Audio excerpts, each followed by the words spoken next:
The story begins with our protagonist Kyle Salterian waking up in a new world. He appears in the virtual reality game called Fantasy Defense. Our hero is the youngest son of the prestigious swordsman family, the Salterian Marquis. He's one of the characters from the Salterian family who are involved in major game events. But during the event involving the main character, he gets beaten up badly and ends up dying beautifully after one blow from a million summoned by a villain. This character got taken out after one hit from either of his opponents, and from that moment, it was clear that he'd have a problem in this new world. The craziest part of the whole thing is that this young character he ended up being stuck with isn't even a main character in the fantasy game. It turns out that he's just an extra, so I guess we're about to see what happens in the life of a protagonist who's not actually a main character. Our hero wakes up from some kind of dream and decides to check out what he looks like now that he's in the body of Kyle Salterian. The gamer rushes to the mirror the moment he regains consciousness, and he looks pretty excited to see the character's face, but it doesn't take too long for a wave of disappointment to hit him the longer he stares at the face. He's intrigued by how realistic the game character looks, from the luscious white hair to his bright blue eyes. Sure, the physical appearances are great, but that's not the most important thing in a game like this. So, our hero decides to do a little investigation to check just how efficient this new body is. He wants to be sure that this isn't some kind of dream, so he starts by pinching his cheeks a little, and he immediately confirms this with the feeling that follows. He screams in pain and lets go of his face as fast as he can.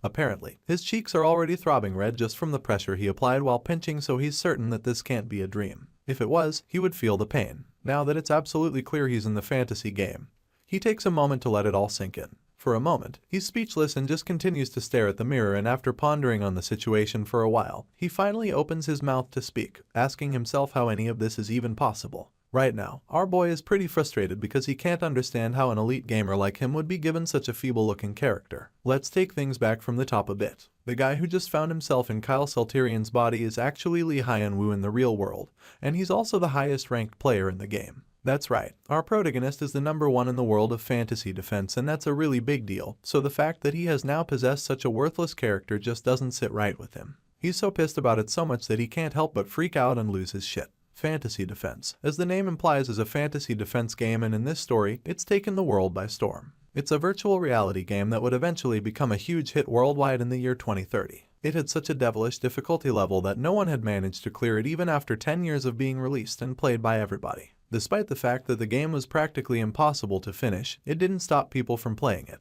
This was because its devilish charm and addictive nature kept people glued to it, and as such, it just kept growing even more popular. Fantasy Defense game has a special way of working. Based on how you played and completed quests, players earn points in the global rankings. Rare quests and items significantly increase the player's score, and as you can imagine, this became a big deal for many of the fantasy defense gamers. For 10 years in the real world, our protagonist had been immersed in the virtual reality game, and in that time, he mastered everything, from rare magic circles to legendary crafting combinations. Because of this, he was one of the few players that were able to amass an overwhelming score. Lee Hyun-woo ended up reaching a score of 950,000 in the game, and it's safe to say he was the best player in the game. With his amazing armor and sword back then, he was truly a living legend of the virtual reality game, Fantasy Defense. Our boy was the top-ranked global player and second to nobody else. That was the life of Lee Hyun-woo. Unfortunately, that's no longer his life, because now, he's being forced to accept his new fate as a nobody in Fantasy Defense. From being the #1 in the world to possessing a weak character like Kyle Salterian. As far as he's concerned, this kid is not good enough for him to use, so he just groans continually as he wallows in misery.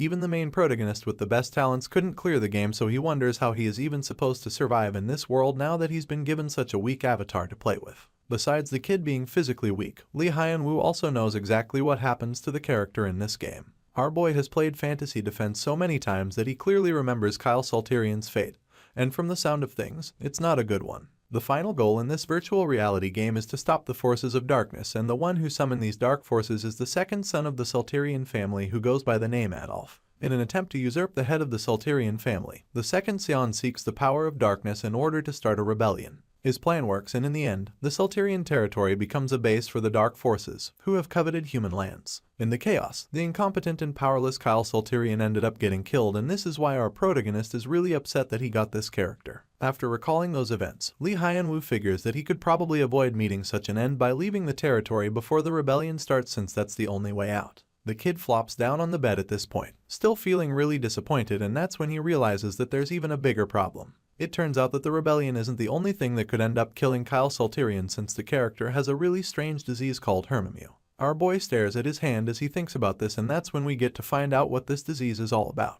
Hermemu is a disease where the mana channels inside the body are blocked. In this world, mana is the source of both aura and magic, and it also provides essential energy for survival. However, those with blocked mana channels exist and they are known as Hermemu patients. This set of people cannot receive the nutrients needed for life and growth, and as a result, most of them die before they even get to 20 years of age. Being an expert in this game, Lee Hyun-woo knows what the cure to this disease is. The only cure from Hermemu is to absorb mana from nature into the body, but since the channels are blocked in the first place, absorbing mana is practically impossible. In other words, this means that being diagnosed with Hermemu is like receiving a death sentence. Our protagonist remembers how Kyle Salterian fell into despair in the original story when he was diagnosed with the disease at a young age. The fear of death, the anxiety about how little time he had left to live, and the frustration of being unable to fight back all overwhelmed the white-haired boy. All of these feelings ended up having their own side effects, and eventually, the young boy became twisted. The pressure and depression got to him, causing him to act differently, and it didn't take long for him to be labeled a disgrace to the family. We get to some scenes of what Kyle's life turned into. He started to treat the servants badly and was extremely hostile and ill-mannered to everybody, which caught the attention of his father. His old man didn't take his behavior lightly, so he ordered the young boy to stay in his room and reflect on his actions. As you can imagine, that didn't work out too well, so in the end, Kyle's father, the head of the Salterian family, confined him to an annex. During his time in isolation, the boy only became worse. His hatred and frustration grew even more because he felt that everyone thought he was just a joke. He felt that they all looked down on him, and this made him even more bitter than he already was. In the flashback scene, the furious boy loses control and throws a tantrum. He flings the chair across the room and vents out his frustration as he wishes death upon everyone in his family. At this point, you can tell that the boy has gone absolutely crazy, and the twisted look on his face proves that.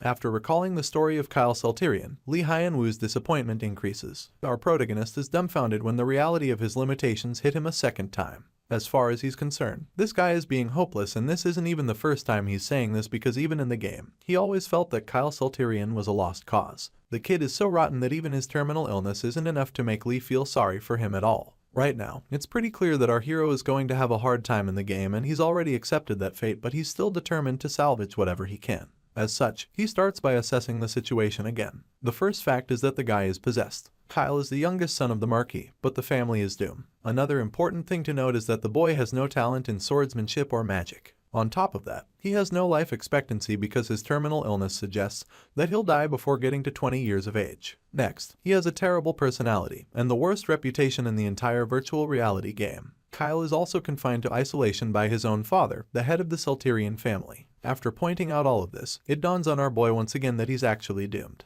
The protagonist holds his head and concludes that he'll most likely die whether he stays or runs. Right now, he's convinced that he just can't win in this situation because the odds are all against him. Nothing even seems to be in his favor, so he wonders how he's even supposed to survive in this world with all these terrible stats piled up in one character. To him, it should be normal to at least get some kind of cheat ability when one reincarnates. He expects that he should have a status window or something of that sort at the very least, but he can't see anything like that right now, so he just gets frustrated once again. While he's still busy grumbling and lamenting about how useless Kyle Salterian is, something strange happens all of a sudden. A bright light shines from behind him, so he turns around to check out what it is, and that's when he's stunned by the sight before him. Our boy sees several glowing balls floating around him, and his curiosity piques immediately because he's never seen anything like it. He wonders what it is and touches one of the glowing balls, knowing that he never had anything like this before. As soon as he touches the ball, it reacts, sending bright rays of light and energy throughout the room, which leaves our hero in shock. He has no idea what's going on, and while he's still staring at the light in a daze, a window pops up right in front of him. The first window shows a message informing him that he's awakened, and the next message reveals that 2 new talents have been granted to him. The system informs him that the status window has also been unlocked, and on top of that, our boy finds out that he can now use insight during his journey in the virtual world. The system reveals that insight will be automatically activated, and our boy is absolutely stunned to see that the features he's been desperately hoping for are finally here. He sits on his bed with his status window popped up right in front of him. There, his name and age are displayed, confirming that he's 13 years old. The 2 new talents are also on display, revealing that he now has mana-sensitive insight as well as a body without a pathway. The protagonist smiles when he sees all of this because it's starting to look like his character might not be as useless as he initially thought. He notices the status window and is immediately eager to check it out. However, he's immediately confused when he sees that he's been given mana pathways. He also sees that he now has the mind's eye as a talent, and this allows him to see detailed specs. However, he doesn't really understand what the mana pathways are because he's never seen a talent like that before. Judging from the name, it seems related to magic. But from what he knows about the game, the best magic talent is supposed to be Mana Companion. As a result of this, his intuition tells him that this new talent is probably even more extraordinary than the Mana Companion talent. Our boy believes that it is a top-tier talent, and now that Kyle Salterian has been given such a unique skill, he's confident that the boy will no longer be stopped so easily the way he was in the original storyline. With excitement laced all over his face, he continues to dwell on the feeling which tells him that this new skill is going to be even better than the already famous Mana Companion. After all, it only makes sense that the creators of the game would add it to make it the new best talent. With all of this in mind, the protagonist begins to check out what the Mana pathway is all about. The glowing energy flows in his palm for a bit and then suddenly seeps into his body and enters his bones. He's shocked when this happens, but it only makes him even more confident that it is a top-tier ability. The reason he's so convinced about this is the fact that he could never see things like this before, even when he had a Mana Companion. Right now, what he's seeing looks to be pure Mana energy itself, and he's certain that it's going to help him a lot. Our hero watches the bright glowing energy flow through his body.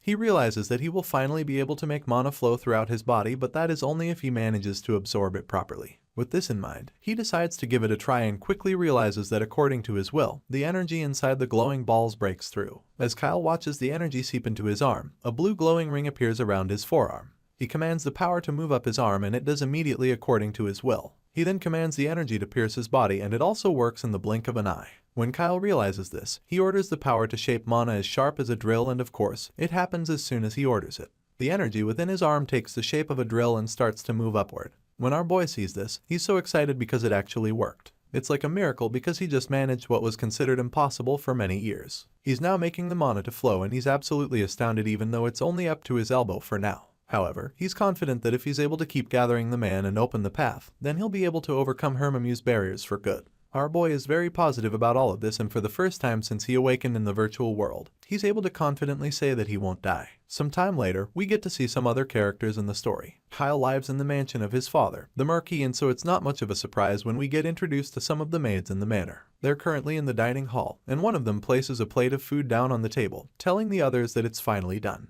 As you can imagine, this food is for the white-haired boy who's currently in his room. The first maid, named Ursula, suggests taking the food to Kyle Salterian quickly before it gets cold, but the others tell her not to take the food to the young master like that. The three maids are pretty much identical thanks to their stature and uniforms. The only things that tell them apart are their hair and eye color, which are matching for some reason. Ursula is the one with black hair, while her two colleagues have blue and green hair respectively. Seeing the look of confusion on Ursula's face, the green-haired maid reveals that they've decided to stop serving Lord Kyle for a while as a protest against his behavior. They believe that the young master's way of thinking will change after he goes hungry for a few days. With that being said, they order Ursula to put the soup down immediately. The blue-haired one agrees with this place, but Ursula is so shocked when she hears this. She can't imagine being so cruel as to starve a 13-year-old boy who isn't even her child, so she tells the others to do whatever they want and insists that she'll do her job. As you can imagine, the others feel offended when she tries to oppose them. The green-haired one seems to be the mastermind behind the whole thing because she's particularly enraged by the fact that Ursula is trying to be the only one acting all noble. She's so mad that she slaps the tray of food out of Ursula's hand to make sure that she doesn't disobey them. Ursula's orange eyes stare down at the broken tray and spilled food in horror. She can't believe what just happened, and her cruel colleague just mocks her, asking her if she still thinks she's a noble. At this point, Ursula just remains silent. She's obviously not the confrontation type because she doesn't even say a word. Seeing how scared and embarrassed Ursula is, the mean maid continues to yell at her, asking her why she thinks she can act so arrogantly after her family fell and she was sold as a slave to the Marquis. The green-haired one continues to flip out so much that her partner in crime starts trying to calm her down. Ursula just keeps staring at the mess maid, looking like she's about to cry. When she doesn't say anything, the cruel maid tries to conclude that she's just ignoring them, so she gets even more annoyed and tries to raise her hand on the poor girl. Just when she's about to land a mean slap on the quiet maid, a higher authority in the Marquis house interrupts them by entering the room. He asks what all the commotion is for, and his sharp voice sends all the maids into shock, especially the cruel one. The blue-haired partner in crime is terrified by the man's presence, and the wicked maid realizes that she's about to be in a lot of trouble. She stares at Sir Leonhard in shock because he's like the last person she expected to walk into the kitchen. The accomplice asks the nobleman why he's even in the kitchen and pretends like she doesn't know what's going on. The blonde young man assesses the environment and immediately figures that the scoundrels were bothering her again, which makes him very upset. His green eyes glare at the troublemakers because he's already angry that the meal is quite late. As such, he orders that Ursula prepare the food again and take it to the young master quickly. The black-haired girl gets right to it and rushes into the kitchen to clean the mess. Once she's out of sight, Sir Leonhard turns his gaze to the troublemakers and shoots death glares at them. Elsewhere, our boy continues to check out his new talents. He starts with the insight and the mana blockage. By using these two talents, he believes that he might be able to change the fate of the fallen Marquis family. Our boy's been playing fantasy defense for a decade now, and so he has information that it's like foresight for him. On top of that, he was born with great power and wealth like a Marquis family, so it's like an added advantage to him because now he feels that it's not impossible to block the forces of darkness. With this in mind, he gets really excited, knowing that he's got a fighting chance, but first, he concludes that he needs to focus on three main tasks. First, he'll have to clear the mana channels, overcome Hermimu's barrier, and learn magic. Since mana blockage is specialized in magic, it makes sense for him to become a mage this time around rather than a knight. Secondly, he'll need to prevent the downfall of the Marquis family, because the better the family does, then the better he'll do too. The Salterian Marquis family is strong in reputation, skill, and wealth, so he's convinced that this will be a strong shield for him. Plus, since the territory is on the outskirts, then he won't need to worry about the capital's politics. And finally, the third task he'll need to focus on, which is also the most important one, is the fact that he will need to gather even more talents. The kid throws several chess pieces on his bed to show just how tactical he's being right now. To prepare for the Dark Force's major assault in the coming years, Kyle believes that he'll use insight to select people with potential and make them his. That way, they will become reliable forces and allies for him. By building such strength, he will definitely survive, and he's sure of this. To gather talents, the young hero decides that he should start by looking close by. After all, it's better to recruit near him first. Since it's the Salterian Marquis family, he knows that she should probably start with Leonhardt. He was a useful tank and PC after all. While he's still thinking about all of this, his thoughts are suddenly interrupted when someone calls his name. It's Ursule, who's come with his meal. The shy maid informs him that she's brought his food and timidly waits at the door for him to answer before entering. The moment he hears her voice, a strange feeling comes over him. He senses something special about the girl and starts trying to remember her name. The girl sets the food on the table while he's still racking his brain, and in that moment, his insight is suddenly activated. Once that happens, the system informs him that the target he's thinking about is a low-rank character. The insight probes the essence of the individual, and as all of this information pops up on the status window, Kyle is really shocked. The kid is amazed because he suddenly realizes that he can use his insight talent to see other people's information, and not just his. On his status window, he can see that Ursule is 12 years old, and he can also see that her talents include the eternal friend of spirits as well as household chores. Her traits are being cool-headed and diligent, and her affection level is currently 30. Seeing all of this, our boy realizes just how crazy it is. He can literally see through people with a single glance, and that's an insane power to have. As he goes through the information on his screen, he's taken aback by something there. Apparently, her eternal friend of spirits talent is not just some regular skill. Kyle is intrigued by this because it's actually a top-tier spirit summoning talent, and the girl probably doesn't even know she possesses such power. The boy is amazed by this to the point that he just keeps staring at her in awe.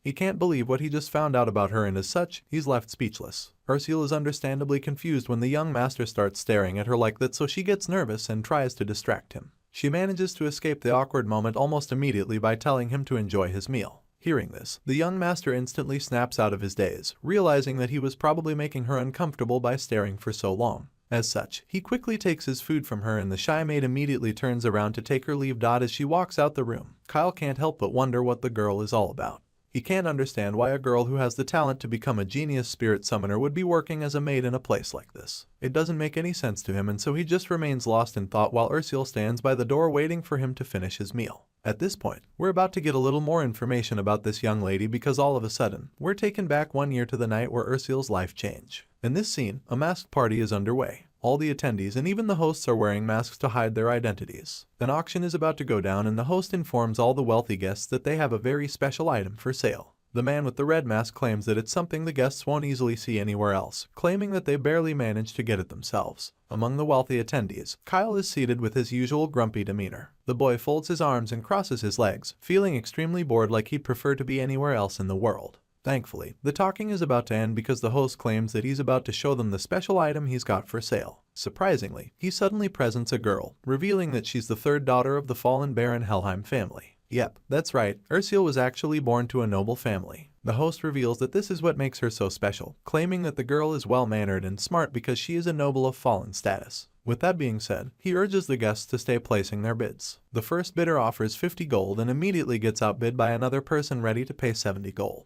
Of course, it doesn't end there since someone at the back has got 90 gold to spare for the beautiful young lady. Everyone in the room seems to be very interested in the young lady on stage because they just keep outbidding each other. It turns out that Kyle didn't come here alone, and that makes a lot more sense since a 12-year-old shouldn't even be allowed to be in such an environment by themselves. Sir Leonhard actually came with him to the place, and now that they've started bidding for the young girl, he suggests that it's time to leave since he feels that slave auctions are not worth watching. Unfortunately, his words fall on deaf ears because Lord Kyle Salterian suddenly makes a bid of 300 gold to shut everyone else up. Everyone in the room is stunned, including Sir Leonhard, who can't believe what he just heard. The blonde man immediately starts feeling nervous, so he quietly tries to stop him. But unfortunately, it's too late for that already, because nobody else in the room can afford anything higher. And just like that, the young girl from the Helheim family gets sold to Lord Kyle for 300 gold. When Sir Leonhard sees what's about to happen, he yells at the young master, asking him if he's really planning to buy a slave. As you can imagine, the rude boy just ignores him while the host asks the audience if any of them wants to bid higher. Unfortunately, they all remain silent, and Kyle stands up to go receive his prize. His guardian keeps trying to discourage him, reminding him that his father will not be happy when he finds out.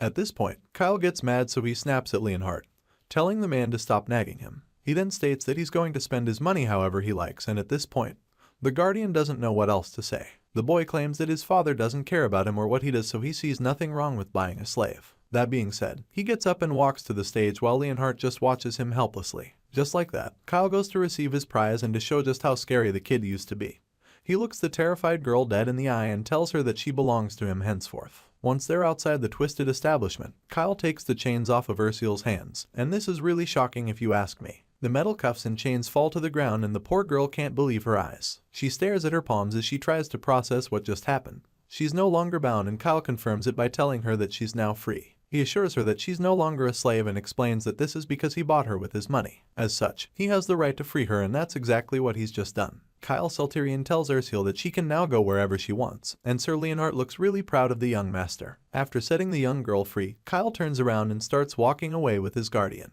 The flame-eyed girl watches them walk away and thinks about what he just said. She seems confused when he tells her to go wherever she wants because she probably doesn't have where to go. She also figures that this is most likely the last time she'll see the white-haired boy, so she calls out to him. Puzzled by everything going on, she reminds the young master of what he told her inside. He told her that she belongs to him, and she clearly took that very seriously. Our boy turns around to hear what she has to say, and that's when she tugs on his sleeve, claiming that she wants to follow him. The poor girl probably doesn't have anywhere else to go or anyone she can call family. Kyle sees the fear in her eyes, and as much as he's reluctant to take her home, he knows that she's helpless right now. As such, he doesn't tell her to follow him home, and he doesn't send her away. He simply gives her a choice, telling her to do whatever she wants, and as you already know, she chose to follow him, and that's why she's a maid in his house now. It's also probably the same reason she refused to conspire against him with the other maids. The scene finally comes to an end, and our boy realizes that what he just watched is from Kyle's memory. At this point, he realizes that the reason Ursiel became a maid for the Marquis family was because Kyle took her in when she was about to be sold as a slave after her family's downfall.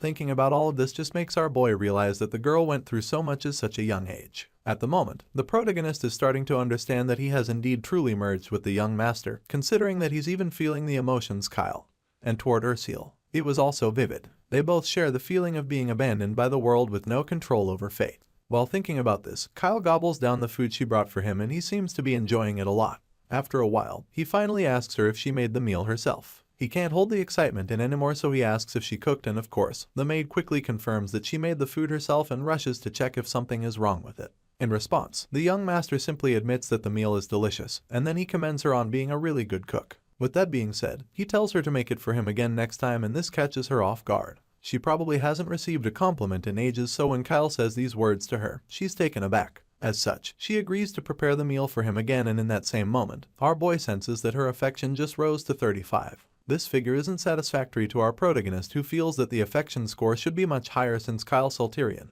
and the young lady had such a dramatic first encounter. But then again, he remembers that the young master has been a pain in the butt for everyone, and after witnessing that delinquent behavior of his, it's a miracle that she even has any affection for him at all. Our protagonist remembers that in the original game story of Fantasy Defense, there was no spirit mage NPC named Ursiel. She must have been caught in the internal rebellion of the Marquis family and died before her talents as a spirit mage could truly bloom. But this time, our hero refuses to let that happen. He refuses to let such a valuable talent slip away right before his eyes. With all of this in mind, he finally asks the girl if she ever thought about learning spirit magic. The maid is surprised when he asks her about this, so he tells her that he thinks she might have some talent for it. Ursula is speechless when she hears this and reveals that she never imagined she would have any talent for spirit magic. This is really surprising to the young master, so he feels that she's never encountered spirit magic even in her family home. Spirit magic is known to be particularly expensive, so he figures that it's probably something a lower-ranked noble family couldn't afford to educate her in.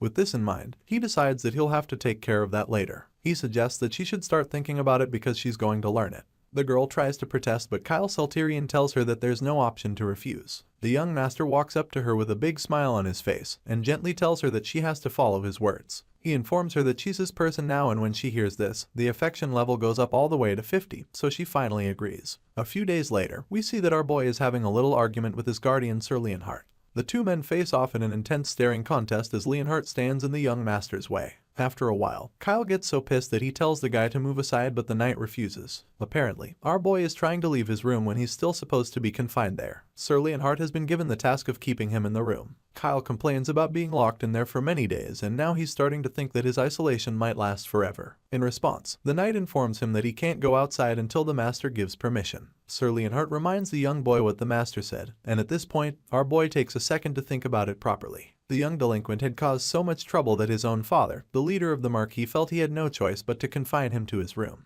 However, this protagonist feels that there's not much time left. He feels that he needs to go outside as soon as possible because there's mana particles scattered all over the place waiting for him to absorb. Since discovering that he could open up the mana channels, he's been absorbing the mana inside his room every day. Even though it wasn't enough mana to open up the channels all at once like the first day, it accumulated in his body like experience points in the game. On top of that, his physical condition gradually improved.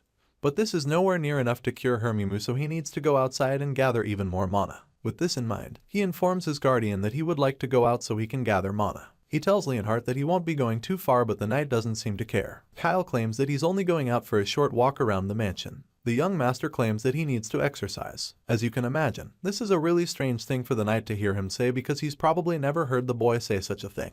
He's so confused, but he also admits that it's the first time he's ever given such a constructive reason. Hearing this, the grumpy kid feels a bit offended, so he starts throwing a tantrum, wondering what the knight takes him for. He raises his voice all of a sudden but quickly calms down, knowing that it won't really do him any good. The knight is so confused by what he just heard, and a wave of realization hits our protagonist. He realizes that his reputation has been terrible for so long that his trust level is now 0. Nevertheless, he's still determined to go outside and gather more mana, so he's already thinking of a way to convince the knight.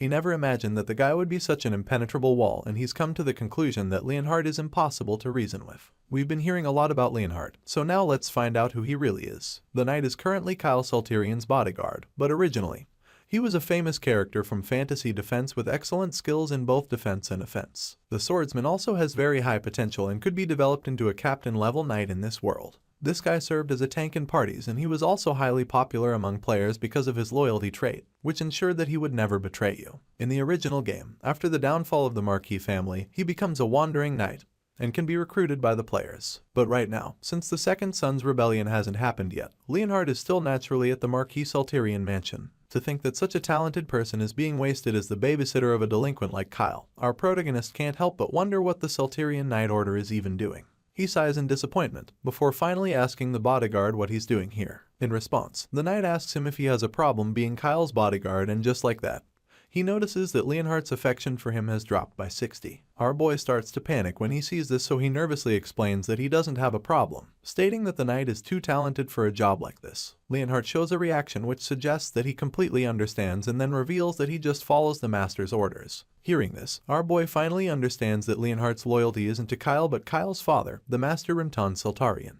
It all starts to make more sense to him, since it is very unlikely that anyone would be loyal to a delinquent like him. Regardless of the knight's loyalty, he refuses to stay locked up in a room, so he tells Leonhardt to convince his father otherwise. Hearing this, the bodyguard suddenly feels that there's something different about Kyle. Leonhardt is reluctant to answer because he's still trying to understand what's actually going on with the young master. Meanwhile, our boy already has a plan. He believes that Leonhardt will be his as long as he catches his eye. After all, Kyle's second project for recruiting talent is the knight in question. The young master excitedly informs Leonhardt of his mission to recruit talents and asks the knight if he'll help out.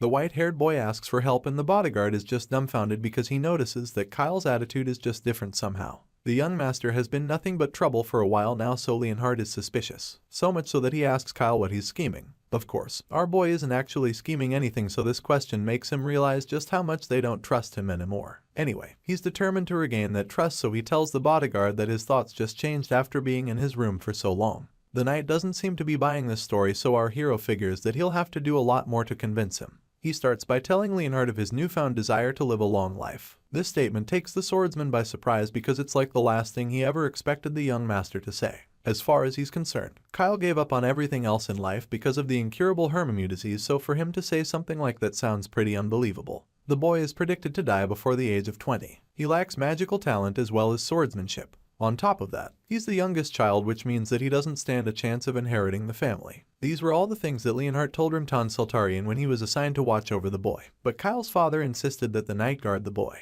After giving the knight this assignment, the Marquis of Sultarian asks if Leonhard resents him, and the young man responds by admitting what an honor it is for him to protect a direct disciple of the Marquis family. As such, the knight vows to fulfill his duties faithfully, and Rimtan is pleased by his loyalty, stating that this is the exact reason he wants him by Kyle's side. The nobleman reveals that he doesn't trust anyone else to protect Kyle, and for this reason, he saddles Leonhard with the responsibility of protecting his youngest son. Being the loyal knight he is, Leonhard accepts the duty and promises to obey the Marquis diligently. Back in the present, Kyle is still trying to convince Leonhard to let him go outside, claiming that he needs to exercise in order to be healthy so that he can live long too. Our boy insists that his father will understand if Leonhard presents the matter to him like that, and just when he tries to run out again, the knight stops him in his tracks once again. The blonde bodyguard reminds him that he can train indoors as well, and this frustrates the protagonist. The knight is way too stubborn and he can't take it anymore, so he snaps at Leonhard, telling him to move aside because he needs to go out and gather more mana cores. Kyle stares the tall knight dead in the eye, showing no fear, and even Leonhard is taken aback by the aura he senses all of a sudden.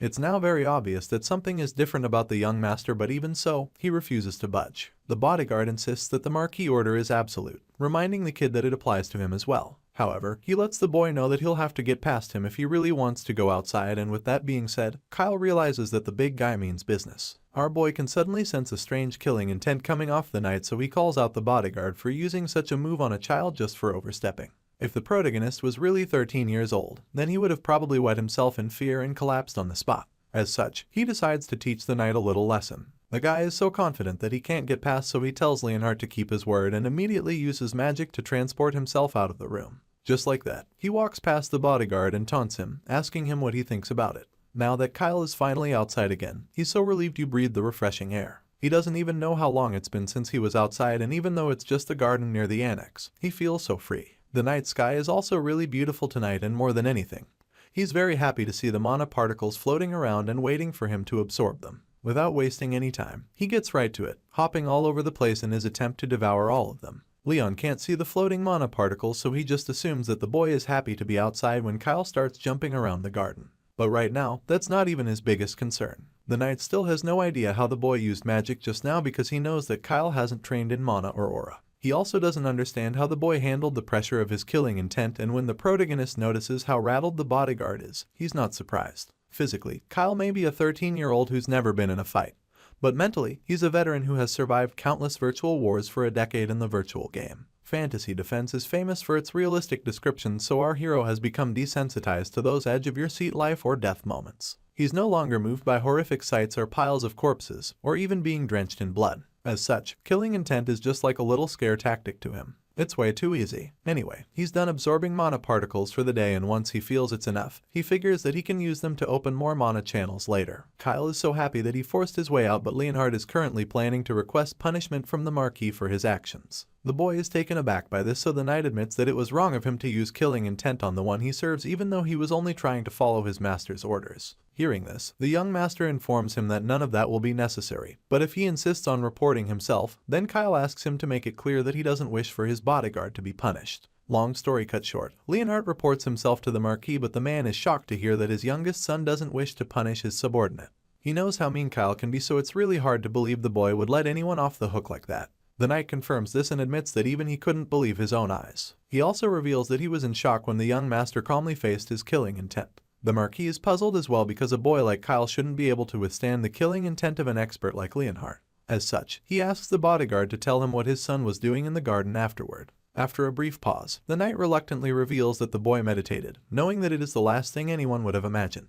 The story continues and we're taken back to the scene where our boy was meditating. Leonhardt walks up to the young master to check up on him, and that's when he sees what the boy is doing. He's shocked that the boy even knows how to meditate, and this when Kyle opens his eyes. In response, the white-haired boy reveals that his father taught him swordsmanship when he was younger. He explains that this was also when he learned how to meditate. Unfortunately, he had to quit shortly after he was taught because he learned that he had no talent for it. The blonde bodyguard is speechless when he hears this, because he's still trying to process what he just heard.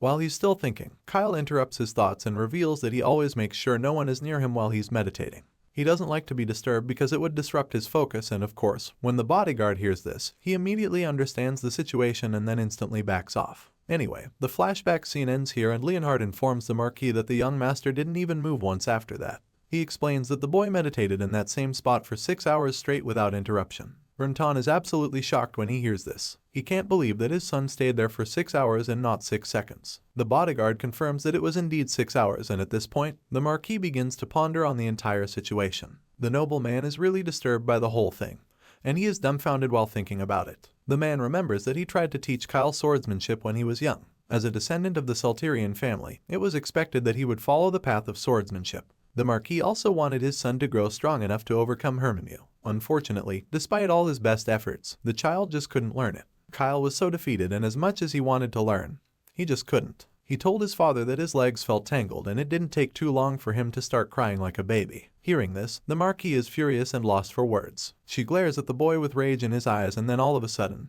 he yells at the boy to get back on his feet. The enraged father screams, claiming that there has never been such a weak descendant in their family before. Even after yelling at Kyle to get back up, the weak boy just can't stand up. His legs are just too weak, so he stays on the ground and his disappointed father walks away from him. The Marquis concludes his little story, stating that his son had no talent for swordsmanship, no determination, and no patience either. He claims that the boy couldn't even endure basic training, so it was pretty clear that the young master was a lost cause. After recalling all of this, he can't believe that it's the same child that meditated for 6 hours. At this point, the Marquis figures that the boy could have hit his head or something.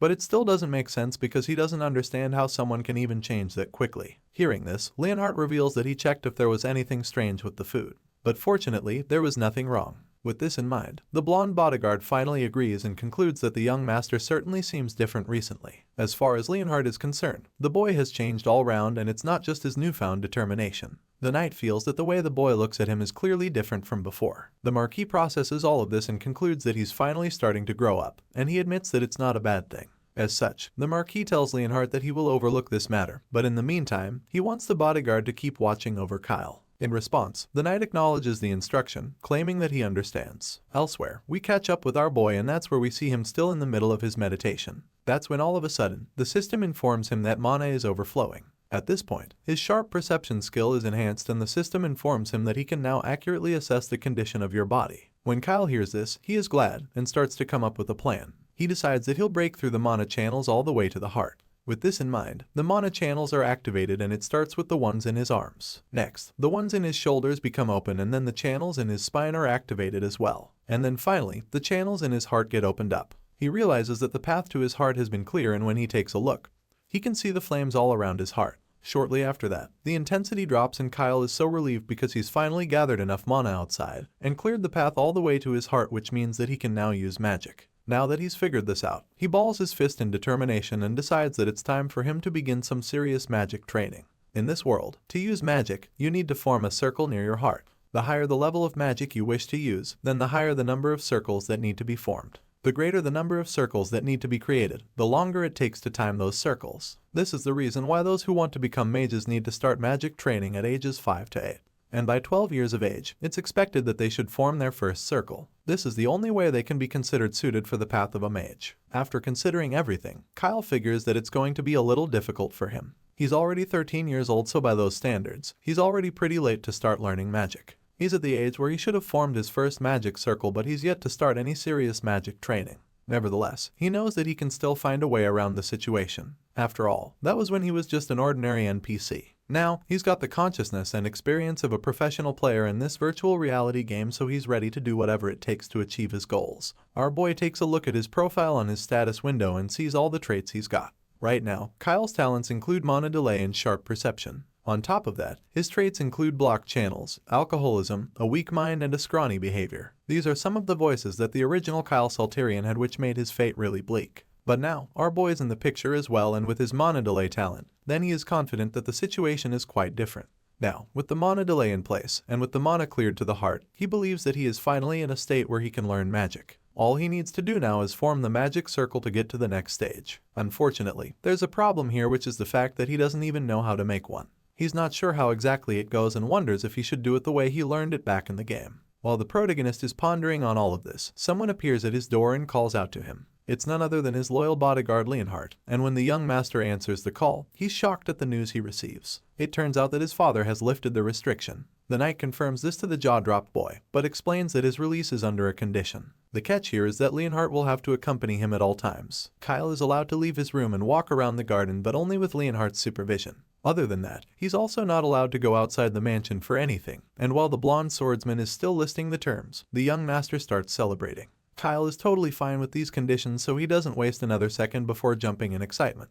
He's so excited that he can go to the garden whenever he wants and as far as best considered. This is a good enough start to his magic training. With all of this being said, he can't help but see the bodyguard as a special guy. He's convinced that Leonhardt must have spoken really well to the Marquis concerning the situation, and as expected, it was a good idea to win the Guardian over first. With everything that just happened, our boy notices something really strange, and that's the fact that Leonhardt's affection for him increases to -20. The boy is so confused when he sees this because he has no idea what he did to have his 30 points added to his affection score. He's certain that the former score was definitely -50 when the bodyguard rejected his hostility. He ponders on the situation, and even Leonhardt is confused when he notices Kyle thinking deeply. After much thought, the big figure is that the Guardian must have been moved by watching him meditate all through the night. Kyle reveals that he was so exhausted that he collapsed after he meditated for 6 hours. Right now, he's starting to think that the bodyguard is the type of guy to get inspired by sweat and effort like in sports. Kyle thinks about this for a while and finally decides to respond to the knight.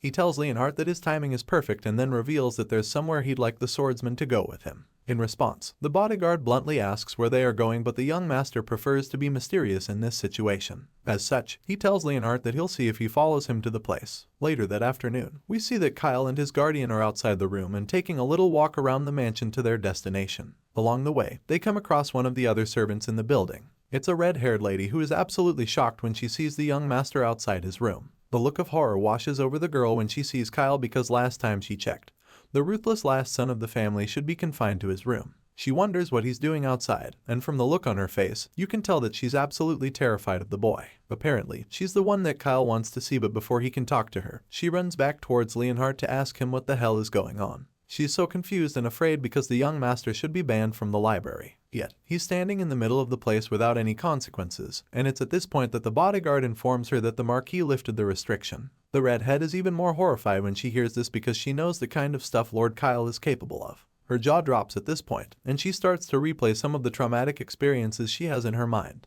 The first one she recalls is the time when she was literally begging the young master to stop shredding books in the library. That day, Kyle tore up a rare book and completely ignored her when she tried to tell him how valuable the item was. She explained that the book was the real deal, but he tore it apart regardless. She managed to obtain the rare book after traveling over to the Empire, and it only took the rude brat a few seconds to destroy it back then. Despite everything she said to dissuade him, he told her that it was just paper and claimed that it didn't matter since she won't be able to read when she's dead after all. With that being said, he suggested tearing it up and throwing it away, ignoring her cries and pleas to stop. The traumatizing memory plays back in her mind and she remembers how that was the incident that led to Kyle being banned from the library. Not wanting history to repeat, the librarian tries to remind Leonhardt how bad it was for her and suggests that the boy remain forbidden from the library. While she's still crying and pleading with the bodyguard, our boy is just shocked that something like that even happened. He had no idea that Kyle was such a tyrant before, and it's only after her little flashback that the memory comes to him. As such, he can't help but admit that the boy must have been a really stubborn fool. While the librarian is still doing every she can to keep him out of the place, Kyle finally chimes in. He starts by clearing his throat with a cough and then explains that he came to the library to read books. That being said, he bluntly asks the redhead why she's not at her post. Now that he's gotten her attention, he asks her if there are any books related to magic in the library,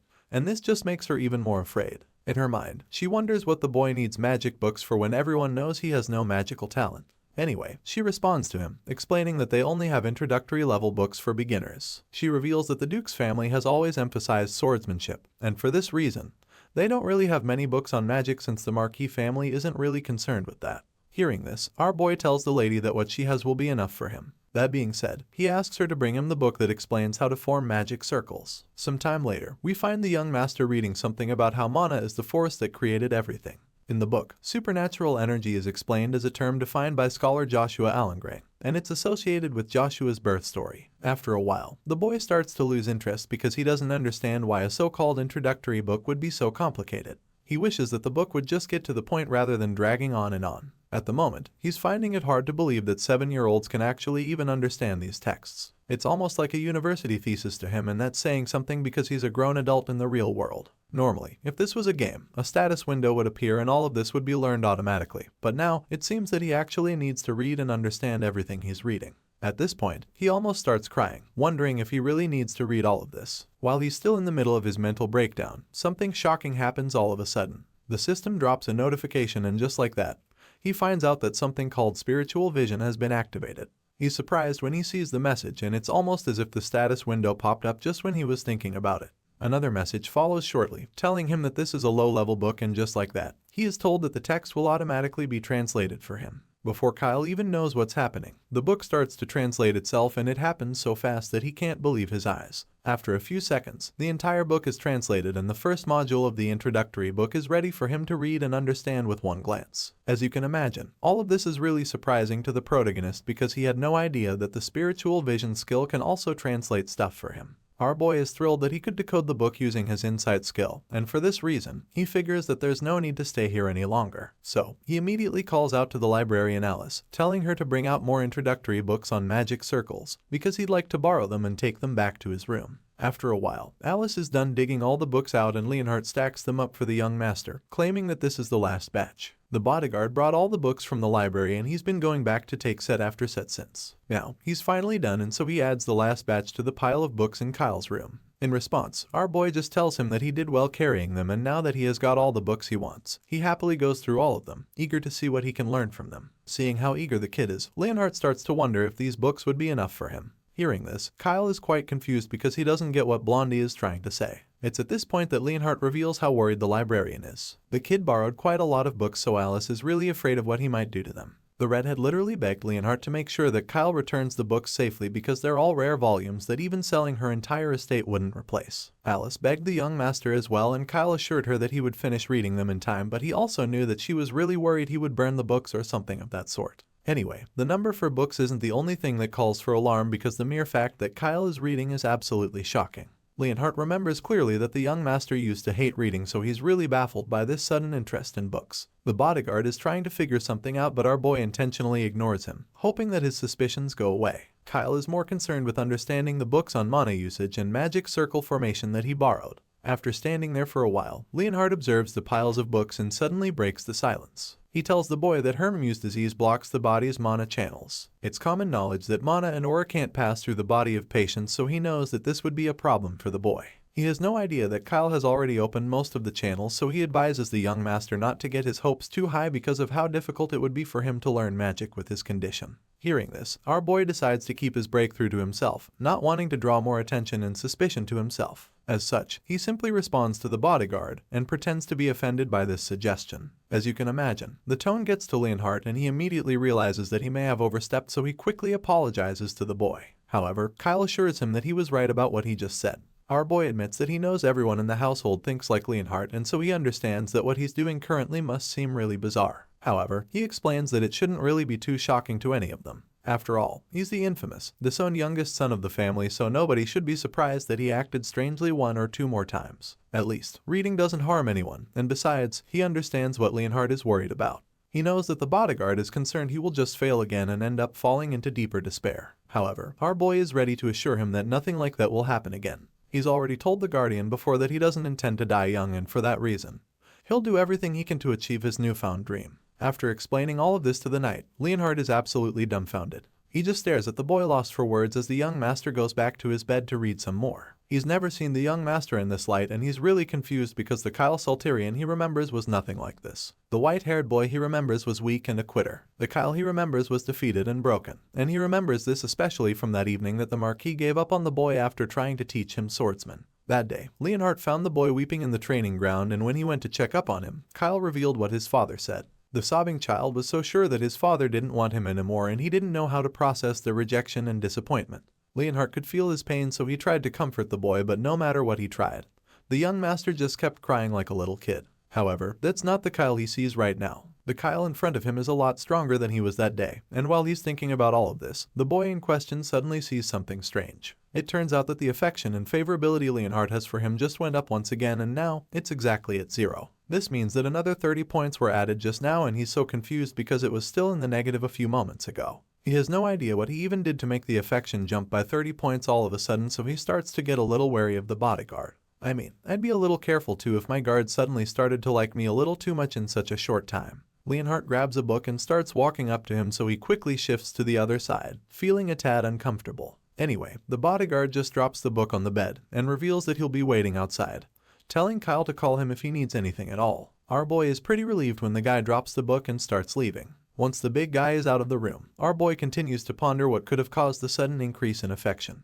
He feels that it might be because he was reading, but it doesn't add up since he didn't detect any change back in the library. As such, he figures that the bodyguard might have fallen in love with his persistence, since that's a quality that he admires. After all, reading a bunch of books at once consists of persistence. Whether or not that's the reason, one thing Kyle knows for sure is that Leonhardt is quite a strange guy. Anyway, the bodyguard is gone now, so he is finally alone, and that means it's time for him to start reading for real. The boy sits in the middle of the piles of books and immediately activates his insight, which allows him to translate all of the contents in a flash. The power helps him to decode the texts very quickly, and after a few seconds, he's almost done with everything. With the process going smoothly, Kyle is so delighted because the speed of the insight is truly impressive. It's dozens of times faster than normal reading, and on top of that, the difficult parts of the decoded material are being stored as easily understandable data. After a while, another window pops up, informing our boy that the book on the principles of circle formation has been digitalized and saved. Shortly after that, another message follows, confirming that his understanding has increased, which means that the deciding process will be accelerated as well. That being said, it only takes a couple more seconds for all the other books within the space to be completely decoded.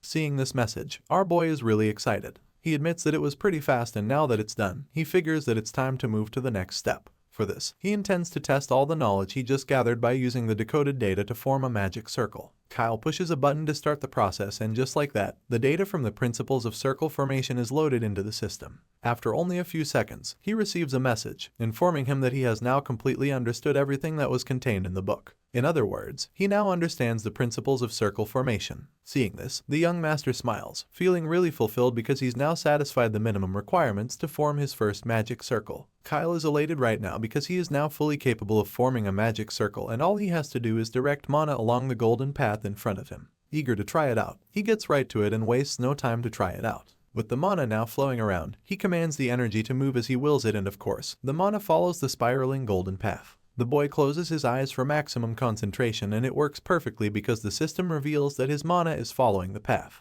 After a while, Kyle lets out a light groan, because he can feel something inside of him. It's like the mana is burning near his heart within his chest, but he is determined to form his magic circle, and for this reason, he forces himself to endure the pain.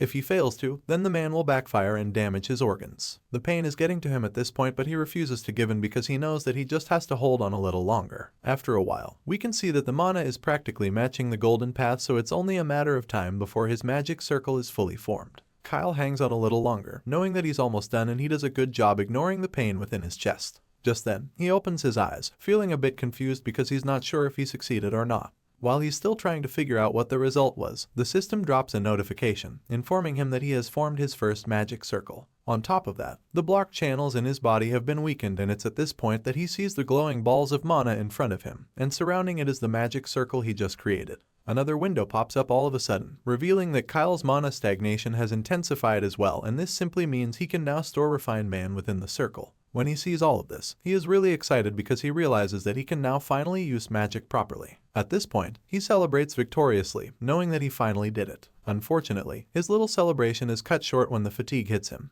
It's morning already, and it's clear that he pulled an all-nighter with this one. The book reading and translating part didn't take long at all. Big apparently, the formation of his first magic circle took hours, and now that he knows he stayed up all night, he can already see the consequences. Ursula and Leonhardt are going to scold him for it, but as much as he wouldn't want that, he doesn't regret a thing. Feeling really fulfilled, the young master falls asleep in the middle of the pile, and shortly after that, the maid he was just thinking about comes into the room to serve him his breakfast. The girl enters the room and is shocked when she sees him on the floor. As you can imagine, she's deeply worried because she had no idea what happened to him or what he was doing all night.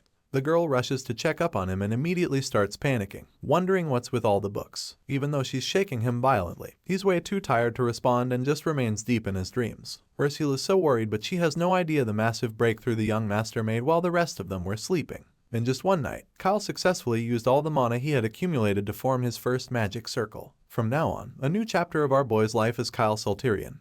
The official mage has begun, which means that the story is about to take flight from here. Sometime later, we catch up with Alice, who is still panicking seriously in the library. She probably didn't sleep either because she was so worried, and when Leonhardt comes in to return the book, she panics even more, but the bodyguard assures her that none of the books were damaged. The scene shifts and we catch up with our boy, who is finally awake. He's currently being served his breakfast, and when he sees the amazing food, his mind is blown. The food looks perfect and he's so amazed to the point that he asks Ursula if she really made it herself. The modest chef just blushes to confirm this, and the young master continues to shower her with praise. He has a taste of the food and commends her, claiming that it's incredibly delicious. He also lets her know that it's just the kind of amazing cooking he expects from her. In a flashback, we see when she was taking the food up to him, she was intercepted by the other cruel maids who offered to take the food to Kyle for her. The green-haired one claims that they just want to help so she can rest. But Ursula doesn't trust them, so she wonders why they've suddenly changed their minds. At this point, the mean one responds, stating that her colleague Sally is the one assigned to the young master. She claims that Ursula was just temporary, and now that Kyle's personality is better, they want everything to return to the original arrangement. In other words, they no longer want Ursula serving him his food because they're no longer afraid of him. Hearing this, Ursula can already see right through them, so she bluntly states that she doesn't want to go back to the so-called original arrangement.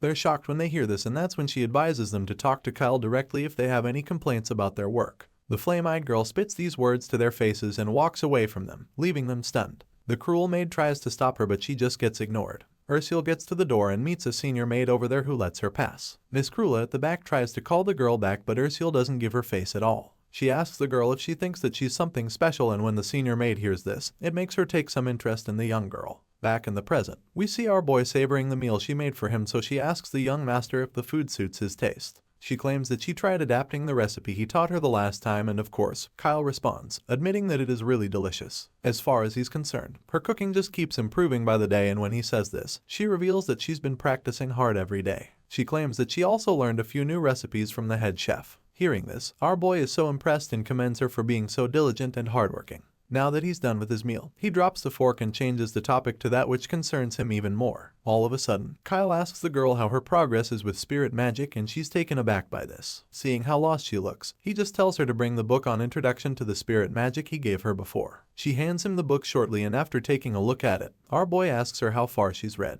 The look on her face suggests that she's really nervous, but then she claims she's read about halfway. He's surprised to hear this, but judging by the worn pages, he's convinced she's been studying diligently, and it makes a lot of sense that she'd be a fast learner since she is from a noble family after all and should have some basic education. He feels that she's quite talented for her age and believes that it would be ideal to build her skills gradually with more time. Kyle is pretty impressed, but he tells her that this pace of hers won't be enough. In his mind, they don't have the luxury of time, so he makes this clear to her, slamming the book shut and informing Ursula that she needs to learn more and become stronger. The reason he says this is because according to the original plot, the doomsday isn't too far away anymore. In 2 months, the Salterian family will hold the heir succession ceremony, and on that day, a coup led by the second son, Adolf, will occur. The Marquis family will fall, and Ursula, who gets caught up in the coup, will lose her life along with many others. Kyle doesn't tell her any of this, but he makes her understand that she needs to become stronger. As such, he tells her to leave the cooking to someone else in the meantime, so that she can focus solely on her studies. He feels that it would help her concentrate better, so he tells her that he'll have Sally over serving him again.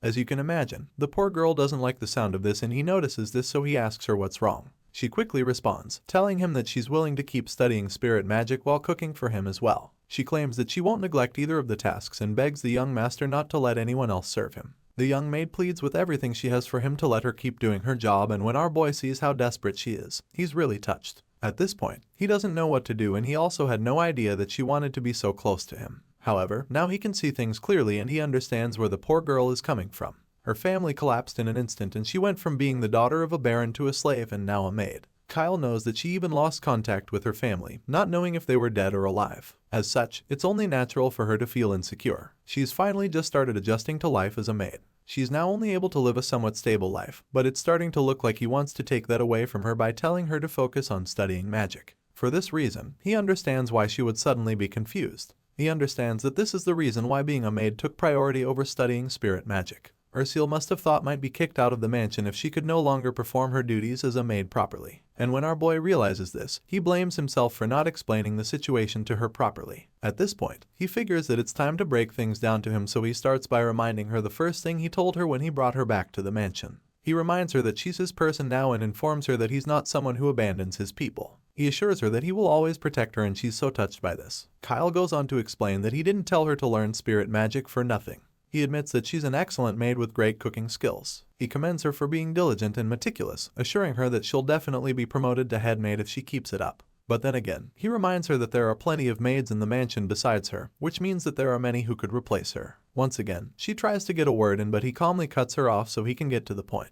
Kyle places a hand on her shoulder and asks her what she thinks will happen if she becomes a spirit mage. He informs her that skilled spirit mages are very rare and respected. The young master sees so much potential in her, so he's certain that she'll become a great person. In fact, he believes that she'll become the greatest spirit mage, and he knows that everyone will look up to her. He knows that she'll stand tall above all the others, and with that being said, he informs her that there would be no one in the world who can replace her by then. After saying all of this, the young master asks her if it doesn't sound amazing to her, and of course it does, but there's just one problem. She's not sure she can do it. As you'd expect, Kyle believes that she can, so he shows her how much faith he has in her, claiming that she has what it takes to become the greatest spirit mage. He hands her the book, telling her that he believes in her, and as she receives it, she promises to work hard because she trusts the young master. Not surprisingly, her affection for him skyrockets at this point, with a whopping 60 points added to it. Seeing this, our boy just smiles warmly at her. After that, Kyle officially appointed Ursula as his personal maid, and she began handling most of his personal affairs. He then moved her out of the shared maid quarters and gave her a private room of her own. The day he shows Ursula her new room, she's lost for words. Kyle wanted her to have a place of her own because he feels that it's better for studying, and for his security too. This way, she won't have to worry about clashing with other maids who are probably jealous of her. Anyway, Ursula admits that she lives in the room, especially since it's really close to Kyle's room, and when our boy hears her say this, he's a little surprised that the proximity to him is what she likes the most. At this point, he's certain that she might be quite the addict. Either way, it helps him, so he suggests that they work hard together. Our boy wants them both to survive no matter what, and even though she doesn't understand what he means by this yet, she's determined to make him proud. As time goes on, the two become closer, and Ursula's affection for Kyle just keeps growing, suggesting that she might be falling for the young master even though she has no idea yet. Meanwhile, we find out that the blue-haired maid is actually a spy who's been keeping tabs on Kyle. One night, she goes to report all her findings to the second son Adolf, telling him how much the young master has changed. She reveals that Kyle has been exercising, building his strength while also dedicating a lot of time to studying magic. It's pretty evident that his personality is very different, as he noticed longer lashes out at servants in anger. As you can imagine, this news is really interesting to Adolf. His foolish baby brother has finally grown up, so he's eager to pay Kyle a visit now. One day, Ursula spots Kyle taking a walk with Leonhard around the compound, so she waves at him and he smiles back at her. But then, he tells his bodyguard to take him to a place that looks like a large open space, somewhere out of sight. Of course, the curious bodyguard asks him what he's planning to do, so the boy reveals that he wants to carry out an experiment. A magic experiment, and as you can imagine, Leonhard doesn't know how to feel about what he just heard. Either way, he agrees to help the young master, revealing that there's a place on the outermost part of the estate where he can carry out his experiment. The place is secluded, with dense trees and not visible from outside, so Kyle considers it a perfect location. The boy is delighted when they arrive at the place, so he gets right down to little experiment. He tells Leonhard to keep a lookout and make sure that nobody comes close. Of course, the big guy understands the task, so Kyle begins his training. Leonhard stands by a tree and watches the young master do his thing. Honestly, he's still really surprised that the boy is now so interested in learning magic, because the last time he checked, it should be impossible for him. Magic and swordsmanship are two things that Leonhard feels Kyle shouldn't be able to master because of Hermamew's disease, and he doesn't believe that just reading a few books in a day can change that fact. But then again, this bodyguard can't help but admit that the new Kyle is different and full of surprises. Sure enough, it doesn't take long for the boy to do something absolutely unbelievable. The young master takes a few deep breaths, and with only a single attempt, he's able to create a magic missile which he blasts at a tree. The kid is so excited when he sees this, while Leonhard is pretty much dumbfounded and horrified. He never imagined that Kyle would be capable of such destructive power, and after seeing the boy split the big tree in half with a single blast, he's not sure what to believe anymore. Kyle quickly realizes what he just did and begins to panic, wondering if anyone heard the noise, so the pissed bodyguard assures him that nobody heard because he quickly aura to suppress the explosion. They shouldn't have heard anything, so Kyle is relieved and commends the guy for his nice reflexes. While he's still catching his breath, Leonhard asks him when he formed a magic circle, so he reveals that it wasn't too long ago, admitting that he just followed what the books from the library told him. That being said, Leonhard figures that the boy has overcome Hermamew's disease, and Kyle confirms this by showing him a big ball of magical energy in his hand.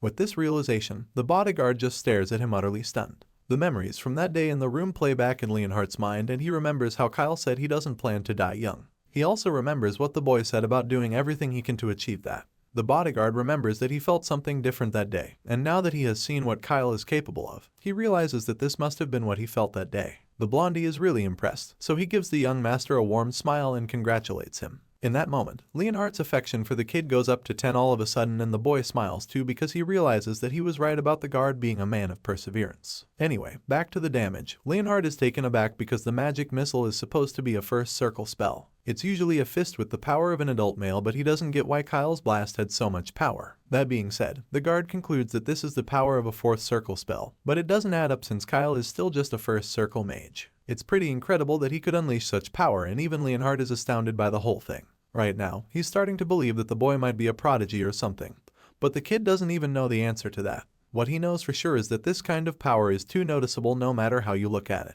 Thanks to the insight, he's read all the first circle magic books in a day when it would have taken him months under normal circumstances. However, he still doesn't get why the magic usage is decoded by insight different from the game. According to the magic books, one has to first draw a complex magic circle to cast magic, then finally activate the magic after several calculations and circulating mana. That's the old school way, but it's different now. In the game, using magic was way easier, since they just had to draw a simple magic circle with mana and then activate it. That method was even more powerful, so he tried the same thing and it ended up being too powerful. As such, he concludes that it's a problem, and decides that it's not yet time to reveal his full strength. That being said, he tells Leonhard to keep everything he just saw a secret, and when the guard doesn't seem to get what he's asking, Kyle explains that he does want anyone else in the household to know of his magical abilities. He claims that they should just keep it between them and tries to act all casual about it, but it seems that Leonhard doesn't like that because the favorability drops by 50 points all of a sudden. Kyle is shocked and confused, so he tries to explain things to the knight, but the guy wants to know why he doesn't want anyone else to know. Seeing that the guy won't budge, he decides to break things down for him, reminding Leonhard that the succession ceremony is in 2 months. The succession ceremony is a big deal, and this is because, traditionally, in the Marquis of Salterian family, the successor is not chosen by age but by competition. Personality, swordsmanship, wisdom, knowledge, public support, and opinion of loyal followers are the basis of judgment. This is to select the most promising heir to lead the family to greater prosperity. Currently, 2 people are fiercely competing for the position of heir. The eldest son, Abel Salterian, and the second son, Adolf Salterian. But before we go any further, our boy would like to introduce these 2 characters. Abel is the eldest son of the legitimate wife of the Marquis. He's currently the most likely candidate for heir since he has a gentle nature and excellent swordsmanship. Besides, he's been groomed as the heir since childhood, growing up with high expectations. On top of that, he is supported by the family's long-serving retainers. On the other hand, there's Adolf, who is also born of the legitimate wife, but he was overshadowed by elder brother Abel. However, at some point in Adolf's life, his personality became more composed and HJ's swordsmanship developed rapidly, causing him to quickly stand out all of a sudden. This explains why his main supporters are young passionate knights mainly, and you can't help but feel he's got the vibe of a gang leader. Anyway, the 2 brothers get to meet after a long time, and Abel gets carried away with greeting guests, which annoys Adolf. He calls his big brother out for ignoring him, and that's when Abel finally greets him. He claims that he didn't notice him earlier because he was lost, but Adolf refuses to believe that, because it doesn't make sense that a person who manifested aura at 5 couldn't sense someone's presence. In response, Abel claims that it was just a fluke from ages ago, explaining that it wasn't a big deal and not worth bragging about. The eldest brother doesn't want them to talk about that anymore because he feels embarrassed by it. But of course, people start talking, suggesting that it's actually a big deal since Adolf didn't manifest aura until he was 15 years old. Some of the guests start gossiping, and one claims his son was just like that, stating that he was worried the boy lacked talent. When Adolf's supporters hear the men saying such things in front of their leader, they're absolutely furious and even threaten to kill them, but the second son quickly calls his hotheads to order, warning them to behave themselves because they're in the main house where his father resides. They apologize immediately, and when Abel sees this, he commends Adolf for training his subordinates well, and admits that his little brother is worthy of being a candidate for heir. As you'd expect, the second son refuses to believe that Abel is being honest. He concludes that his big brother is mocking him, so he gets in Abel's face and assures him that he won't be laughing for much longer. That being said, he storms out of the hall with his men, leaving the level-headed first son speechless. The story continues, and as the young master is served his breakfast, he begins to think about the upcoming succession ceremony. The occasion is only 2 months away and it's starting to get him pretty worried. The Salterian Marquisate doesn't follow the principle of firstborn's right to inheritance. In this case, legitimacy or illegitimacy doesn't matter, and the sole criterion for the selection is strength. Anyone who is a direct descendant of the father is eligible to compete for the succession, and that's just how things work here. However, there is one exception, and that's our boy. Kyle Salterian is the only exception, and apparently, he's not allowed to compete in the selection. Due to his illness, he was removed from the succession race early on. He's not the only one not allowed to compete, because even the third son, Kyle's older brother, Duke, is also not involved in the struggle for succession. While being 15 isn't the problem for our boy, if he were older, his swordsmanship and magic would still be pretty inferior to that of his older brothers, so for this reason, the contest has been tweaked a bit. The current succession landscape is a little complicated and quite unfair for the young master. At the table, Leonhard informs him what's going on, but before the bodyguard can finish talking, our boy cuts him off, revealing that he's already aware. Kyle states that there's going to be a duel between his oldest brother, Abel, and the second son, Adolf. Because of this, he's certain that the two brothers won't welcome any new developments that can alter the manner of the contest because of how little time left there is before the succession ceremony. They wouldn't want any unexpected changes, but this makes Kyle wonder what would happen if it becomes known that he now has great power. This is basically him asking what would happen if a good-for-nothing who was never considered a threat suddenly emerged as a dark horse. If this happens, the protagonist predicts 2 possible reactions from the other parties involved. 1. Each of the brothers might try to bring him to their side and make him an ally. Or, they might try to crush him and eradicate his threat early on since he's still very young. Leonhard and Ursula just stare at the boy, lost for words, as they listen to him strategize. After a brief pause, the blonde bodyguard finally speaks up, suggesting that Kyle's prediction is a rather extreme way of looking at things. Throughout history, there have been instances of bloodshed over the succession, and when the bodyguard points this out, the young master immediately explains that this is exactly what he's talking about. According to the game's settings, Abel is basically a good guy, so he'll be fine and won't be a threat. However, Adolf, on the other hand, is a desperate character, and Kyle is convinced that the second son will definitely try to kill him. Hearing this, Leonhard is concerned, and the young master comes up with an idea to protect himself and hide his strength so he doesn't pose a threat to his brothers. He knows that wizards often conceal their abilities to protect themselves from people that might try to hurt them. This is a technique they use to pretend and downplay their circle level. This is the only way that Kyle can attend the ceremony without anyone else finding out about his true strength. This plan makes sense to the bodyguard, and he's sure that it would work because Kyle buys the idea. They can hide the boy's strength for now, but Leonhard states that he would report everything to the head of the family after the ceremony. Hearing this, our boy figures that the bodyguard is on the same page as him, so he nervously asks to confirm if Leonhard will go along with his plan. The knight agrees, but his favorability for the boy drops in that instant. It's like every time he does something slightly annoying, the bodyguard loses affection for him a lot. Right now, Leonhard pledges his loyalty to the head of the family, his father, and not him. Because of this, our boy understands that he shouldn't expect the bodyguard to feel any unconditional support for him. The blondie didn't outright say no to his idea, so he figures that the situation is a lot better than before. At least, he didn't oppose it, and since they're on the same page, he's satisfied with the current state of things. Nevertheless, our boy still intends to make the former knight follow him and remain loyal to him eventually. With a confident smile on his face, he looks at the bodyguard and makes a vow to definitely get Blondie on his side. At this point, Leonhard suddenly starts to feel chills run down his spine, and it's almost as if he senses the young master is up to something. So, he quickly turns around to speak to Kyle and then asks him if he's really serious about becoming a wizard. It's something that is still pretty difficult for him to wrap his head around, so he wants to confirm if the young master really means what he's been saying. Kyle is a little surprised that his bodyguard is still doubting him, so he explains once again, stating that it won't be bad for the renowned Salterian Marquisate to have a skilled wizard among them since they're known for swordsmanship alone. Hearing this, Leonhard agrees with the young master, and a small smile creeps up on his face as he suggests that Kyle is right. He's impressed with the young boy's suggestion and admits that the head of the family will also be happy when he gets to know about it. Once again, the bodyguard's favorability for the boy increases, leaving the boy pretty astounded because he no longer gets how the affection keeps fluctuating.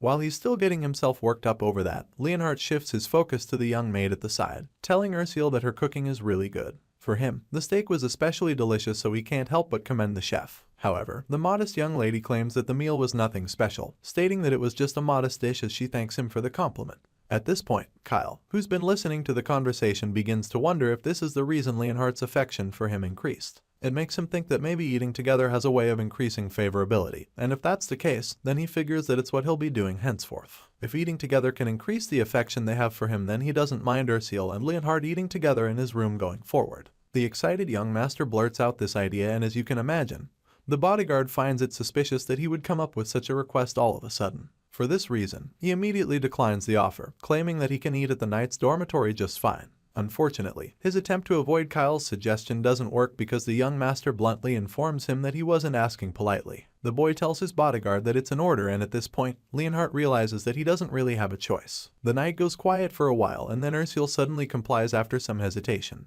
Later that night, we catch up with the young master, who's currently pretty occupied with the pile of books stacked up by his side as he studies in his room. Kyle looks really focused and quite honestly stumped after some time. He's drawing some strange symbols on a paper, and they're probably magic spells or something like that. The young master figures that he could activate magic using the same method he did in the game. After all, the activation is fast and the power that comes out of it is tremendous. Unfortunately, there's a drawback, and that's the fact that it's difficult to control that sort of power. Kyle ponders on all of this and begins to wonder why the game method makes magic so much more powerful. His mind flashes back to the tree he split in half a while ago and admits that it would be really difficult for him to handle if he continues with it. After thinking for a while, he's not able to come up with a solution, so he decides that he'll just seal the magic for now. As far as he's concerned, there will definitely be a time when he'll need to show off his magic, and that's not now. But then again, he also knows that he can't just stick to using standard magic forever. At this point, he's torn because he doesn't know what the right call is. The magic activation method of this world is slow, and the drawback is that it's difficult to master. Kyle figures that he can control the power in detail, and then all of a sudden, another idea pops up in his mind.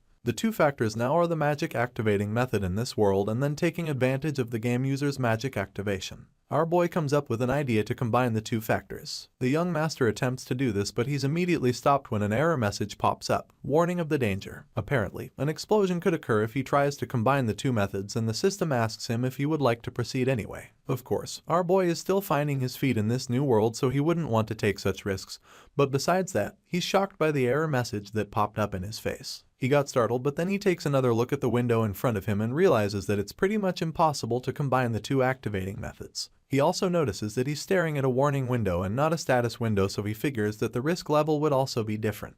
But then again, he's very familiar with the concept of high risks having high rewards. You can't gain anything big if you don't take risks after all, so he goes in with this thought and pushes the yes button to continue. Our boy pushes the button, and immediately, you can tell that something insane is about to happen. All the papers start flying all over the place, and a surge of magic energy fills the room. The system sends more warning messages, informing him of the danger he's exposed to by combining the two activating methods. The system keeps warning that a magic explosion could occur, but it appears that it's a risk Kyle is willing to take. He's made up his mind and is certain that he wants to execute his command, so the system begins analyzing his body, and the activation method as well. Once the analysis is complete, the system confirms that Kyle's understanding of magic missile is very high, and once that's been confirmed, the system starts analyzing an efficient path. The combined path analysis is finished in no time, and our boy is delighted to see that nothing bad happened.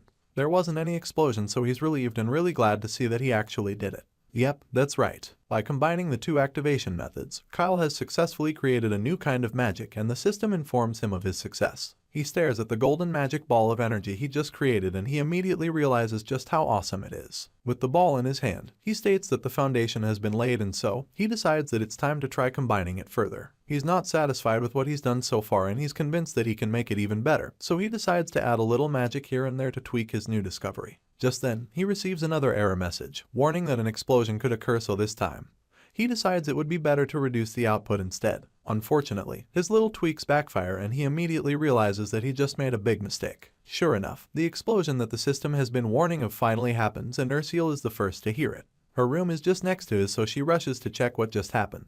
The explosion was pretty loud, so she's afraid that he might have gotten hurt. However, when she enters the room, he quickly tells her that he's fine. His room is basically a pile of rubble, and he's covered in dirt and bruises, but for some reason, he's laughing about the whole thing. He tells her that he was just practicing magic and assures her that everything is fine. Despite his efforts to calm her down, she just can't buy his story. She doesn't get why magic practice would be so harmful, and she certainly doesn't understand why there's a gaping hole in the wall. Kyle can clearly see her concern, so he tries to laugh off the whole thing, admitting that he should have done his experiment outside. Seeing the result of his little experiment, he realizes that this is what the warning window was talking about when they said there might be an explosion. As such, he also realizes that he will have to set up a proper magic workshop for future experiments. At least, then he can put up some good barriers. While he's thinking about this, his bodyguard rushes into the room looking really worried. He clearly heard the loud noise as well, so he was afraid that something happened to the young master. By the time he enters the room, he's shocked to see the huge wall in the wall, and before he can even say anything about it, the boy quickly tells the blondie to help him clean up the mess. Leonhard is shocked to hear this, but immediately complies, since Kyle reminds him that it's better to clean first and think later. As if that's not bad enough, the books he borrowed have been ruined, so he already knows that the librarian is going to freak out when she finds out. Seeing all of this, the frustrated bodyguard doesn't even know how to react. All he can do is yell Kyle's name in annoyance, and it's safe to say that he looks like he's about to cry.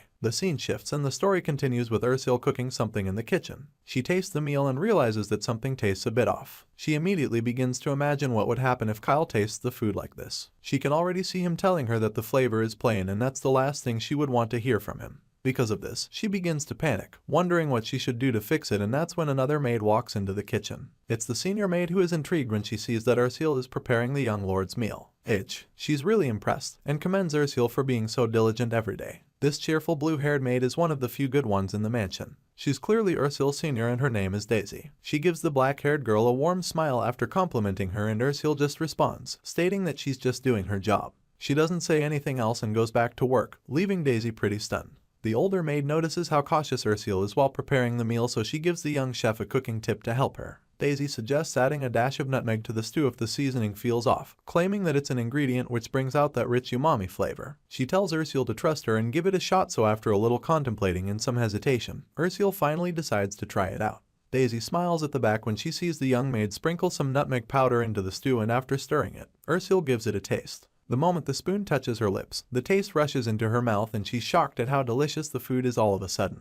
Daisy just smiles proudly at this point, feeling really glad that she could help out. She knew exactly what she was talking about and how she's made Ursula's somewhat bland stew taste a whole lot better. After a while, the young maid asks Daisy if she is good at cooking, and since the answer is pretty obvious, she asks the senior maid if she can give her cooking lessons. Daisy is taken aback by this request at first, but then the look of shock disappears from her face and is immediately replaced with a gentle smile. She agrees to teach Ursula how you cook like her, admitting that she'd be happy to help. For now, she just wants to help Ursula carry the food she just prepared, and the young girl thanks her for helping out. The senior maid sets the food on a tray and follows Ursula to serve the young master. Along the way, Daisy starts to wonder how Kyle has been doing these past few days. From what she's heard, the boy has become much more polite, so Ursula just keeps listening to her. The senior maid claims that she was really worried when she found out that Ursula was made Kyle's exclusive maid, because she was afraid that the rude boy might trouble her or act harshly toward the poor girl. At this point, Ursula finally responds, telling Daisy that there's nothing to worry about because the young master treats her well. The senior maid seems shocked to hear this, but admits that it's a really good thing.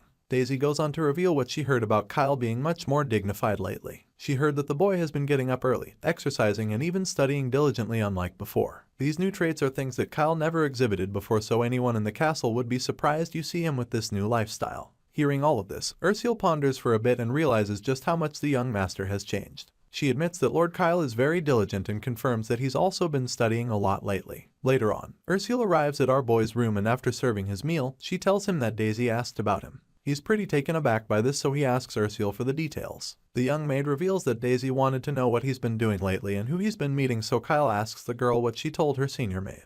In response, the smart girl reveals that she didn't give any information to the nosy maid. She told Daisy that she doesn't know anything because he didn't think that she should disclose anything about the young master to Daisy. That was what she felt was right, and when she asks Kyle if she did the right thing, he assures her that she made the correct decision by keeping her mouth shut. The young master excitedly commends her for doing a great job and then reminds her that she can try answering moderately in the future to avoid suspicions. After all, he won't be able to hide the fact that he overcame Hermimu and that he's learning magic in secret. That being said, it wouldn't be a bad idea for her to open up a little when next she's asked, so that it's not obvious that she's lying. Hearing this, Ursula completely understands, so she promises to keep his advice in mind for next time. While the girl serves his food, Kyle thinks about how the tale's already showing when he thought that the impatient one among them would actually first. It's just as he expected of his second brother Adolf. Kyle knows that the guy lacks patience, so he's not too surprised that he sent his spy to come digging for information already. Remember that maid who was reporting back to Adolf? Well, it turns out that it was Daisy. Apparently, the senior maid is his personal informant, and now that she's told him some things about Kyle's development, he's rushing things. Thankfully, our boy can see all of this very clearly, and there's a good chance he has a plan to handle the situation.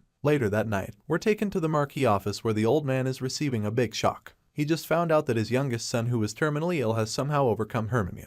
Remton Seltarian can't believe what he just heard because it's practically impossible for anyone to overcome the illness. At least that's what they thought. Anyway, Leonhardt breaks the news to him, and when the old man is having a hard time believing it, the bodyguard informs him that the young master is even currently studying magic on his own. The boy has already achieved his first circle after only a short time, which just means that he's going to be a really excellent mage. Leonhardt is convinced that the boy's power is beyond the first circle, but he's not ready to start explaining all the details to the Marquis right now. He figures that he'll do that later since the family head still hasn't processed the first piece of information. Rimton is so overwhelmed right now because he simply can't understand how that child overcame Herminu. This old man remembers the last time he saw Kyle and recalls that the boy's condition was absolutely terrible back then. That's the reason he was so angry and harsh toward the young master. Obviously, that wasn't very nice of the father. He said some really mean things to the poor boy, and in a flashback, we get to see what the exchange was like. The frustrated young boy snaps at his father, reminding him that he never asked to be born with such a body, but the disappointed old man doesn't seem to be moved by this. As such, Kyle tells his old man that he should have just killed him the moment he was born. Hearing this, Rimton's blood begins to boil just as much as Kyle's. He balls his fist in rage and calls the kid a wretched fool, before claiming that he'll just pretend he doesn't have a son like him. He then orders Kyle to stay locked in his room and not cause any trouble during that time. At this point, the heartbroken boy falls to his knees and begins to sob bitterly. Apparently, this was when his solitary confinement began, and now that the boy is free and making a difference, the Marquis is starting to feel quite guilty about how he treated his youngest son. He feels that he abandoned the child and maltreated him because of his condition, so he doesn't even know how you fix the relationship right now. Feeling really bad about the situation, he suddenly asks Leonhardt how old Kyle is now. The bodyguard reveals that the young master recently turned 13, and this just makes the Marquis even more confused. From what he knows, to overcome Herminu, the patient needs exceptional talent in magic or swordsmanship. That talent usually manifests at around age 5 or 6. However, for someone like Kyle, it's really strange and baffling because Rimton has never heard of a case where someone overcomes Herminu at the late age of 13. He asks the knight if he's heard of such cases, and Leonhardt admits that he's not certain. As much as he doesn't know about any other cases, what he does know is that the young lord overcame Herminu because he saw it with his own eyes. Leonhardt reveals that he saw the young boy using first circle magic in the woods. At this point, the family head is dumbfounded because he no longer knows what to believe. Everything he just heard should be impossible, but it appears that Kyle somehow managed to achieve them all, so he's beginning to wonder if this is some kind of miracle. Because of how bad the relationship between the father and son has gotten right now, Rimton Sulturian doesn't know how to go about the whole thing. As such, he asks Leonhardt if it would be a good idea to meet Kyle. In response, the bodyguard simply asks the old man if he doesn't want to meet the boy, since that would pretty much answer the question. At this point, the Marquis begins to stutter before finally admitting that he's not even certain either. As far as he's concerned, that child probably resents him because of how he treated him in the past. He's so sure that Kyle hates him, so he's even afraid to approach the kid for anything. Hearing this confession, Leonhardt is a little taken aback because he doesn't think Kike resents his father. He's spent a lot of time with the young lord recently, and judging by everything he's witnessed, he's able to confidently say that Kyle wants to speak with his old man. Leonhardt recalls the young master saying that he would like to meet the Marquis because there's something he wants to talk about. In a flashback, we get to see exactly what the knight is talking about. That day in the garden, Leonhardt offers to convey whatever message Kyle has for his father, but our boy insists that he needs to meet the Marquis in person and have a talk with him. Unfortunately, as much as the bodyguard would hate to be the obstacle between Kyle and his father, he reminds the boy that he's still on his arrest. That being said, he can't leave the annex if he doesn't have the Marquis permission, and when Leonhardt points this out, our boy explains that this is exactly why he's making the confession. Since the knight still hasn't gotten the message, he decides to spell it out for Blondie, telling him to let his father know that he really wants to see him. He makes this very clear to his bodyguard, and from his tone, you can tell that he's not messing around, so even Leonhardt gets a little nervous as a result. Seeing that Blondie might be uncomfortable, our boy quickly switches his approach and immediately starts pleading politely. After doing everything he can to make himself look cute, Leonhardt finally gives in and agrees to pass the message and make the request on his behalf. After playing back this memory and recalling how excited Kyle was when he agreed, Leonhardt is convinced that boy doesn't harbor any resentment for the Marquis. Anyway, Rimton's conscience is currently judging him, so when he hears that his last son wanted to see him, he curiously asks the knight what Kyle said about him. Seeing just how eager the old man is, Leonhardt clears his throat before making the big reveal, stating that Lord Kyle wants to meet with the Marquis himself. Now, we've been hearing a lot about Kyle's dad, the Marquis Rimton Sulturian, but we still do know much about him, so here's a little breakdown of the character. Rimton Sulturian is the head of the esteemed swordsmanship family, the Sulturian Marquisate, which has protected the frontier from monsters for generations. The man is a pretty big deal too, as he is one of only 5 sword masters on the entire continent.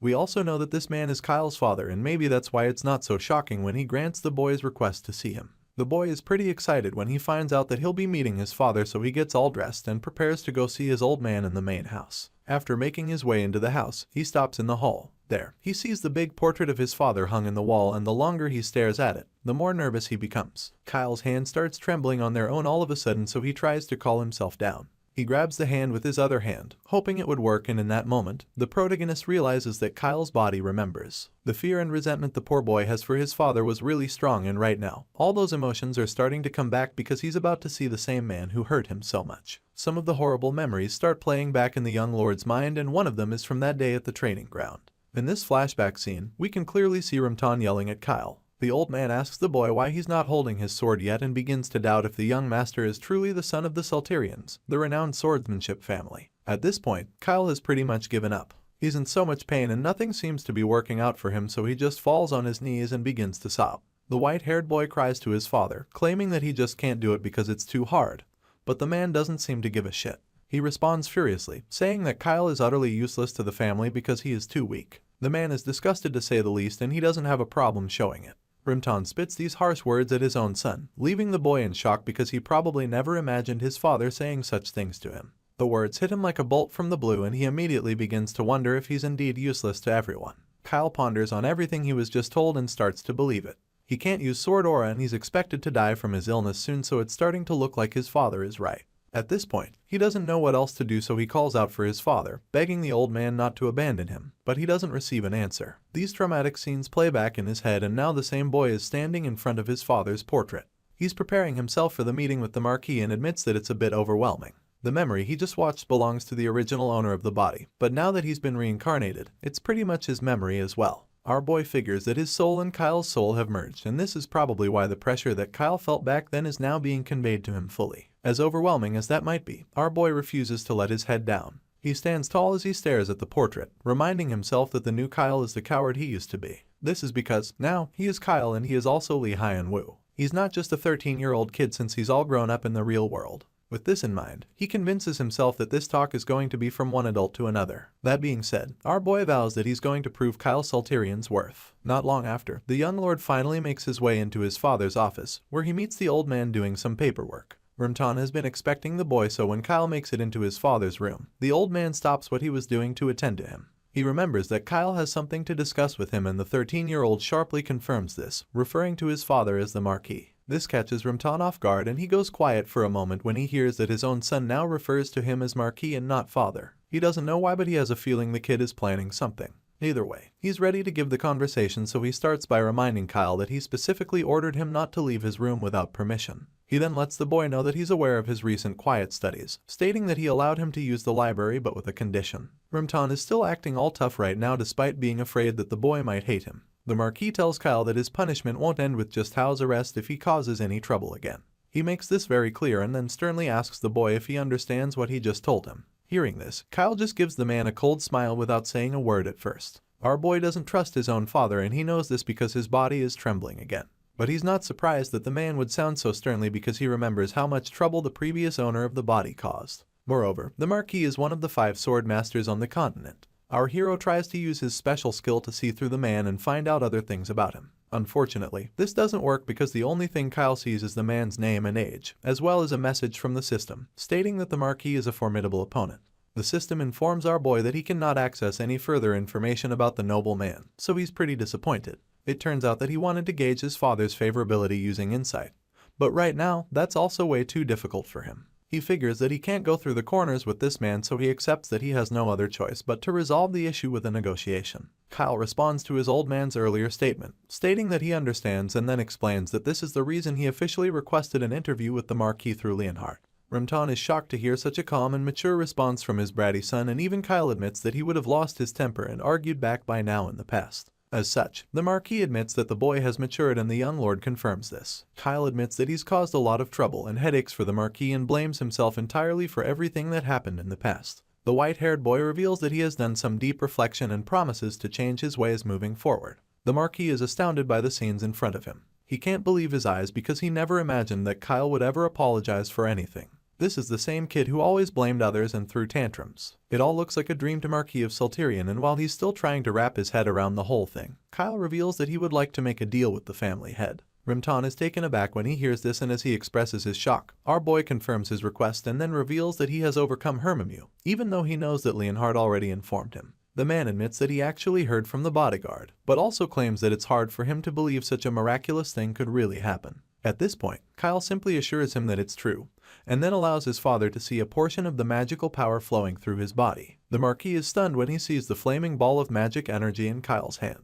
The boy shows it to his old man, informing him that he's now a first circle mage. Despite being utterly shocked, Rumtan tries his best not to let it show. Even after hearing from Leonhardt, he was still skeptical, but now he believes that it's true because he can even sense the flow of mana coming from the 13-year-old. At this point, Kyle casually confirms it and then assures his old man that he'll only continue to grow even more. After all, it's well known that mages who overcome Hermu have exceptional potential. In fact, he reveals that it didn't take him long to reach first circle magic on his own. They say that the value of a powerful mage is equivalent to that of an entire knight's order. That being said, Kyle suggests that it would be beneficial for the family to produce a skilled mage from its direct line even though the Salterian Marquisate is renowned for swordsmanship. Our boy informs his father that he will use his abilities for the benefit of the family, but only if they support him in this endeavor. He's confident that he will become a powerful asset for the family, because for the first time ever, a Salterian Marquisate that boasts of swordsmanship and magic will rise above all the other families in the country. After pitching this proposal to his father, he asks the overwhelmed man what he thinks about it.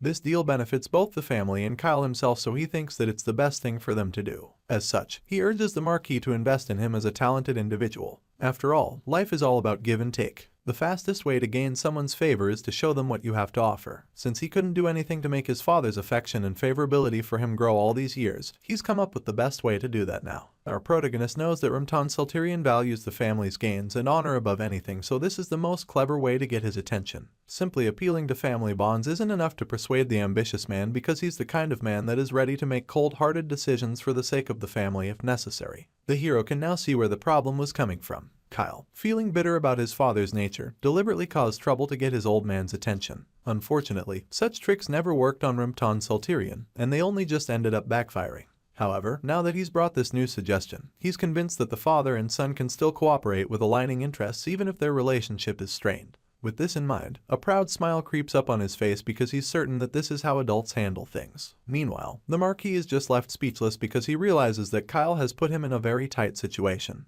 It would be almost impossible for him to turn down this deal, so he's getting really nervous. The Marquis even starts sweating because he cannot believe that this kid is the same kike he's known for years. It's so obvious that the young master is no longer the child he once was. After some time, Kyle asks the Marquis once again to invest in a talented individual like him. Rumtan Salterian is still pretty dumbfounded because he doesn't even know what to say. He's been caught off guard and can't believe it's the same kid. To the man, it's quite baffling how Kyle accurately identifies what the other party needs before trying to negotiate.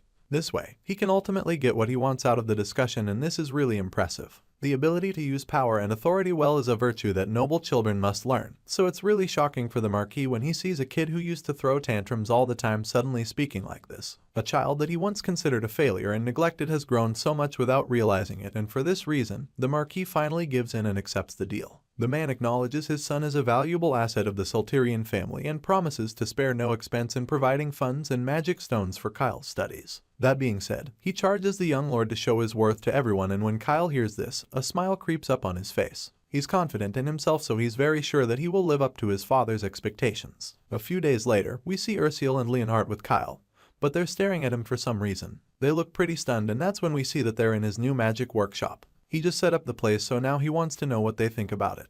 Our boy put a lot of work in this place, and it's really obvious. He reveals that he's reinforced the interior with a barrier magic artifact. On top of that, he's equipped the workshop with tools to make potions. The boy is especially happy about the fact that there won't be any more holes in the walls during his experiments, and at this point, Leonhardt finally admits that the place is amazing. He also can tell that it must have cost a lot to set up, so he asks where Kyle got the money. In response, our boy reveals that it's all his father's money, stating that his adorable act of charm made the Marquis gladly provide it. This sounds really unbelievable to Leonhardt and Ursiel, who don't seem to buy the story. They're not sure that charm was what the boy used to get his father on board, and when Kyle senses their doubt, he calls the maid over for a second. Once they're in another room, she asks if there's something she can do for him, but he immediately informs that he didn't call her for that. Kyle reveals that it's hard to use spirit magic freely in the room, and then reveals that he made a separate space for that reason. This room is equipped with soundproofing and anti-vibration facilities so that the girl can practice her spirit arts without worry. As you can imagine, the maid is really overwhelmed by this and fears that she might not be able to use it because it's right next to his workshop. However, he assures her that she can feel free to use the place as much as she wants. After all, he's already told her before that he wants her to become his right hand. Not just a maid who serves him but a spirit user that no one else can replace. Hearing this, the girl is overwhelmed, to the point that she starts sobbing. She's so touched by his generosity and support that she's pushed to tears. Because of this, she promises to work really hard and learn everything she can. This way, she can become someone who can help him, and because of this wholesome moment, her favorability for him shoots up to 70. Seeing this, the young master is delighted, and while the girl is still wiping off the tears, something strange happens all of a sudden. The magic energy in the room is suddenly activated, and when they notice this, they're shocked. Kyle doesn't understand why the spirit circle is reacting all of a sudden, so he asks the girl if she used her spirit arts just now. In response, she claims that she didn't do anything, so Kyle becomes even more confused because he can't figure out what's causing the sudden glow in the room. They all stare at the magic energy glowing and flowing in the room, and while they're still trying to understand what's going on, a small flying creature appears all of a sudden. At this point, Kyle realizes that this is a spirit summoning. The small chubby creature looks like a baby Pokemon with wings, and from the moment it appears, it's instantly attached to the maid emotionally. Seeing that the summon immediately went to Ursul, Kyle figures that the girl was the one who summoned it, even if she doesn't know this yet. The maid is really shocked when she realizes that the creature she's holding in her arms is a spirit, and at this point, our boy just states that this is truly fitting for someone with the talent of eternal friend of spirits. Kyle thinks that it's amazing that Ursul can already summon spirits, but the girl insists that she didn't do anything. So, he informs her that the techniques of spirit users are different from magic spells or incantations because it's said that they feel the energy of spirits naturally within their souls. As such, he suggests that the spirit stone in the workshop responded when her emotions heightened. As far as he is concerned, this is how the spirit was summoned, so Ursul finally begins to understand. This makes sense because they all notice that the spirit stone, which was full moments again, is now empty after the summoning. Seeing that she was the one who used up the stone, Ursul begins to panic, but Kyle quickly calms her down, reminding her that the stone was hers to use in the first place. Despite being really proud of her, Kyle also didn't expect her to summon a spirit so quickly. With his curiosity piqued, he runs a background check on the spirit, and the system confirms that it's a high-level being. Unfortunately, that's all the information available to him since his insight can't identify the spirit. At this point, he asks Ursul if she knows what kind of spirit it is, so she tells him that she'll ask. The young maid speaks some gibberish to the creature, and after a small exchange, she reveals that the spirit is Asura, an ancient spirit of light. Hearing this, Kyle and Leonhard are both shocked that the chubby little thing is an ancient spirit of light. It turns out that ancient spirits are the highest tier of spirits. Summoning one even after pouring all your spirit stones and praying for 3 days is a rare feat. Yet, this girl summoned on with a single try, and on top of that, she did it unconsciously. But then again, our boy feels that this glowing Pokemon creature is a bit too unimpressive to be an ancient spirit, and this comment earns him a whack on the head from the spirit. At this point, Ursul informs him that this isn't the spirit's true form, because the mansion will collapse if the ancient spirit takes its true form. Hearing this, Kyle drops the doubt and admits that such an outcome would be really bad while running his swollen head. While he's doing that, the spirit suddenly tells Ursul, and the confused girl asks the young master what she should do. Hearing this, our boy figures that the spirit is asking to make a contract since it came to her unconsciously. He admits that Ursul has a very good affinity with the spirit, but the girl is just trying to understand what he means by a contract. She's not so sure about it, but she agrees. The girl begins the process by stating that she makes the truest contract with the ancient spirit of light, Asura.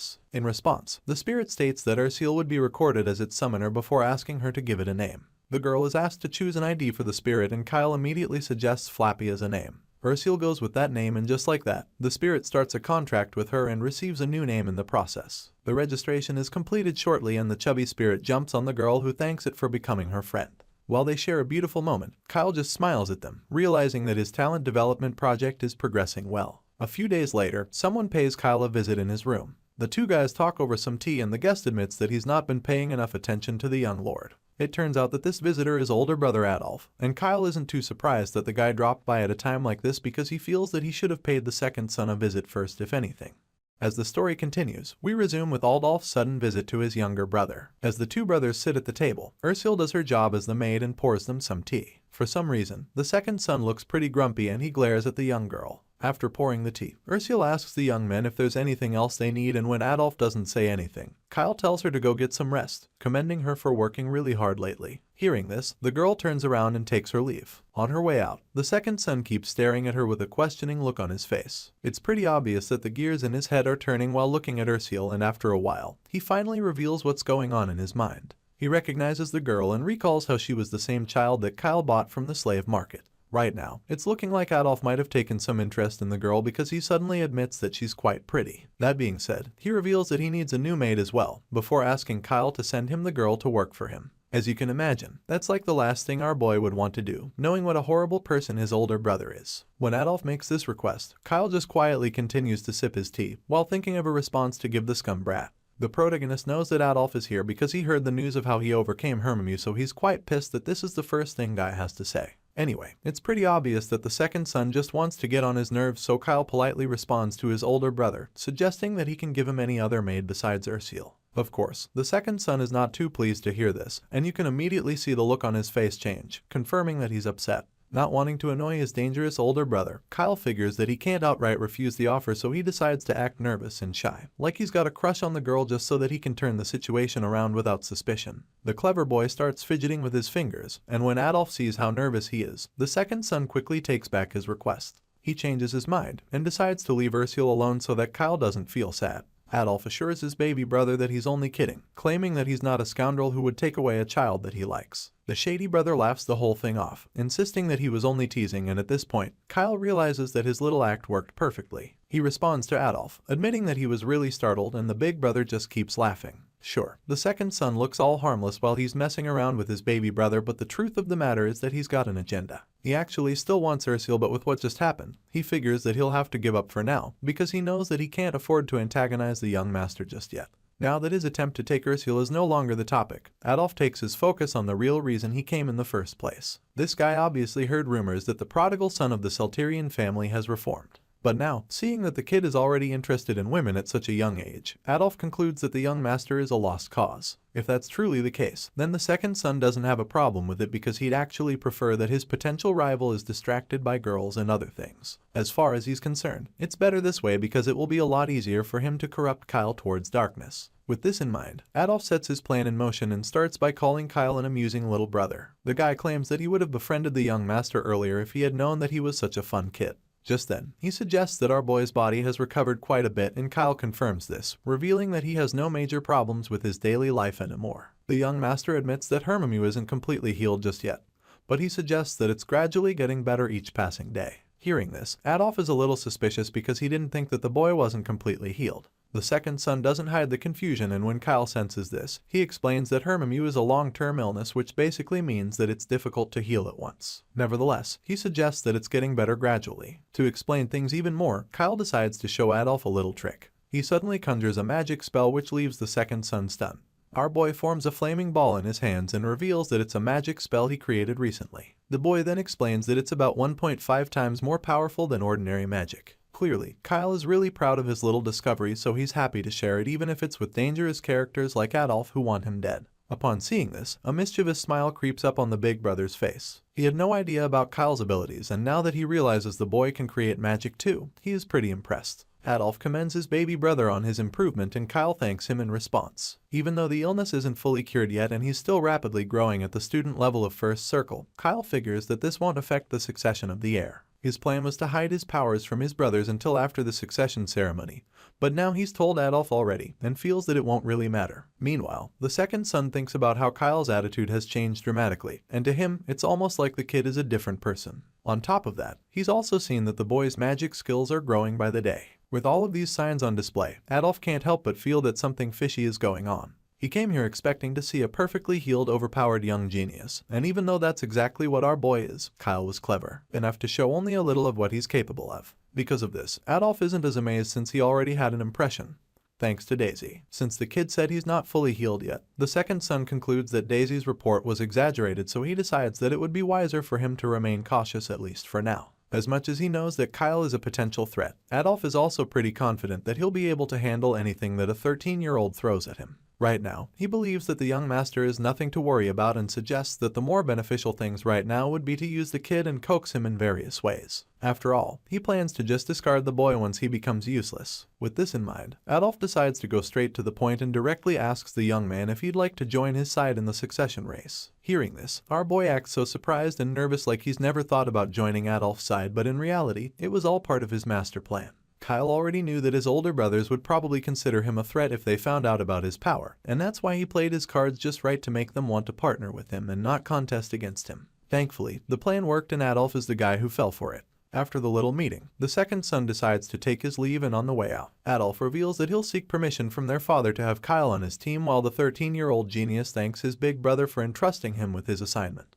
Adolf steps out of Kyle's room, and that's where he meets Leonhardt again. The bodyguard greets the noble son and wishes him a safe trip home. Not surprisingly, the second son has beef with the blondie. He's pissed when he sees Leonhardt standing there because he had no idea that the bodyguard was there all this time. In truth, the real reason he's so mad at Leonhardt is because the man is a tough nut to crack. He has tried so much to get the blondie to switch sides and join his team, but the man refused. As much as it annoys him, he admits that having Leonhardt on Kyle's side is a lot better than having the bodyguard on Abel's side. At least, the guy can't cause him too much trouble that way, since he feels that Leonhardt would probably rot in the hands of a snot-nosed kid. With all of this spite laced in his voice, Adolf tells Leonhardt that he looks terrible and mocks him for having a pathetic fall from grace. Apparently, Leonhardt used to be the darling of the knights, and now he's the bodyguard of a child. After spitting these harsh words at Leonhardt's face, the rude second son turns around and makes his way out of the annex. Once Adolf is gone, the bodyguard just stands there dumbfounded and a little embarrassed. That's when Kyle suddenly calls him back into his room, telling him that he's done with the discussion with his cruel big brother. When Leonhardt enters the room, the young master informs him that Adolf asked him to join the subjugation team.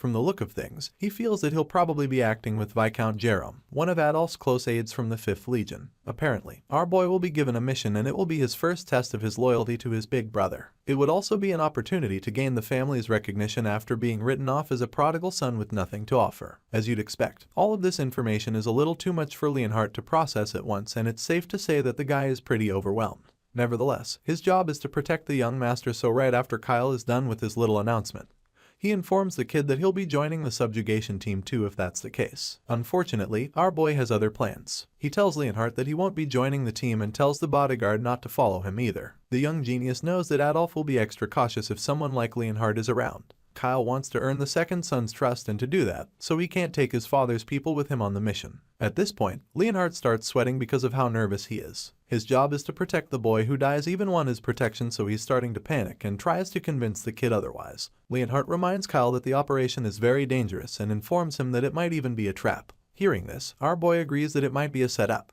But at the same time, he knows that Adolf won't trust him easily, so the only way to prove his loyalty would be to go alone. The second son is probably only testing how useful the boy will be in real combat, and since Kyle knows this, he also knows that there's a high chance he'll be exposed to danger. Nevertheless, he's not too worried about that because the truth of the matter is that he's pretty capable of protecting himself too. That being said, he tells Leonhardt that he doesn't need to worry about him. Besides, our boy doesn't intend on showing his full abilities while he's on the mission so that he doesn't draw unnecessary attention to himself. After explaining this, he suddenly asks the bodyguard if he has ever heard of the Yoruge function. The scene shifts all of a sudden, and we see that the subjugation team is already out on their little mission. The men have already set up camp somewhere in the forest, and there's no doubt that Kyle is somewhere around the corner calmly observing everything. In the south of Traston territory, there's a forest with a monster colony. Because of this, the Sulturian Marquisate usually sends the subjugation team to clear out the monsters time and time again. Today, young Master Kyle will be joining them in their quest to vanquish the monsters in the forest, and it's safe to say he came prepared. Our boy is booted and ready to play his part. Bro even has a huge staff like most mages do. While he's moping around wondering what he should even be doing, Viscount Jerome suddenly approaches him. This is the guy he's supposed to team up with for the mission, and the man looks really excited to partner with the young master. Viscount Jerome hops off his horse when he spots Kyle and immediately introduces himself, revealing that he's heard a lot about our boy from Adolf. That being said, he informs the kid that he'll be acting with him in this subjugation team. Hearing this, our boy decides it would be best to give off novice vibes, so he asks the Viscount to take care of him during the mission since this is his first time in real combat. In response, the man assures Kyle that he'll protect him and tells him not to worry at all. Kyle just smiles when Jerome promises to protect him because he knows that he's perfectly capable of taking care of himself on this mission. All of a sudden, he sees that Jerome's favorability for him dropped by 40 points, and that's a lot. Kyle is baffled when he sees this because this is the same guy that's supposed to protect him. I mean, how can you actually protect someone you don't even like? Anyway, our boy takes this as a sign and figures that he'll just avoid the Viscount in the meantime. The favorability probably dropped because Jerome sees Kyle as a liability. If that's the case, he doesn't even know how wrong he is. Kyle decides to get away from the man rather quickly, and Jerome just keeps faking affection for him, telling the boy to call if he needs anything. The young master starts walking away, and the look on Jerome's face changes immediately, confirming that he really doesn't like the boy. Not surprisingly, Adolf is the only reason the Viscount is talking with our boy. It turns out that he assigned Jerome to spy on Kyle. Since the boy is just a first-level mage, who they think doesn't know much, Adolf asks the man to keep an eye on Kyle and see just how skilled he actually is. In other words, this Viscount must make sure that Kyle doesn't get killed, and right now, the man feels that this is an extremely difficult task. As far as Jerome knows, Kyle is just a bedridden rascal with a deadly illness, so he doesn't think that the boy would be of any use to them. As for keeping him alive, the Viscount already thinks that it would be a relief if the young master doesn't hinder the battle. With all of this in mind, Jerome begins to panic, feeling that the mission he's been given is way too tough for him. Well, all of that changes really quickly because shortly after they locate the monsters, our boy does something that leaves everyone shocked. Using his staff, he unleashes a powerful blast of lightning which he uses to take out all the goblins in the area. Viscount Jerome is astounded when he sees this and extremely delighted as well because he never imagined that the young master would be such a valuable asset in battle. The man is extremely impressed when he sees Kyle use a shot of lighting to wipe out the group of goblins. Even the other members are thrilled when they see this, so it doesn't take long for them to become his fans. As you'd expect, the Viscount's favorability for Kyle shoots up immediately, and it doesn't even end there, because our boy keeps using different powerful magic skills to take out the monsters. After the battle against the goblins, Viscount Jerome rushes over to commend the young master for his feat. He's so impressed and admits that this is the easiest subjugation battle they've ever had.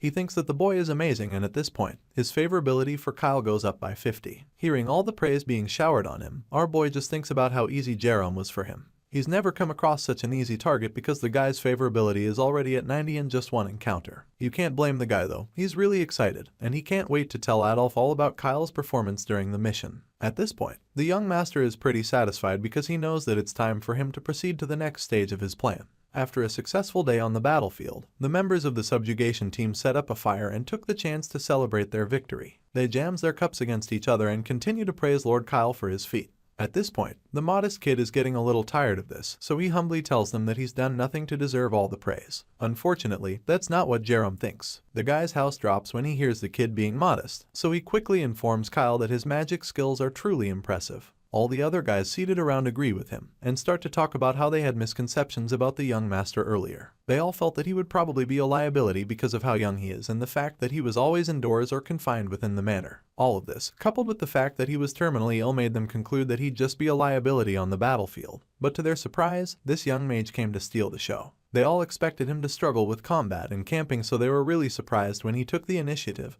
and bravely joined the battle. They're just so impressed with the kid right now, especially since he hasn't complained once since arriving, not even about the harsh camping food. That being said, they can't help but feel that he's really mature for his age, and after listening to all the compliments, Kyle is actually really touched and happy to be around them. He finally responds to them, presuming that his brother must have lived the same way whenever he went on a monster subjugation, and since he already had that idea in mind, he tells them that he didn't want to look like a spoiled brat. This little statement immediately gets the other men really emotional, especially Jerome, who is so touched because he thinks that the young master admires Lord Adolf so deeply. Because of this, he promises to tell the second son just how much his baby brother adores him. But the Viscount has no idea that Kyle just played all of them with this emotional display. Jerome is pretty much in love with Kyle at this point because his favorability for the boys just goes up again. He can't wait to report back to the second son and tell him how amazing the young mage was. Seeing that the Viscount is so in love with the young master, all the other members of the subjugation team are moved to help out and make Adolf know how amazing his baby brother is. Later that night, after the fire has gone out, we see that all the other men are fast asleep. The only people awake are Kyle and the man keeping watch. He tells the guy that he wants to take a walk around here and asks him to just go to sleep. In response, the guard allows him to go for his walk but advises him not to go too far. Shortly after our boy sets off, he can already hear the guy yawning, so he smiles, knowing that it's only a matter of time before they're all out like a light. He's also really glad because they don't suspect him at all. He's just a kid, so they've all lowered their guard around him, to the point that they fell asleep. Right now, the knights have collapsed from exhaustion because they were encouraged by the day's victory. There are only a few sentries, so they didn't see the need to be overly cautious about goblins. But even at that, Kyle feels that they're being really careless because ogres are also in the forest. While thinking about this, he takes out a bottle from his coat and chuckles when he remembers using them for experience farming in the game. The stuff in the bottle is actually ogre perfume, and it is used to summon ogres within a 10-kilometer radius. Fun fact about this substance is that it was also created by Kyle. In a flashback, we see when the young master told Leonhard about his plan. The bodyguard is pretty surprised when Kyle talks about ogre perfume, admitting that he's never heard of it before, and this is when the boy realizes that he's the first to create one. This world doesn't know the recipe for ogre perfume yet, and since nobody has any idea what it is, he decides to enlighten Leonhard a little. He tells the guard that the fragrance is used to summon ogres within a radius, and it's high performance too since he made it. Hearing all of this, Leonhard is overwhelmed, and so he immediately reminds Kyle that the subjugation team's target is the goblin colony. Ogres are high-level monsters, so it will be difficult for them to handle such creatures, and when the blondie tries to explain all of this, the young master reveals that it's exactly what he's going for. He knows that the ogres are on another level and he doesn't mind going after them. 12 expert knights are participating in this subjugation team, and goblins might be manageable for them, but ogres are a different story. Looking at the regular soldiers from the 5th Legion, Kyle feels that they're nothing more than a ragtag bunch, even though they're called the Knight Order. Sure, they are highly loyal to his brother Adolf, but our boy believes that their individual skills are simply mediocre. As far as he's concerned, the Legion was just formed by a bunch of street criminals that Adolf brainwashed using dark powers. Due to the intense brainwashing, they were all turned into fanatics, and as a result, Adolf not only expanded his influence easily, but he also proved his ability to lead even the most hopeless individuals. Currently, these individuals are obediently controlled to the point that a tragedy is sure to follow if Adolf makes a move during the succession ceremony. Kyle feels that even the street thugs are in such a state, and now it's been established that the high-level knights are truly troublesome. With all of this in mind, the young master reveals his intentions to weaken the 5th Legion as much as possible before the ceremony. In other words, he's going to infiltrate Adolf's little cult to prevent the coup from happening again. Kyle plans to start with the 12 high-level expert knights in the subjugation team by exposing them to the ogres and letting them fight bravely to their deaths. Leonhard has a blank expression on his face the whole time Kyle breaks down his master plan, and judging by the bead of sweat running down his face, it's safe to say the bodyguard is probably a little scared of the young master now. Kyle concludes by telling Leonhard that he'll survive the deadly battle and then return with the accomplishments of defeating the ogres. In the present, we catch up with our boy in the forest, and right now, he's sprayed the perfume to attract all the ogres around. Sure enough, it doesn't take long for the monster to come out and follow the scent. Unfortunately for the subjugation team, the ogre that got attracted is a massive two-headed brute with a thirst for blood, so the moment it arrives at their camp, it starts causing havoc. The noise wakes the knights up, and when they see that their unexpected visitor is an ogre, they run out of the tents in an attempt to escape. They're all terrified of the monster, and rightly so, since the ogre is clearly way too strong for them. While everyone is running away, one brave fellow decides to face the monster. He stops running and urges the others not to back down either. He tells them to help him fight the monster, calling it a mere ogre, and as you can imagine, everyone else immediately concludes that he must be insane or something. While they're still giving him baffled looks, the two-headed ogre stomps the guy into the ground, turning him into a puddle of blood and bone. Seeing what just happened to their colleague, the others are absolutely terrified, so they start to panic, knowing that they don't stand a chance. At this point, they're pretty much done for, and some of them are even ready to accept their fates. That's until the familiar voice of a 13-year-old genius yells at them. That's right, Kyle is about to save the day. Or so they think. He tells the soldiers to come back to their senses, telling them that this is not how the honorable Salterian knights behave. While he's trying to give them the pep talk, the two-headed ogre continues to run rampage in their camp, tossing some of them around like toys. The knights who haven't been caught yet respond to the young master's call, and he informs them that the ogres will enter the territory if they fall back now. That being said, our boy informs them that they must stop the ogres here in the forest no matter what. Sensing the courage in Kyle's voice, the others are encouraged to keep fighting. After all, they've seen what he's capable of, so they're confident that he'll do most of the work and save them from the ogres just like he did with the goblins. As such, the knights decide that they'll follow the young master, and when Kyle sees that they're all on the same page, he calls out for Viscount Jerome. The man arrives on his horse, looking very relieved to see that the boy is alive. He knows that Adolf would kill him if anything happened to Kyle, so he quickly tells the boy to leave the fight to him. He's a high-level knight after all, so he thinks that he can face the ogre. Adolf told him to protect the boy, so he orders his men to help Kyle escape while he holds off the ogres. Before this plan can even be set in motion, our boy quickly counters it, stating that he won't run away. The brave kid wants to stay and fight by Jerome's side till the end, and when the Viscount hears this, he's so shocked. Kyle refuses to leave, claiming that he won't be able to face Adolf if he abandons his men and flees all by himself. That wouldn't be too knightly of him, so he points it out to the Viscount, making the guy understand why he can't leave. Hearing this, Jerome just likes the kid even more. With the confidence of having all his men present for the battle, the Viscount believes that they can actually beat the ogres. Just then, our boy casts a spell called Haste, which he uses on Jerome and his horse. In that moment, the Viscount suddenly feels a lot lighter than he did before and even more confident. Kyle then suggests handling support from the back while Jerome leads from the front, since he's still a first circle mage. Jerome agrees with this plan and tells the boy to leave tab attack to him. Jerome draws his sword and charges forward.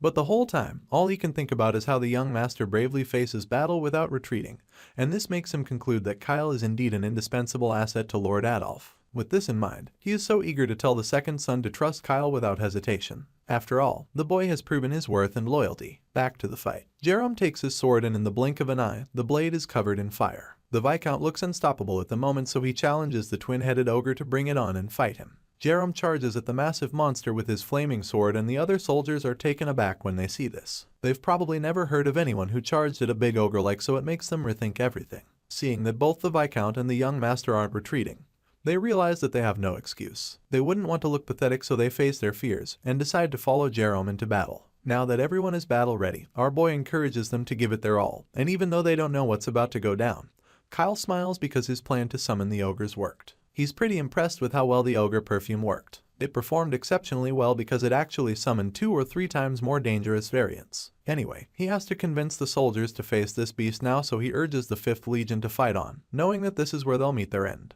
Sure enough, the warriors turn out to be no match for the ogres as the giant beast just keeps ripping through them like nothing. The only person showing some promise here is Viscount Jerome, but there's only so much he can do against a monster that's more than 50 times his size. The brave expert knight calls out to the twin-headed ogre, telling it that he's its match, and when the beast hears this, it turns around to see who's talking. At this point, the Viscount is absolutely fuming, so he charges at the huge beast, unleashing a barrage of deadly slashes that sends the ogre retreating for a second. While the Viscount is doing his best to hurt the monster, the other warriors call his attention. They stare at the corpses lying around and realize just how many of their men have been killed by the beast. It's obvious that they barely have anyone left when yet another high-ranking knight is taken down. At this point, the men become terrified again. They start to panic, wondering if they can even make it out of the forest alive. At the moment, it's looking like the ogre is just too strong for them, and it's clear that they don't stand a chance. While they're fearing for their lives, Kyle remains quiet as he watches his master plan unfold. At the moment, he's hoping that the ogre can take them all out because he wants all the knights tainted by the darkness to be wiped out right here. That's why he came in the first place, and that's the mission of the imposing ogre he summoned. So far, the beast is doing a great job since it's already taken out most of them. Viscount Jerome can already see that he's going to die here, but he refuses to give up or retreat. There were 12 high-level expert knights at the beginning of this fight, but now there are only 3 men left, including him. He's exhausted, injured, and doubtful that they can actually win, so he figures that it might be time for them to use their last resort. These knights have a dark power inside them, but Jerome isn't sure that the stakes are high enough to unleash the power. The Viscount recalls a conversation he had with Adolf a while back. He gained the power of darkness and became stronger, so Adolf suggested that he could feel it coursing through his body. It's a really potent power, but those who have gained it must remember that they won't be able to return to their original form by themselves if they unleash the dark power within them to its full extent. Adolf told his men this when he corrupted them with the darkness and informed them that they'll turn into rampaging monsters without humanity the day they unleash their power in full. This is why they must never unleash the power carelessly. Right now, Jerome is at a crossroads and he has to make a decision because his life depends on it. If he unleashes the power, he might be able to defeat the twin-headed ogre, but he won't be able to stop his rampage afterwards. As terrible as that sounds, the Viscount still believes that it's a lot better than dying. Right now, the remaining men don't have much of a choice because it's literally a fight to the death at this point. Just when the guy is about to make the difficult choice, Kyle calls out to him, claiming that he'll provide them with magical protection. That being said, he encourages Jerome to delve deeper and keep fighting. Hearing this, the guy is relieved because he feels that they have their brilliant wizard Kyle on their side. He believes that our boy has his back, so he decides not to use the last resort just yet. All of a sudden, Kyle casts a spell called Mental Cleaning, which pretty much gives the remaining regular knights some kind of clarity and motivation to keep fighting. As you can imagine, they're all shocked and confused by everything going on. Other than that, they all feel a surge of energy suddenly and their minds are absolutely clear. It's almost like they haven't been losing the fight ever since, and this renewed strength and clarity boosts their confidence. The 5th Legion charges at the ogre once again, and this time, they manage to land some really devastating hits. While they turn the tables on the battle, our boy watches from a distance and begins to count down all of a sudden. At this point, it's clear that he's just messing with these guys again, and by the time the countdown is complete, all the clarity and strength vanishes again. It was all an illusion that Kyle used on Jerome, making him think his men were powerful enough, but by the time the mirage disappears, he sees the last high-level knights getting smashed to death by the ogre. The Viscount can't believe his eyes when he realizes that he's now the only one left. Apparently, Kyle played this trick on him so he wouldn't use his last resort and think he still stands a chance. Well, the trick worked perfectly because Jerome is the only one left now and the ogre is still as powerful as ever. Kyle's priority is to eliminate the 12 knights empowered by his brother Adolf, and now that Jerome is alone, our boy feels he's as good as dead. Surprisingly, the knight still refuses to give up. He calls on the young master for one more spell, claiming that he'll finish off the mutant ogre once and for all. When our boy hears this, a mischievous smile creeps up on his face because his plan is playing out perfectly. The knights are all dancing to his tune like pawns, and now that it's almost over, he figures that it's time. Kyle grants Jerome's request and gives him as many spells as he needs. The kid casts another spell called Ensnare, which causes many arms to appear and wrap themselves around the Viscount. Jerome is confused when the arms grab him, and that's when he realizes that he can't move anymore. It turns out that this is just another trick Kyle is playing on his mind. In reality, there aren't really any hands around him, but his mind has been trapped, so he's pretty much unconscious of what's happening around him. When the boy sees Jerome distracted, he calls out to the guy, telling him to keep his eyes forward. But by the time he regains consciousness, it's too late because the ogre is right in front of him. Unfortunately, the Viscount is brutally killed by the beast, and the rest of the regular knights are watching in horror from the sidelines. They're all terrified that they're going to die too, and while they're shitting their pants, the ogre suddenly catches on fire and falls to its death. They're so confused, but then Kyle emerges from the smoke and stands on the massive corpse, assuring the others that it's over now.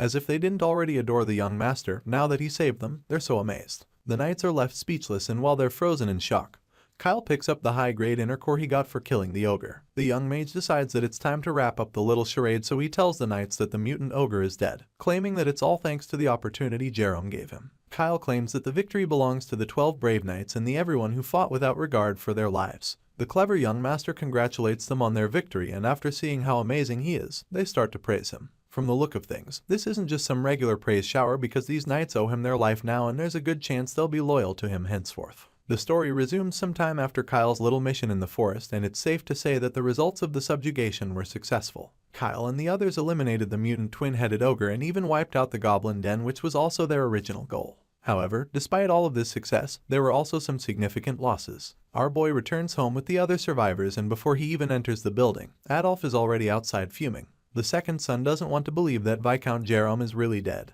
But of course, he'll have to accept it regardless, because that's the truth. Kyle steps forward to answer his big brother and breaks the bad news to him again. Kyle confirms that the Viscount is dead, but admits that the knight fell in a fierce battle with the mutant ogre. Kyle is still trying to pacify the second son when he furiously takes off the tarp covering the corpse. Adolf is shocked when he sees Jerome's human form still intact, and this baffles him because he expected that the Viscount would use the last resort in the face of death. Adolf doesn't understand why Jerome didn't use the dark power he gave him, and is really heartbroken right now because losing the knight at a time like this is a big blow to him. Unfortunately, all the other high-level knights were wiped out, so Adolf is extremely frustrated. All the men he gave dark powers are now dead, which means that his little cult has been wiped out. There's no way he can organize a coup without them, and so he decides that he'll have to pull that ogre into his camp somehow. After venting out his frustration, the second son decides to get back in character and continue his good big brother act. He claims that he's relieved to see Kyle came back safely, and since he's aware that defeating the mutant ogre was the boy's achievement, he promises to inform their father and ensure that the young master is properly. In response, our boy just laughs shyly and thanks Adolf for this. The second son is forced to keep acting like everything is fine, but that's really difficult when all his plans have been ruined.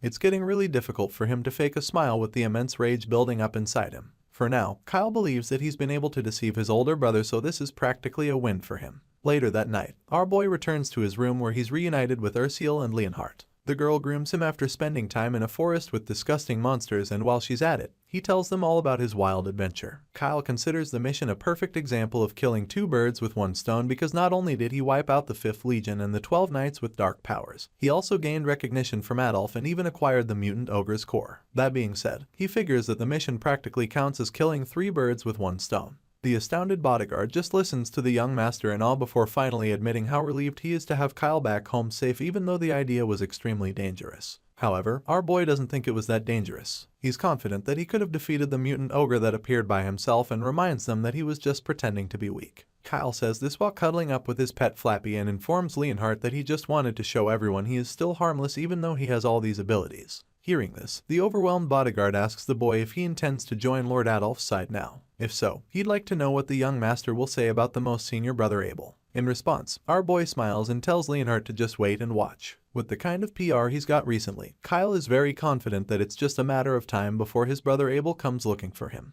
A few days later, a meeting is held between the members of the Salterian family in their conference room. As expected, the Marquis is the one who moderates the meeting, and on this day, he's decided that they'll review the expedition results so that they can decide the distribution of the spoils. At the table, Abel and Adolf are seated across each other, and judging by the looks on their faces, the tension is higher than ever. Rimton Saltarian also adds that they'll be discussing Kyle's contributions, which were crucial in defeating the mutant ogre. After listing the objectives of the meeting, the Marquis asks anyone with objections to speak up. Nobody speaks up at first, since all that can be heard are murmurs from those who don't get why Kyle is being discussed in the meeting. Hearing the whispers, Adolf realizes that this is his chance to persuade his father to let his baby brother join his side. Just then, someone finally speaks up and addresses the Marquis, suggesting that it's exaggerating to say that Kyle played a significant role in the expedition. Clearly, this man has no idea what he's talking about, and this ignorant fellow turns out to be Baron Hemington. In response, the Marquis asks the Baron to explain what he means, and the guy just keeps saying more annoying stuff. Hemington claims that he understands if the Marquis wants to praise his youngest son who he cherishes so much, but then points out the fact that Kyle is just still a first circle wizard. He reminds everyone that the young master is still an apprentice who has recently learned magic. While the fat Baron is saying all of this, our boy just stands beside his father with a blank expression on his face as he listens quietly. Considering all the commotions and problems that Kyle caused in the past, Hemington suggests that it's excessive to commend his achievements just because he participated in the expedition and came back alive. At this point, Adolf is starting to get really pissed because the nosy man is ruining his scheme. As for Abel, well, the eldest son isn't too informed about all of this, so he's taking the opportunity to understand what they're all talking about. Anyway, after spewing a lot of infuriating things, the fat man concludes by saying that it's hard to believe that Kyle has matured overnight.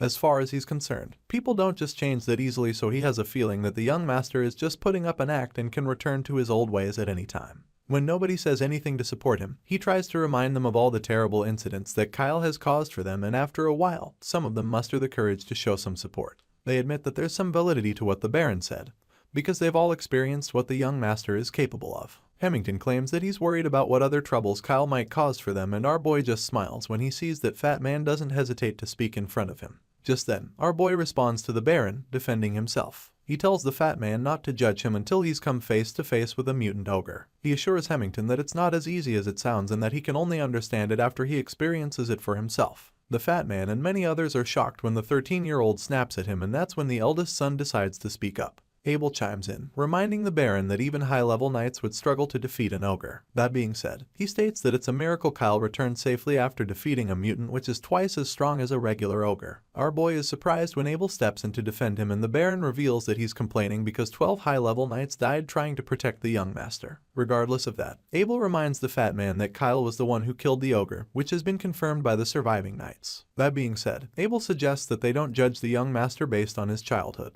After all, he has changed and is now focused on studying magic diligently, so he asks Hemington to set aside bias and acknowledge Kyle's achievements. The fat man tries to protest, but this time he gets shunned by Adolf, who wants him to shut up and stop trying to ruin things. Besides, he doesn't have the right to criticize a direct heir to the Marquis based on irrelevant past issues. The hot-headed second son snaps at the Baron, warning him not to overstep, and of course, the terrified man apologizes and keeps the rest of his opinions to himself. Seeing this display, Kyle is shocked because he didn't expect his brothers to be so eager to praise him. Anyway, Adolf finally tells his father that Kyle should be properly honored for his achievements, admitting that the 5th Legion he led testified that the boy fought bravely. In response, the Marquis concludes that there's no further objection to the young master's achievement since the first and second son are on the same page. That being said, the Marquis lifts Kyle's probation, which means that he'll be allowed to access the main residence and go out as he wishes. However, he makes it known to everyone that Kyle will not receive any spoils from the mutant ogre after distribution. Before anyone can protest, the Marquis concludes the meeting, leaving our boy screaming mentally. He doesn't understand why he's not getting any spoils after they recognized his achievements, so he speaks to his father after the meeting, asking why.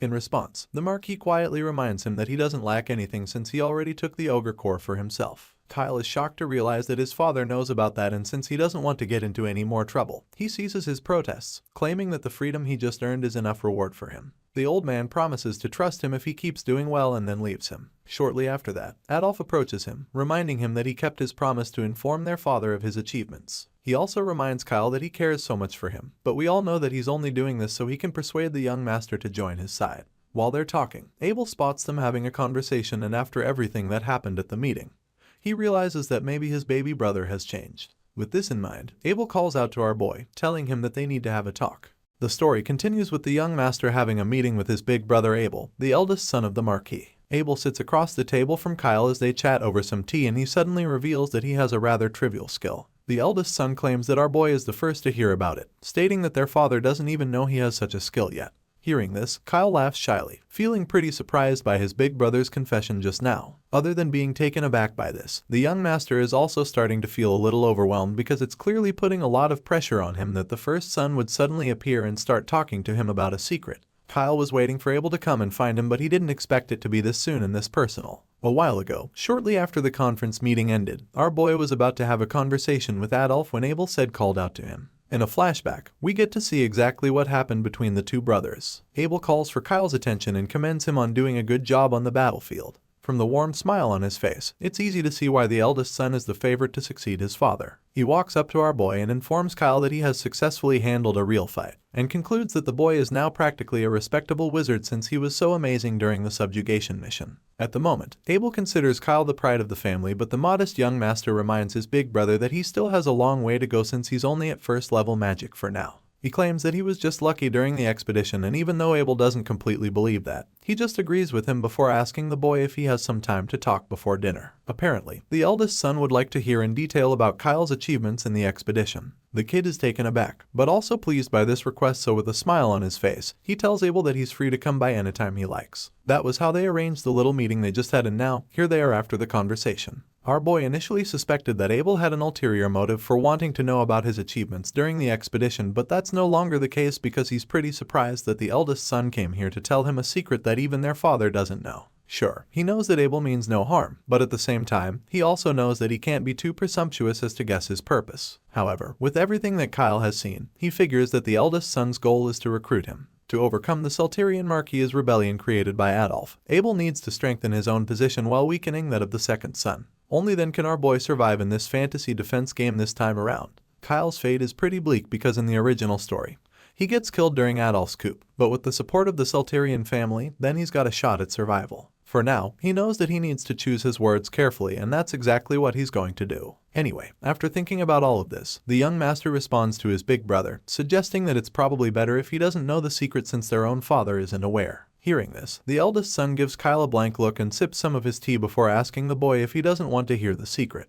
In response, Kyle nervously explains that it's not like he doesn't want to hear it, admitting that he's pretty scared of what Abel might want from him after revealing such a big secret. In other words, Kyle doesn't want to be emotionally obliged or blackmailed into giving something in return after being entrusted with the secret. When our boy says this, the look on Abel's face changes and the eldest son almost seems disappointed. He takes a brief pause and then finally breaks the silence, admitting that it's pretty mean for the young master to come up with such a conclusion. At this point, he decides to be a bit more direct, asking Kyle if he thinks that he wants something from him. In response, the young mage lets out a laugh, suggesting that this is just the kind of thing he expects from his big brother. Kyle sets down his cup, claiming that he understands what Abel is trying to say and admits that he doesn't have the confidence to win a probing match against the eldest son. That being said, he suggests that they both be very straightforward. On that note, Kyle reveals that he's not supporting Adolf even though he's currently on the second son's side. Abel's eyes widen when he hears this and his curiosity grows even more, but then our boy makes it clear that he doesn't plan to join the eldest son's side either. Elsewhere that night, there seems to be some kind of magical storm happening. Big upon taking a closer look, we see Daisy standing quietly in the background, and that's when it becomes clear that this isn't a storm at all. It's just one of Adolf's intense training sessions which he uses to clear his head, and judging by the intensity of this one, he's probably in a really bad mood. After splitting one of the puppets in half, he asks Daisy if Abel went to Kyle's place, and the maid confirms this immediately. She reveals that she couldn't eavesdrop on them or hear anything because the escort knights were there, and this just makes the second son really furious. Adolf already knows why Abel went to see their baby brother, and he's really pissed because he had his eye on Kyle first. The angry young man wipes the sweat off his face, feeling confident that his older brother won't be able to win Kyle over so easily. The second son is absolutely desperate right now, so much so that he's ready to poison our boy if he gets easily swayed by Abel's words. That being said, he reminds Daisy that this ambition of his is the reason he placed her in the annex. He wanted her to keep an eye on the young master, but she's starting to feel really overwhelmed by the task. Unfortunately, she doesn't have a choice but to comply and fulfill her duty. Back in our boy's room, we see that he's still having a chat with the eldest son. Abel is still taken aback by the fact that Kyle has no intention of joining him, and he expresses the feeling. In response, the young master asks if he'd like to know the reason he's not joining him, but Abel remains silent and sips his tea. Kyle knows that he wants the answer, so he reveals it anyway, explaining that he can't join Abel because the eldest son is kind. As you can imagine, this is a really weird reason for not wanting to ally with someone, and Abel is pretty baffled. He is also quite embarrassed that his baby brother thinks he's too kind. Abel being called kind isn't just based on his actions in the game, and that's when an idea suddenly comes to his mind. Kyle decides to use his insight skill to try and see through his eldest brother, but unfortunately, it doesn't work, and he's just met with a message telling him that he can't delve into the essence of this character because he's a high-level target. All Kyle sees is Abel's name, while everything else is unknown except for the favorability, which is exactly 0. When our boy sees this, he's pretty stunned because other than Ursiel, Abel is the only other person who has viewed him so favorably at first glance, even though he is considered a rogue. The young master is so touched because after seeing that Abel has neutral favorability for him, he concludes that his brother is really a good person. Abel sees Kyle acting all dramatic, so he wonders what's making his baby brother react like this. Anyway, the eldest son admits that he appreciates the fact that Kyle sees him in a good light. But then again, he reveals that he feels a bit sorry for the young master, explaining that he hasn't been able to take care of him all this while and is only just coming to him now. In response, our boy tells Abel that there's no need for him to apologize, admitting that if he had a troublesome younger sibling, he'd probably have buried them somewhere too. As far as our boy is concerned, the mere fact that Abel didn't bury him somewhere is already impressive enough, and the eldest son is just stunned when he hears this. At this point, he just concludes that the young master is joking, so he bursts into laughter, commending Kyle for being really funny. He's pretty impressed and claims that he would have tried to connect sooner if he knew our boy was such a witty younger sibling. After all, if he had done that, then he wouldn't have lost out to Adolf, who has pretty much called dibs on the 13-year-old prodigy. That being said, Abel officially starts trying to make Kyle change his mind. He tells our boy that he can offer everything Adolf promised him and even provide better conditions. The eldest son makes this offer and asks the young master if there's any room for reconsideration, admitting that he's not really inclined to back down just because he's kind. In response, Kyle states that he's currently indulging the kind-hearted eldest brother and then points out how Abel wouldn't kill him for joining Adolf's side. On the other hand, our boy knows that Adolf is different. Kyle knows that the second son has a cruel nature, and as such, he knows that Adolf will use any means necessary to remove him from the way if he becomes a hindrance and not a useful tool. That being said, Kyle reminds his big brother that he only just overcame Hermimew, and that he's still a first circle wizard, a mere novice. The young master claims that he lacks the strength to protect himself, and this means that he won't be able to withstand the consequences if Adolf targets his life. Hearing this, Abel is speechless for a second, and after processing everything Kyle just told him, he admits that our boy is the only person in the family who has ever given such an extreme assessment of Adolf. In response, the young genius agrees with him, and then points out the fact that Abel didn't refute his evaluation, and that he didn't raise any objections. That being the case, Kyle figures that Abel even agrees with his opinion. The eldest son doesn't deny this at all, and after confirming Kyle's presumption, he changes the topic back to the first thing he was talking about, which is his secret trivial skill. He reveals that this secret ability of his is actually good intuition, and this revelation just leaves Kyle a bit perplexed. Abel goes on to say even more, admitting that since he was young, he always had a bad feeling just before something bad happened. It was like he always knew what was coming, and because of it, he followed his intuition, which helped him to avoid danger so many times. But now, as the succession ceremony draws closer, his bad premonitions are growing stronger, especially since he senses a dangerous aura from Adolf. Unfortunately, there's no concrete evidence of all of this, and Abel admits that he's not certain. Hearing this, our boy is really shocked because he can't believe that Abel is actually assessing the current situation so accurately. To Kyle, such intuition is a low-level form of precognition that seems to faintly detect dark powers as well. This is really surprising because Abel didn't possess such abilities in the original game. With this in mind, our boy begins to wonder if he developed abilities that Kyle Salterian didn't have when he entered the game. He feels this way because other NPCs are also undergoing changes that they didn't have before. Ursule, for example, was meant to vanish as a minor character, but now she has exceptional elemental magic talent. This is an unexpected theory for sure, but even so, Abel reminds Kike that Adolf is his biological brother and the second direct heir of the Marquis family. Even though their father thinks that the second son is a violent man, Abel believes that their old man doesn't think that Adolf will do something that crosses the line. Nevertheless, the first son is still very cautious because of his bad feeling, and he's trying to keep his brother in check. Abel doesn't even have a convincing reason to persuade others, and because of this, he's decided to keep his intuition a secret all this time. The eldest son seems a little defeated at this point when he says all of this, but Kyle has a strong feeling that Abel is right. He trusts his brother's intuition, so he assures the eldest son that they're on the same page, suggesting that their family will be doomed the day that Adolf becomes the successor. Kyle informs Abel that nobody in their household would be safe, and not even him, who's currently on the second son's side. When Abel hears his baby brother say this, he's shocked because he didn't think that Kyle would actually believe him and his intuition. The young master sees the look of shock on his big brother's face and assures him that he believes in him, before asking what he plans to do now that they've agreed Adolf is a threat. Kyle reveals that he's going to pretend to join Adolf's side to keep an eye on him for now. He's going to act very loyal in the meantime and play the role of a perfect subordinate so that the second son will let his guard down, and once that happens, Kyle will strike him down hard. Hearing this, Abel realizes that the young master plans to hit Adolf from behind, and Kyle confirms this, admitting that he'll need Abel's help. Our boy claims that he will be able to bring the second son down more decisively with his big brother's help, and just like that, he asks Abel if he's on board with the plan. Kyle suddenly stretches out his hand, asking Abel if he'll help, but the eldest son is a little overwhelmed by the whole thing, so he just stares at the kid in shock. He clearly has the same plan in mind, but he's just shocked at how quick Kyle suggested it. Nevertheless, he is the eldest sibling and as such, he can't refuse his cute sibling's request, so just like that, he agrees to support Kyle, but only on the condition that he works from behind the scenes. Besides that, our boy also has one more thing to ask of the eldest son. So Kyle wants Abel to do him a favor before they can cement their partnership, and we're going to find out what exactly that is soon enough. A few days later, the story resumes with someone freaking out about something called a platinum coin. Turns out that this person who can't believe his eyes is Leonhardt, who has just been shown stacks of the rare coin. They're just lying on the table, so he's really overwhelmed because he knows that just one of them is worth several times his monthly salary. Apparently, one platinum coin is equivalent to 10 gold coins, and that's a lot of money, so the bodyguard is extremely curious as to how the young master found the coins. In his bewildered state, he asks Kyle where all the money came from, and our boy just smiles in response, before revealing that he got the coins from his big brother. Leonhardt is gobsmacked when he realizes that Abel was the one that provided the coins, but then, Kyle claims that he only wanted to borrow the money at first just for a little while, but now it appears that his plans might have changed. In a flashback, we see the eldest son asking our boy how much money he needs when Kyle makes his request. Abel claims that he is ready to prepare the money right away and informs him that he doesn't even need to pay it back. That being said, the eldest son tells our boy to think of it as a gift, and after hearing this, Kyle is so touched because he never knew that his big brother was so generous. Leonhardt is equally taken aback by all of this, but the thing that's really bothering him right now is completely different.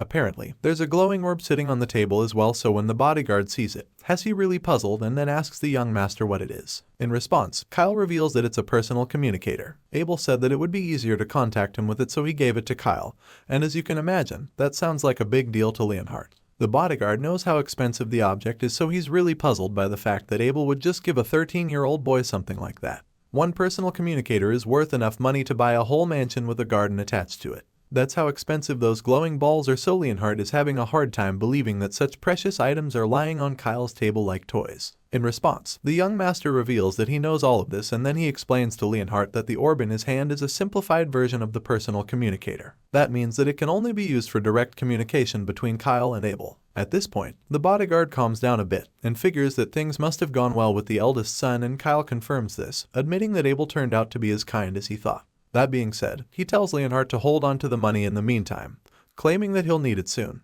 Our boy hands Leonhardt the sack, but he's confused and reluctant to take it from him. He eventually accepts the bag of coins, but then asks Kyle what he even needs this much money for. As far as he knows, the workshop renovation is finished. They recently bought magic stones and spirit stones, so they don't even need to buy any more for a while. At this point, Kyle finally answers him, vowing that he's going to make money. The boy reveals that the platinum coins will be his investment fund, and it becomes clear that Kyle has a very big plan underway. Elsewhere, we catch up with Ursula, who's currently in the middle of a training session. She's also got a staff now, suggesting that she's taking her magic to the next level. At some point during the session, she commands light to gather at the tip of her staff and then brighten the surroundings. Just then, she starts to see a glowing light, and it looks as though her little spell just worked, but she quickly realizes that it didn't when he sees that Flappy is the one glowing brightly in the room. She wanted to make her staff brighten the room, but it didn't work. And while she's feeling sorry for herself, she suddenly realizes that Kyle is in there with her too. Flappy is currently sitting on the young master's head, so she scolds the creature, telling it not to disrespect the young lord like that. Of course, our boy doesn't mind, so he tells Ursula that it's fine since it's basically like having a headlamp on his head, so it's quite handy. Leonhardt hears this and just cringes as the joke, but then he suddenly realizes that they're in an unfamiliar location, so he asks Kyle why they're currently in a dungeon. In response, our boy intentionally pisses his bodyguard off even more by claiming that they are in there because there was a dungeon and they entered it. Of course, that's not the answer Leonhardt was expecting, so he's pretty annoyed because he knows that Kyle is just messing with him at this point. The bodyguard reminds him that they clearly left the house saying they were visiting in Felham, the neighboring estate, but now, all of a sudden, they're inside a dungeon and Leonhardt doesn't get why. In response, our boy casually states that there's a dungeon on the way to Felham, and that was the reason he suggested that they stop by. He says this before letting out an annoying laugh, and at this point, Leonhardt looks like he's about to lose his shit. Thankfully, he manages to keep it together, and once he's calmed down, he quietly suggests that they get the hell out of the dungeon. He doesn't feel that they should be in such a place for long, but Kyle doesn't agree with him. The young master doesn't get why he's saying they should leave when the dungeon exploration is only just beginning. Apparently, our boy hasn't heard a word of what Leonhardt has been saying, so the frustrated bodyguard yells out to inform him that the place is dangerous. He tells Kyle to think about the way they came into the dungeon, and reminds him of the monsters that were swarming the entrance of the cave. From what the bodyguard has observed, the number and presence of these monsters keeps gradually decreasing the further they go into the dungeon. That being said, Leonhardt suggests that there's a high chance there is a boss monster deeper inside the cave that mid-level monsters avoid approaching because they're wary of it. The bodyguard has been able to handle things so far, but from here on, he's not sure he'll be able to take on the creature that they encounter. That being said, he suggests that they turn back at this point, but unfortunately, Kyle has no intention of retreating. In fact, that boss monster is his target, and hearing the boy say this leaves Leonhardt shocked and honestly more pissed. He realizes that Kyle knew about going monster hunting in the scary dungeon and that the boy lied about going to Infellum. At this point, our boy explains that they really do have business with the Infellum estate. It's just that he knew there was a dungeon along the way and just couldn't resist going inside for some exploration. Kyle knows that they wouldn't even have been able to leave the house if he had mentioned going to the dungeon from the start. The number of knights guarding them would have multiplied and they certainly won't be able to enjoy the trip. Our boy also knows that Adolf would have followed him, and if that had happened, Abel would have insisted on sending his own guards as well to escort them. As far as Kyle is concerned, it would have been chaos and they wouldn't even be able to clear the dungeon because they hate each other, and if a fight broke out between them, then he'd be caught in the middle and probably get hurt. Besides that, Kyle reminds Leonhardt that he was also looking out for Ursule. Her spirit magic training has to be kept secret since he has only told his father and doesn't want his brothers to know about it yet. That being said, he also can't let Flappy be seen by people in the open, so he prefers that everything they do is off the radar. The young master says all of this and then admits that the biggest problem would be if there had been too many because he wouldn't be able to take the loot for himself. At the moment, Kyle plans to sweep it all for himself, but Leonhardt is just concerned that coming here by themselves might have been too reckless. The bodyguard may be an expert level knight, but Ursule has only just begun learning spirit magic, so her life is in danger. He's worried about her and Kyle as well, because even though the boy may have recently reached the second circle, he's afraid that he's not yet strong enough for a mission like this. At this point, our boy cuts off the bodyguard, telling him that he shouldn't mistake him for being powerless just because he pretends to be weak at home. He reminds Leonhardt that he saw with his own eyes what his magic power is capable of now that he's overcome Herminu. It's drastically different from normal magic and Leonhardt knows this. The worried bodyguard tries to protest still, but Kyle cuts him off once again and assures him that they're strong enough as a team. After all, they've got a tank, which is Leonhardt, a healer, which is Ursule, and finally, they've got a damage dealer in the form of a cute teenager. Kyle believes that they've got everything they need and suggests that there's nothing to worry about. Our boy assures Leonhardt that he's strong enough and he's confident that he'll only just grow stronger from here too. That being said, Kyle tells the bodyguard to watch carefully so that he can choose wisely who he'll pledge his loyalty from now between the boy and his father. Leonhardt is horrified when he hears such words from a 13-year-old boy, but it looks like Kike doesn't have any chills at this point because he just keeps talking. He tells the blondie that a knight with 2 masters isn't necessary and reveals that he wants a knight loyal to only him. Hearing this, the worried bodyguard just nervously tightens his grip on his sword and a scary silence follows. He doesn't know what to say and Kyle equally remains quiet to allow him to process what he just told him. He knows that Leonhardt is just following the orders of Rimton Sulturian to guard him, but this isn't good for our boy, because it practically means that Leonhardt's true master will always be the Marquis no matter how faithfully the knight stands by Kyle's side. To truly win over the loyal and rigid knight, the protagonist knows that simply showing his abilities won't be enough. He knows that forcing Leonhardt to be on his side will only backfire, and the fact that the knight is hesitating right now is enough for now. As far as Kyle is concerned, he will finally gain a knight that belongs to him alone when Leonhardt finally acknowledges him. Our boy knows how powerful and protective the knight is, and he also knows that it's just a matter of time before the blonde bodyguard pledges loyalty to him. After that little talk between Kyle and his bodyguard, the trio continue their journey deeper into the cave, and after a while, they finally reach the part where the master of the dungeon resides. Leonhardt was right about there being an extremely powerful creature in the cave, and now they're all standing right in front of the boss room. This dark and terrifying place is called the Minotaur's Secret Sanctuary, and it's where the mythical beast lives. We get to see the Minotaur quietly sitting with its mighty hammer in between its legs. When Ursule sees the creature, chills run down her spine because she's overwhelmed by how huge it is. Kyle just remains silent as he stares at the powerful beast they're going to fight shortly. This place is the Minotaur's Secret Sanctuary, and that's basically the name of the dungeon. In the fantasy defense game, the dungeon was popular among beginners for farming because there were no traps, the path was short, and there were only a few monsters to fight in it. But most importantly, the rewards were very generous compared to the level of difficulty. This explains why Kyle was willing to come on the mission with only 2 people despite Leonhardt's protests. He clearly doesn't want to share the spoils with so many people when he and his friends can have as much as they want. While he's daydreaming of the rewards he could earn from this mission, Leonhardt identifies the creature sleeping in front of them. He knows that it's a minotaur and that it's said to be 3 times stronger than an ogre. The monster doesn't use magic, but its brute strength is incredible. So much so that those who try to block its massive hammer swing without using sword energy get their bones crushed with ease. With that fact being established, Kyle decides to start strategizing before the creature wakes up. He tells Leonhardt to take the front line and draw the Minotaur's aggro while blocking the hammer attacks. While he's doing that, Kyle plans to cast a shield to increase his defense. So with Leonhardt's sword energy and our boy's shield combined, the knight will be able to withstand the monster's heavy attacks. However, there's one more attack that he'll need to watch out for, because at some point, the enraged Minotaur will charge like a bull and start a whirlwind attack. When that happens, the beast will tear right through no matter how strong the shield is. Since that's the case, Kyle advises Leonhardt to lure the monster to the outer edges as much as possible. Our boy reveals that the Minotaur will be exhausted for a while after the whirlwind, and that's when they'll unleash their attacks. The knight understands the plan, but Ursula hasn't been involved yet, so he tells her to cast buffs on him and Leonhardt before the battle even starts. Since it's her first real battle, he tells her that it's okay to just cast buffs and hide behind a rock if she's too scared.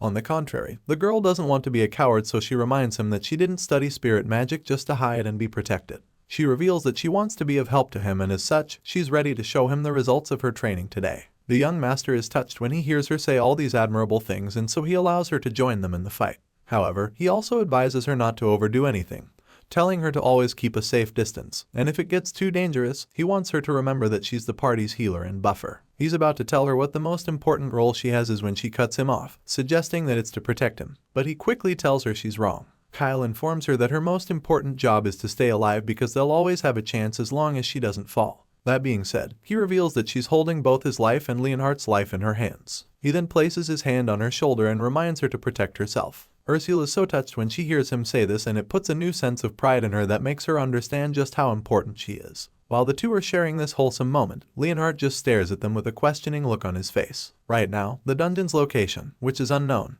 the importance of the healer in battle, and even the strategy to defeat the Minotaur are things that you'd usually only know through real experience. With this in mind, Leonhardt begins to wonder how Kyle knows all of this when he's been confined to the estate all this while. It's way too suspicious for him to hide his concerns, so he calls out to the young master, pointing out how familiar he is with dungeon strategies. Our boy is shocked when the knight calls him out because he knows how it looks. Leonhardt asks him if this is his first time in a dungeon, and Kyle begins to panic. He forgot that he was supposed to be a 13-year-old and started to show just how much he knows. Even for a magical genius, knowing all of these strategies is a bit strange. To avoid having his cover blown, he quickly tells Leonhardt that he learned some basic tips during the goblin hunt when they fought the ogre. As you can imagine, the clever knight finds it hard to believe that the boy learned about minotaurs while hunting down ogres and goblins. It doesn't add up because he's claiming to have learned this much from the same people who couldn't handle an ogre. At this point, Kyle starts sweating nervously because he doesn't get why the knight is asking so many questions. He's afraid that Leonhardt noticed something off about him to suggest that he's not the real Kyle. With this in mind, he begins to imagine a reality where he is exposed as an imposter and captured. In this reality, the people conclude that Kyle was possessed by a demon because they feel that a bratty noble could not mature all of a sudden. With everyone thinking he's possessed by a demon, it doesn't take long for them to burn him, and just like that, it's game over for him. The protagonist refuses to let that be his fate, so he quickly comes up with another explanation, claiming that he read about the minotaurs in a book. Leonhardt is still not buying this, but Kyle does his best to convince him, reminding him how he literally lived in the library for a while. He claims that he read some secret military strategy books during that time, and after much persuasion, the knight finally believes him. A wide smile appears on Leonhardt's face when he hears this, as he concludes that Kyle has been going to the library lately to study really hard. He's impressed that the young master has been studying monster strategies and not just magic. Kyle is surprised and relieved that his little trick worked, and his bodyguard just keeps commending him. The guy feels that the Marquis will be very proud to see how much the youngest son has grown because his progress is amazing. Ursula chimes in at this point to shower him with praise as well, and it doesn't take long for their affection for him to increase again. Our boy is surprised that Leonhardt is easy to convince despite being difficult to please, but he also decides to come up with some excuse for knowing so much about the game world because he can't just rely on being called a magical genius each time. After all of that is over, the trio continue the mission, and Ursula starts by providing light to grant them the strength to protect. Using her spirit magic, Ursula casts spells like Light Empowerment and Light Healing to help Kyle and Leonhardt. Light's empowerment increases health and defense by 30% while enhancing mana and sword energy. As for the Light's healing, it restores lost health and provides an automatic healing effect for a set duration. Seeing these spells, Kyle admits that the effects are a lot stronger than when she first learned it. He commends her for the improvement, and she just giggles shyly in response. Once that's done, the young master decides that it's time to face the monster, so he tells Leonhardt to take the lead, and the blonde knight gets right to it. The warrior charges bravely at the sleeping minotaur, determined to land a devastating first strike, but just when he gets close enough, the beast awakens and immediately blocks his sword slash. The two opponents stand face to face, and Leonhardt can already sense that his body feels completely different, thanks to Kyle's shield and Ursula's buff. The knight feels sturdier and much lighter than before, so he should be able to hold his own against the furious beast in front of him. Now that the Minotaur is awake, he furiously demands to know who would dare disturb his slumber. The beast promises to split anyone who comes for his treasure in half with his hammer and vows not to forgive anyone who cares to covet his treasure. While the monster is making all of these threats, something blasts him in the face, and this just pisses him off even more. Not surprisingly, it's our boy Kyle who blasted the monster with some of his magic, and judging by the mischievous look on his face, he's just getting started. Kyle boldly introduces himself as a dungeon thief and unleashes a magical spell called the Ice Lance on the Minotaur. The monster blocks this attack with its massive hammer, but he's unable to see the person attacking him. Just then, Leonhardt follows up with a deadly sword slash that sends blood flying all over the place, and then Kyle advises the creature not to lose focus, because his knight is very capable. The young master and his bodyguard unleash a barrage of deadly attacks on the Minotaur, to the point that he can't even defend himself anymore. Kyle tells the beast not to get distracted because Leonhardt is very competent.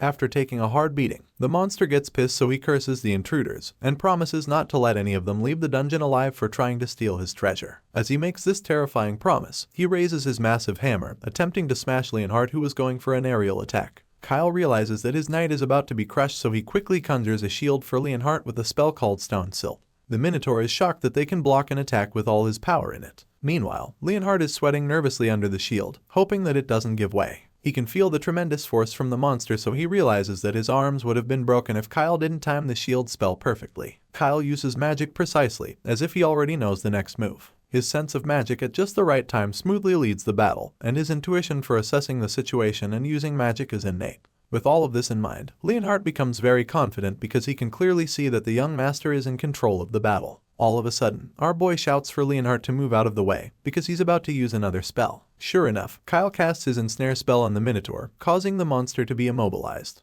The beast starts to panic when he realizes that he can't move anymore, and that's when Kyle blasts it with his magic missiles. The intensity of the attacks is so much that you would expect that the monster is dead by now. Unfortunately, this Minotaur is built different, so it's still very much in this fight.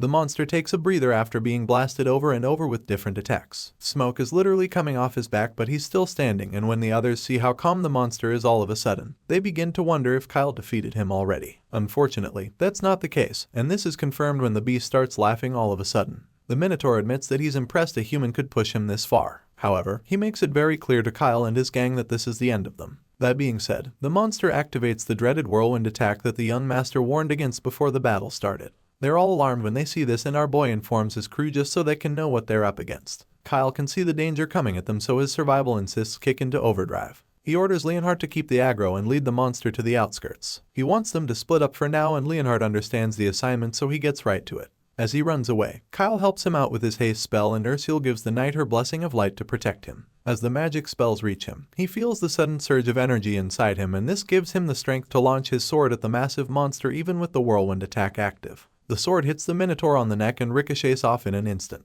Of course, this annoying hit is enough to get the beast's attention, so he charges at the knight and pursues him. While Leonhardt lures the monster away, Kyle and Ursula hide behind an altar, and all of a sudden, he starts counting down from 30. During the countdown, we get to see exactly what they've planned. Kyle knew that the Minotaur is too powerful to beat at full strength, so avoiding the whirlwind attack was the best strategy. After all, the monster would be exhausted after using it, and then that would be their opportunity to strike. Apparently, the whirlwind attack lasts for about 30 seconds, so Kyle is waiting for the time to elapse, and even Leonhardt is forced to keep running until the time is up. With 5 seconds left, the knight is still running for his life, so Ursula yells out the time remaining. At this point, the Minotaur has caught up to Leonhardt and is about to smash him with the hammer, but the knight refuses to give up or slow down despite being tired. By the time it's 1 second left, the beast is exhausted, so it just drops the hammer inches behind the knight. Leonhardt is shocked and relieved at the same time when he sees this, because it was a really close call. Besides that, the haste spell expired at the same time, which returns his speed to normal. The Minotaur has also stopped moving at this point, and Leonhardt realizes that Kyle's support spells expired at the same time.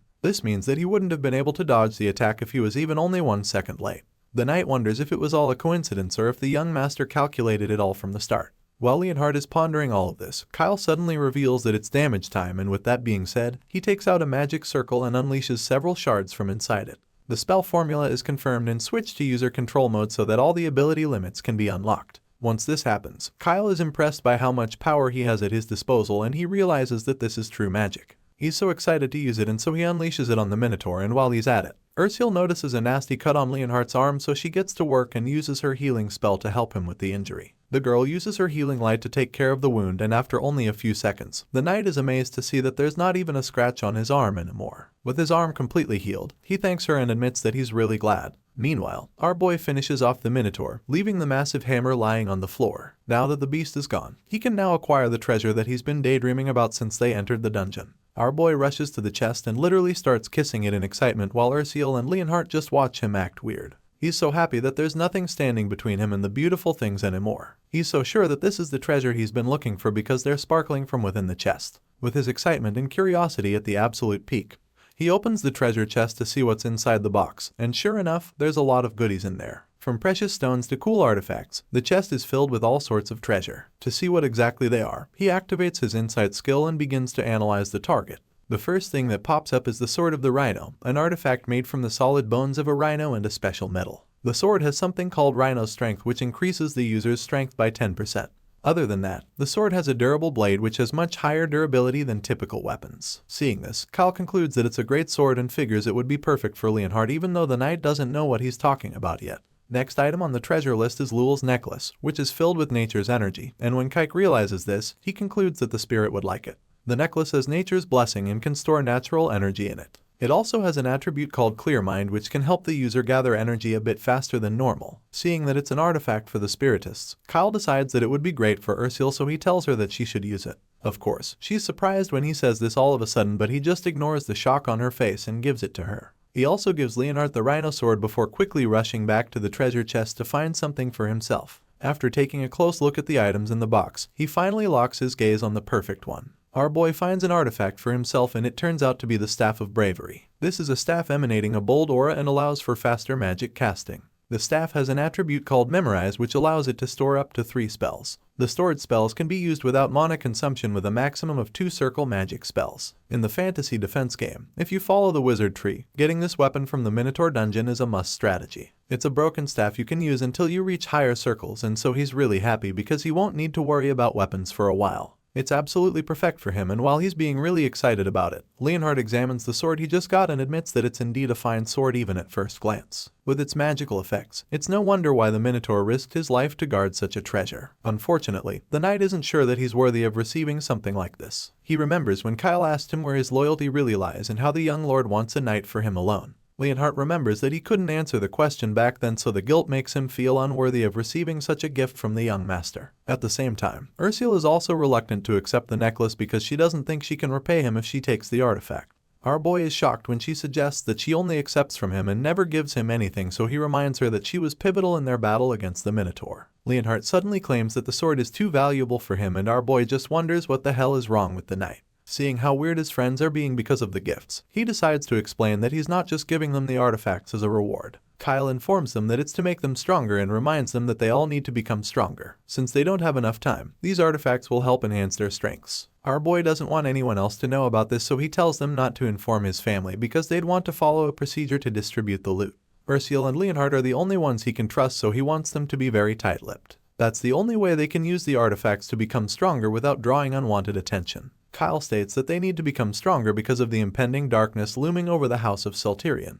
After explaining all of this to them, he asks if they'll accept the artifacts now, and they finally agree to. They thank him, and now that they're done with their mission in the dungeon, he decides that it's time for them to head back to Infellum. A few days later, our boy and his buddies finally arrive at the granary region of Infellum, but it doesn't seem like the hosts are very happy about the unexpected visit. Someone is heard yelling in frustration upon Kyle's arrival. The person asks what on earth is going on and is really pissed at the fact that someone from the Saltirian Marquisate suddenly showed up without any prior notice. This purple-haired man that's currently in a state of panic is actually the Lord of Infellum, Count Frantal Neyron. The man is extremely nervous and doesn't look at all prepared to host guests from the Saltirian Marquisate. Once informed by his subordinates, he anxiously asks them to tell him who exactly from the Saltirian family came to visit, but they claim that they're not sure either. All they know is that the people who came were carrying a symbol that only direct disciples of Saltirian can have, and this just makes them even more nervous. Frantal starts sweating all of a sudden because he's afraid that the unexpected guests are planning to drag his estate into some kind of mess. This is because he already heard that the family is pretty notorious around the time of their succession ceremony. Apparently, rumors are going around claiming that the successor candidates are like a storm waiting to break. It's been like this for years, so all other noble households have made it some kind of unspoken rule not to get involved in another house's successor dispute.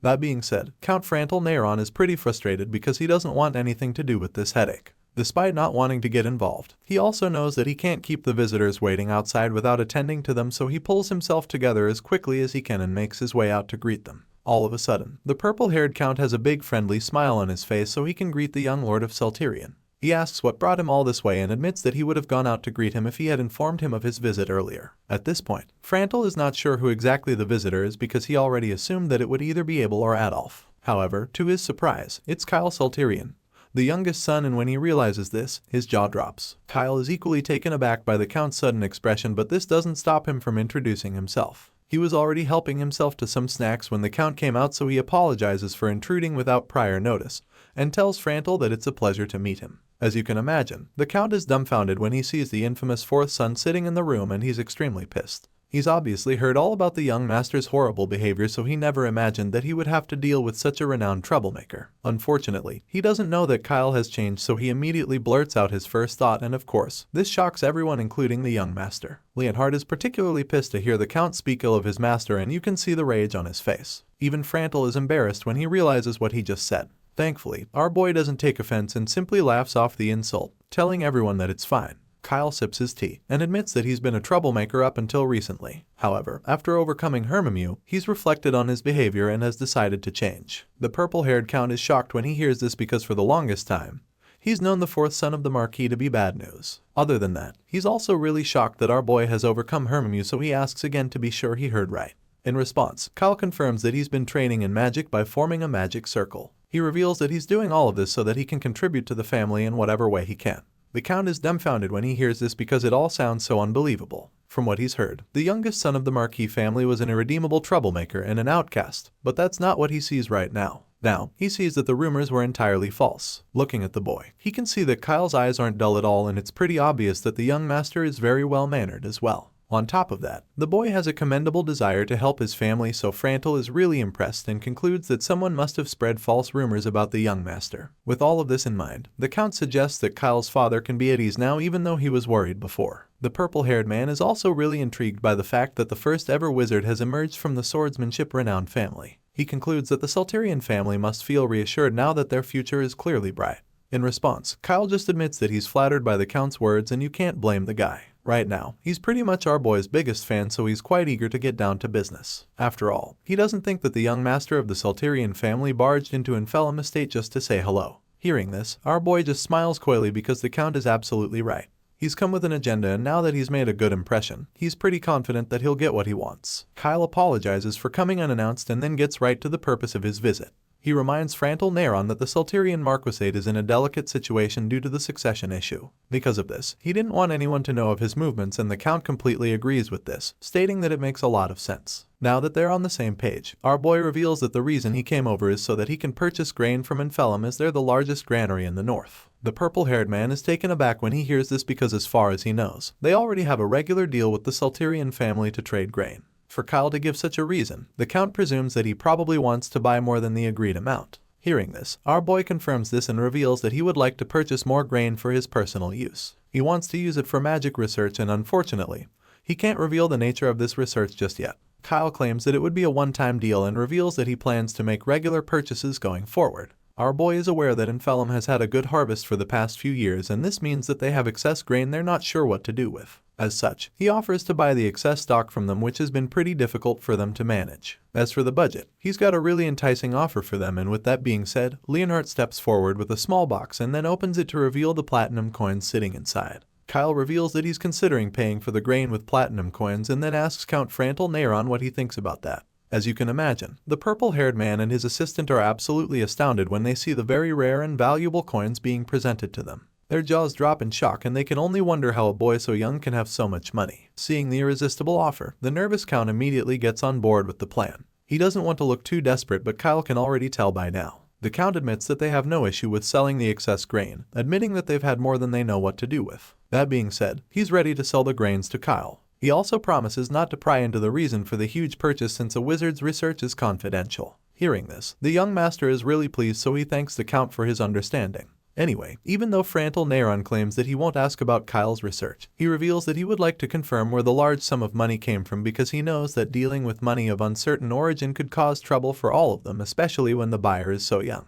In response, our boy assures the purple-haired Count that he doesn't have to worry about getting into trouble, and that's when he reveals that the platinum coins came from his eldest brother. The Count is shocked to hear that Abel is the one funding the research, and the boy casually confirms this, stating that there's nobody else he would refer to as his older brother. Right now, Kyle gives the Count the impression that he has nothing to do with Adolf, and Frantal Neyron seems to be quite relieved. The purple-haired man processes what he just heard and concludes that Abel and Kyle must be really close for the first son to be willing to give him such a hefty sum of money. Frantal Neyron already has an impression of the eldest son, revealing that he sees Abel and this promising youngest son as a combination of calm and composed. He doesn't have a problem getting involved with them because he knows that it's a lot better than dealing with the scheming second son Adolf. With everything he just heard, the Count figures that he could maintain a good relationship with Abel in the future if he helps Kyle out with this. That being the case, he decides that he can trust the young master as long as Abel is backing him. The Count is now ready to sell grain without any doubts or concerns, but first they need to talk about price. Frantal starts by suggesting that they work with 7 silver per pack, but Kyle quickly counters him, offering 4 silver per pack instead.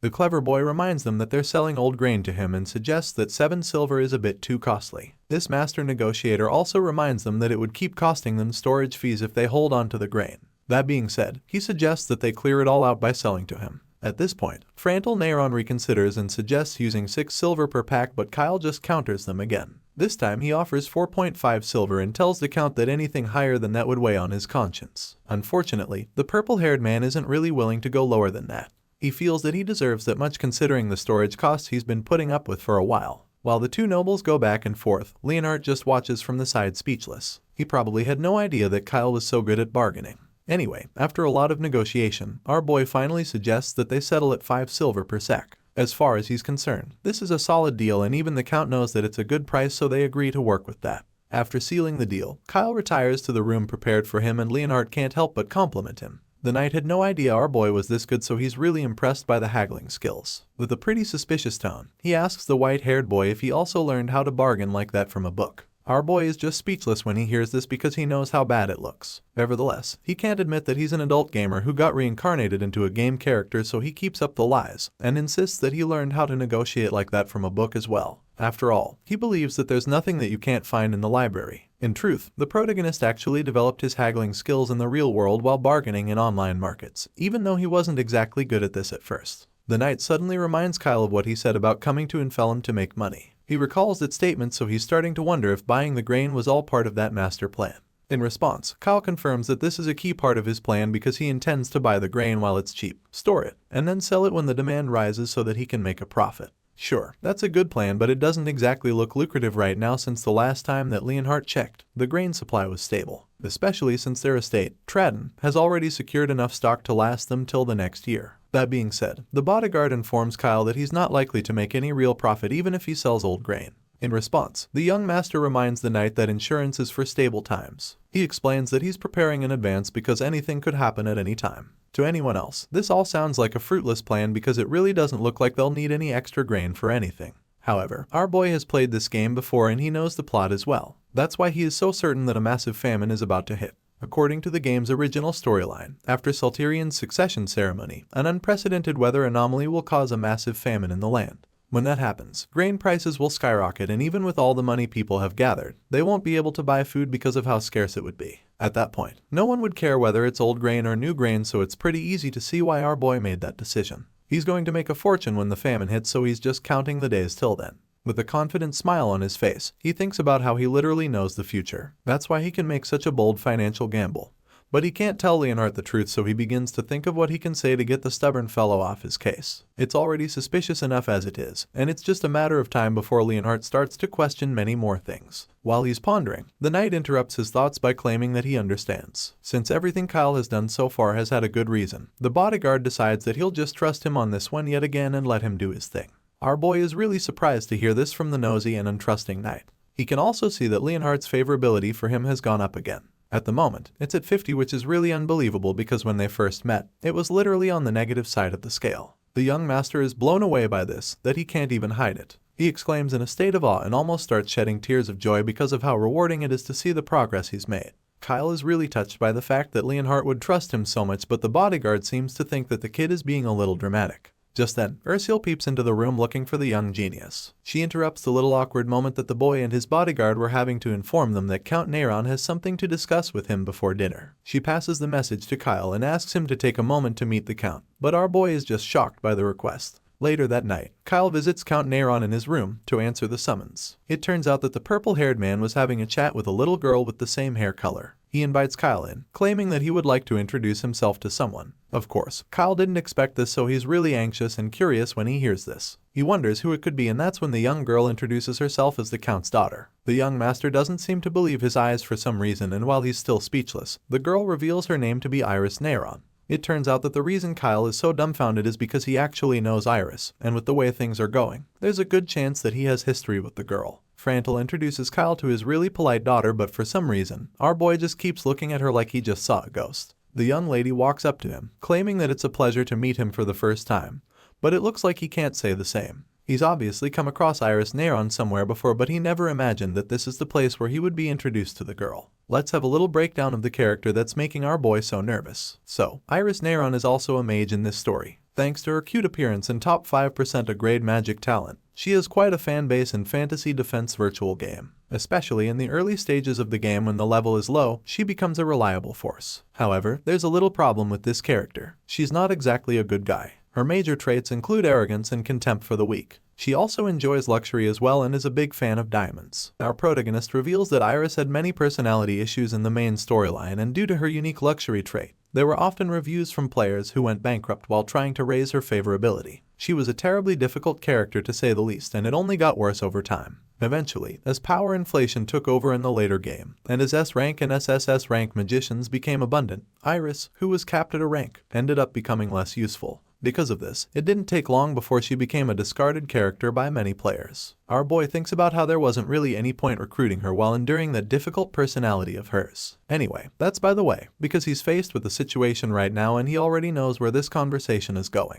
He didn't expect that the Count would suddenly try to attach his daughter to him after just one deal together. However, he just has to play it cool and not piss off his host, so he entertains the little meeting the father set up. Count Neyron reveals that Iris is turning 11 years old this year and claims that he brought her to see him because he's 13, which is not much older than she is. The Count figured that they'd get along, but the snobby look on the girl's face suggests otherwise, because clearly, her arrogance started from childhood. Sorry to say, but this girl looks really arrogant. Her father tells Kyle that she's also studying magic and reveals that the girl has truly exceptional talent. Apparently, he's saying this because it's absolutely true and not just because she's his daughter. Anyway, since they're both studying magic, Count Neyron thinks it would be a good idea for them to talk and see if they can learn a thing or two from each other. At this point, Kyle is already really nervous because he knows that Iris is a handful, but he can't exactly say no since that would be rude. Normally, he wouldn't mind hanging out with a child his age, but after seeing the way Iris glares at him, he realizes that the girl has different thoughts from her father. With a really unfriendly look on her face, she keeps staring at him, so he finally talks to her, claiming that it's nice to meet her, even though he doesn't mean this. He introduces himself as Kyle Salterian, the fourth son of the Marquisate, and he makes himself really charming with this first impression. He gets close to her and uses his insight skill to check her out while claiming that he looks forward to her guidance. With his insight skill, he gets to see her talents, which are Companion of Mana and Magical Brain. Other than that, he can see that she enjoys luxury and that she has single-minded devotion. Finally, he's also able to see that her favorability for him is extremely low, and we're talking below 0 for that matter. Iris has -40 affection for him, and it shouldn't be so much of a surprise since she's been glaring at him since she met him. Anyway, that it's really Kyle's major concern right now, because he's really taken aback when he sees that she has Companion of Mana as one of her talents. Even though our hero has the Mana Delay, a talent that he's never seen before until his reincarnation, in the original game, it's the #1 magic talent. It's a talent that only the top 0.01% SSS grade magicians possess, so it's really baffling for him to see that Iris, who was a rank in fantasy defense, has the same talent.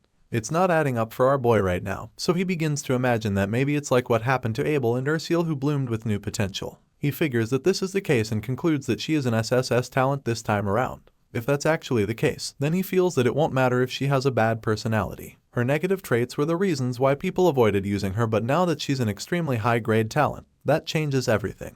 As such, Kyle decides that he can't let her slip away. All of a sudden, she responds to his introduction, claiming that she's never heard of him even though she's heard a lot about Abel and Adolf. She then brings up the matter of him just being a first circle mage, and at this point, it's pretty clear that she's just trying to get on his nerves. She arrogantly brags about being in the second circle already, and her father starts to panic when he hears her talking to him like that. Our boy clearly doesn't appreciate being looked down upon, but he has to keep a friendly smile on his face. Iris asks how they can handle the level gap in a really condescending manner, and while still faking the smile, Kyle concludes that this brat has been twisted since she was young. Our boy confirms that he's a first circle mage without feeling embarrassed because he's only been learning magic for 3 months. Of course, that's a really big feat, and all those who practice magic know how long it takes regular people to get their first circle. This little revelation humbles the arrogant brat for a while and leaves her father dumbfounded too. Iris finds it hard to believe that the white-haired boy in front of her formed a magic circle after only 3 months, because that's practically twice as fast as it took her to form her circle.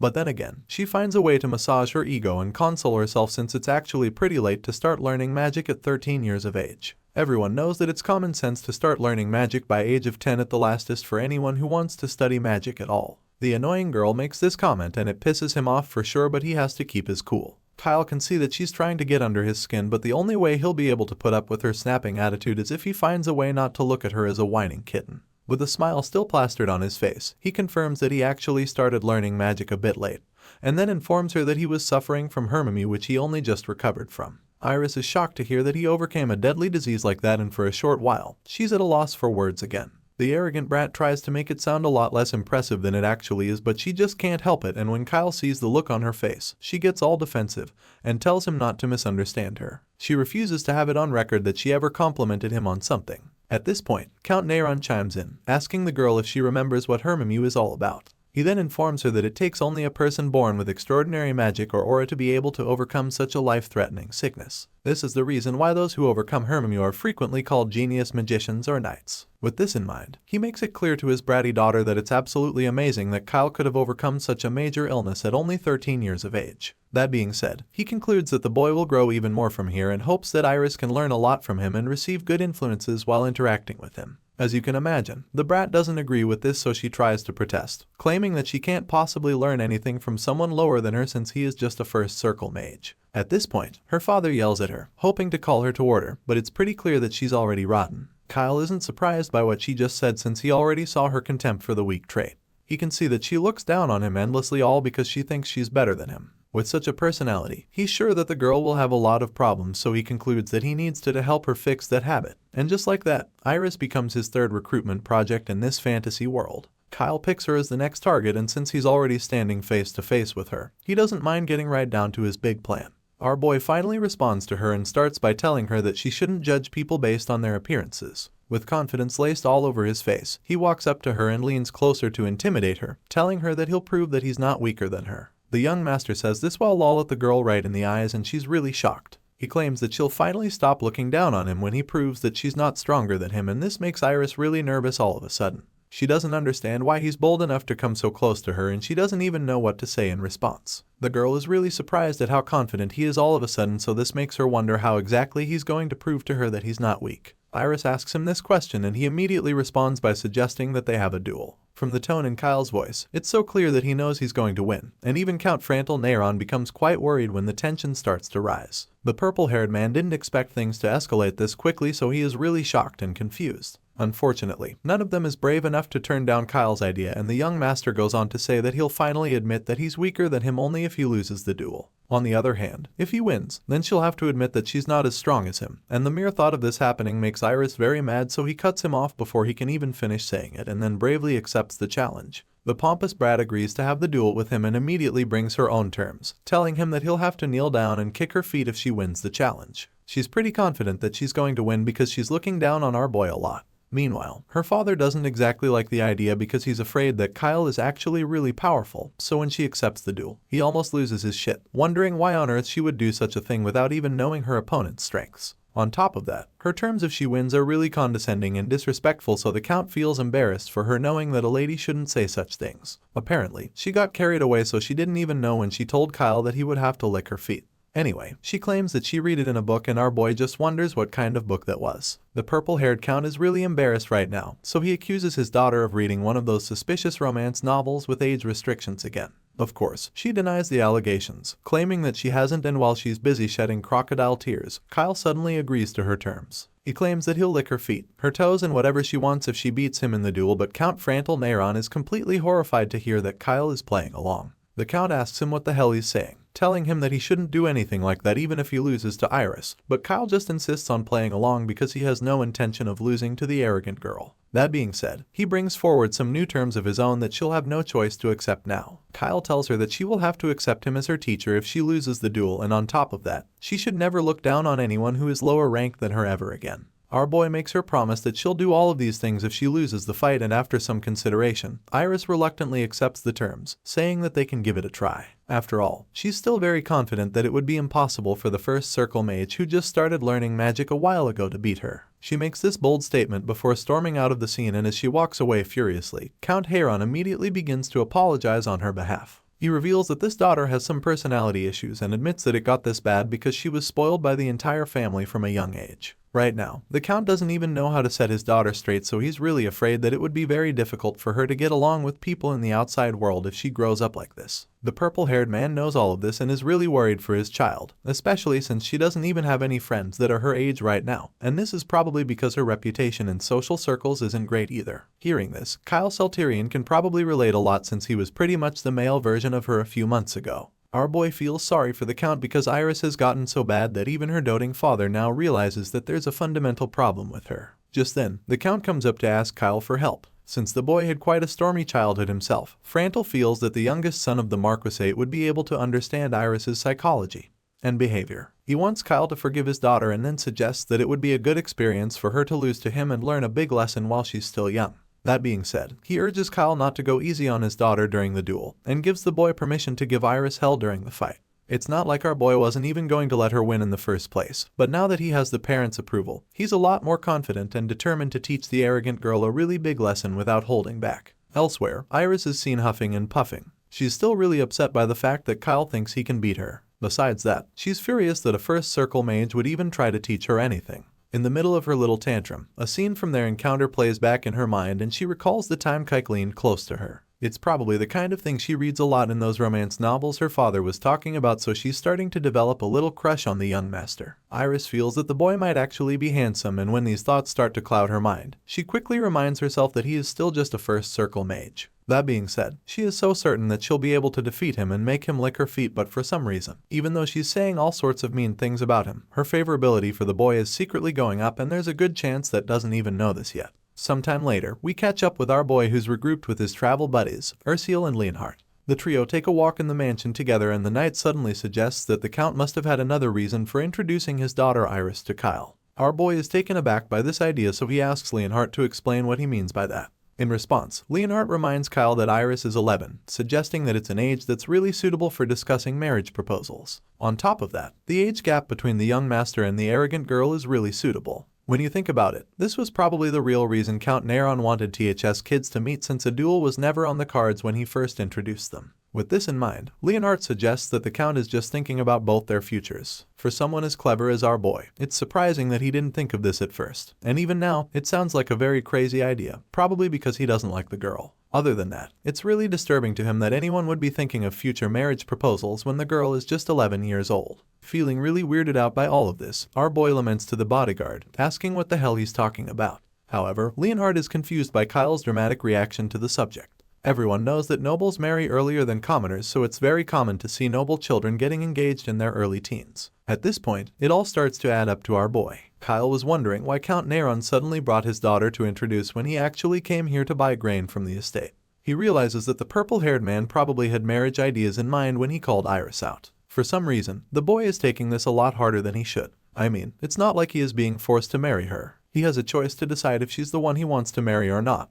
But I guess he's just feeling the pressure because of how young he is. Anyway, after Leonhardt gives his own insight on the matter, he advises Kyle not to go too hard in the duel since her father probably wants her to be his bride and not his punching bag. The knight reminds the young master that he can never know what might happen between the both of them in the future, and even though she's an arrogant brat, she's also just a young lady. Unfortunately, Kyle doesn't see things the way his bodyguard does. He disagrees with Leonhardt on this one, claiming that he needs to crush her more thoroughly in the duel if that's her father's real intention. As far as he's concerned, he just can't marry someone with such an overbearing attitude just because of her status. He refuses to let himself be coaxed into such a marriage, and judging by the twisted look on his face, it's safe to say that Iris is in a lot of trouble. Leonhardt is just pissed at Kyle for not listening to him when Ursula doesn't even really understand what's going on. She's still trying to process the thought of her young master getting engaged to that little girl, and needless to say it doesn't sit right with her. The next day, it's time for the duel, and the two contenders make their way to the venue. The rules are simple since the duel is going to last for one round only. The task would be to subdue the opponent with magic, but no one needs to get hurt in the process. Leonhardt gives them the rules and makes it clear that he would intervene if he deems the fight dangerous at any point. After explaining all of this, he asks them if they both agree with the terms, and Kyle directs his own question to the purple-haired girl. He points out how his escort knight is going to be the referee from the match, and since that might look unfair, he asks her if she has any objections to it. In response, the girl boldly states that she has no objections at all. She's family with Sir Leonhardt since he's a famous high-level expert knight that's also well known in Infellum. For this reason, she is confident that he won't give a biased decision. If anything, he would even be harder on Kyle during the duel. Seeing that both fighters are satisfied with the conditions, the blondie decides that the match can now begin. He lifts his hand to call for the start of the duel, and while he's at it, both mages activate their weapons to brace themselves for the intense matchup. The fight begins, and Iris is the first to throw a blow. The young girl uses a wand for her magic, and she starts by shooting a fire arrow at Kyle. Clearly, she's not the conservative type, and she probably wants to overpower him as quickly as possible to prove that she's a lot more powerful than him. Unfortunately for her, she's now up against a really clever and skilled magician who has been hiding his true capabilities the whole time. He smiles when he sees her fire arrow hurtling toward him, and he's really impressed because of how fast her incantation is. For a girl who's just 11 years old, it's pretty hard for him to believe that she has such skill. But even though this is all really impressive for her level, it's still no match for what Kyle is capable of. However, she's still far behind when compared to him. He casually watches the flames fly towards him, and just when they're about to hit him, he effortlessly casts a counter spell called Wind, which allows him to extinguish the fire. When she sees that he blocked the fire arrow with wind, and this makes her absolutely furious. She hates the thought of him underestimating her when it comes to magical power. As far as she's concerned, there's no way she's losing this duel to a mere first circle mage. With this in mind, she takes her wand and blasts him with yet another wave of the fire arrow spell. This time around, it's a lot more intense than the first shot. But of course, just when she thinks she's about to land a hit, our boy lifts his staff and casually creates a shield that protects him. The huge barrier blocks the blast, and a huge explosion follows right on top of it. He seems to be enjoying this challenge, especially since the girl has actually got some guts. She's not afraid to throw deadly attacks, and her magical power is really impressive for her age. But as you already know, she didn't come here to seek his validation or compliments. Iris came here to make him lick her feet and to humiliate him, so she's determined to do whatever it takes to win this duel. On the other hand, Kyle wants to show her that he's not weak, and what better way to do this than teach her an unforgettable lesson. He's impressed with her attacks so far, and now he wants to see if she can handle the kind of attacks she's been throwing. Well, he's about to find out. Kyle suddenly conjures a magic seal with his staff, curious to see if she can block what he's about to throw at her. It turns out that this is his signature power move, the magic missile, which he used to split a big tree in two the first day he used it. Let's see if Iris can take this hit without being knocked out of the fight. Count Heyron is shocked when he sees that the young master is double casting, and he's a little worried because this is such a refined technique that he never expected a first circle magician to be able to use. Meanwhile, Iris sees the incoming blast, and before the missiles can get to her, she quickly casts a spell to create a shield of her own.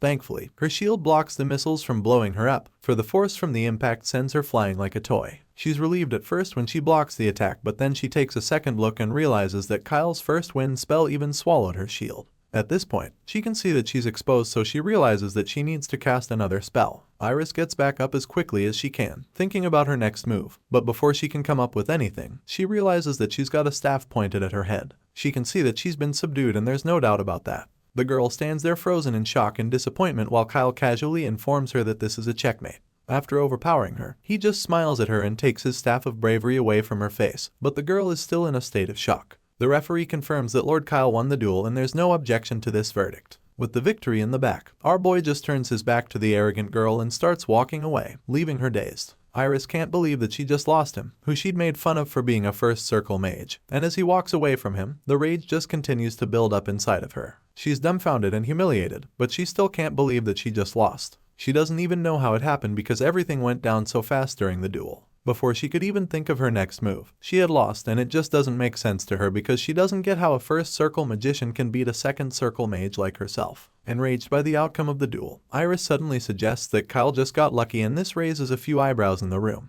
They all saw the fight, and it was clear that Kyle beat her convincingly, but she insists that she was just in a bad condition for a moment.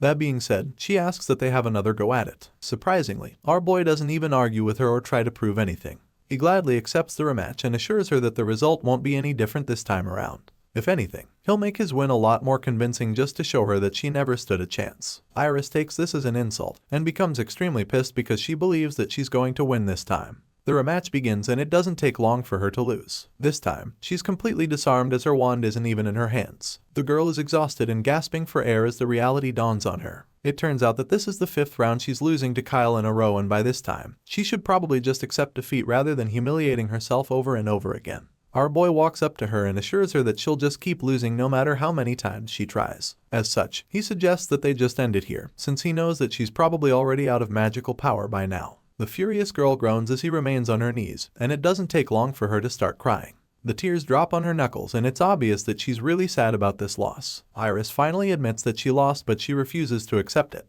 proving that she's a sore loser. All of a sudden, she starts crying and yelling like an annoying baby, making it look like Kyle did something to her. Seeing this, her old man is extremely pissed. She's embarrassed herself enough for one day, so when she starts sobbing bitterly, he rushes to her, feeling sorry for her. Our boy just stands at the back feeling nervous because it's almost like he bullied her. The Count feels bad too, thinking that maybe he was too hard on her, so he comforts his spoiled daughter to make her stop crying. Later that night, our boy is in his room feeling a little confused. He stares at the box sitting on his bed and he's a little reluctant to check the clothes that the Count sent him to wear for the banquet. Leonhardt comes over to help him out and convince him to wear it. Kyle feels that it's just a small family gathering, but the knight advises him to dress properly since it's a formal occasion. That aside, the young master doesn't understand why he was invited when he literally made Iris cry a while ago. In response, Leonhardt reminds him that the Count said it was fine since he probably expected something like that to happen after all. In fact, the knight feels that Count Neron is now even more determined to connect Kyle to his family because of how decisively he defeated his skilled daughter. Unfortunately, our boy believes that the girl in question hates him even more now, so he'd prefer to stay away. He was so scared of what he'd see that he didn't even have the courage to check her feelings after the fight.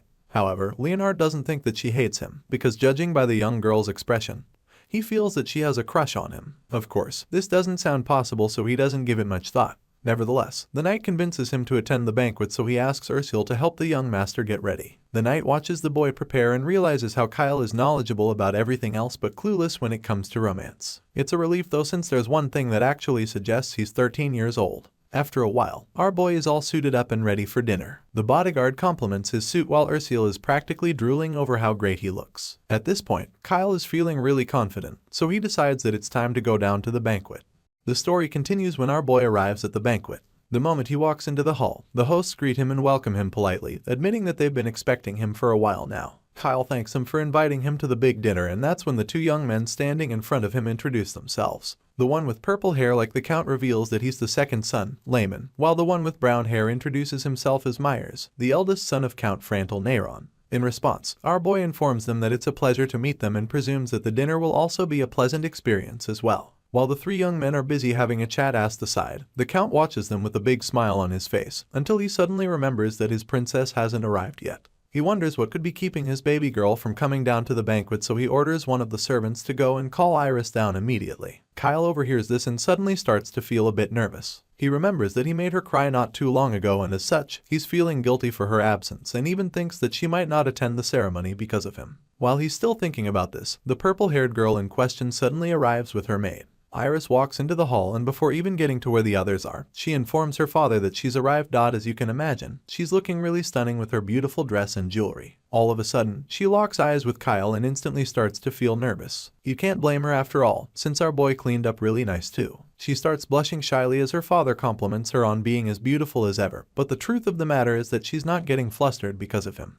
Her attention is mostly on the young guest staring at her right now. Kyle is lost for words when he sees how stunning Iris is, so much so that they just keep staring at each other for a few seconds before finally returning to their senses. Our boy fixes his gaze on her with his bright blue eyes as he tries to shake off the shock. He really thought that she wouldn't attend the banquet because of how much she cried, so he can't believe that she made it. While he's still trying to process that, Iris is busy trying to wrap her head around how handsome the young master actually is. She knew he was good looking before, but after seeing how he is in a suit, she's almost pissed at herself for being so starstruck. Thankfully, the awkward moment finally comes to an end when Count Frantal Neron interrupts their little staring session by revealing that it's time to sit and eat. He gives Kyle a spot right next to his daughter, and of course, our boy can clearly see what the man is trying to do. He's not sure if he should actually sit there because he's afraid that Iris might cry or get upset because he's next to her. In order to be sure if that's the right place for him to sit, he quietly activates his insight activity to check what the purple-haired girl is thinking, and that's when he sees her usual negative traits as well as her favorability for him, which is currently at -10.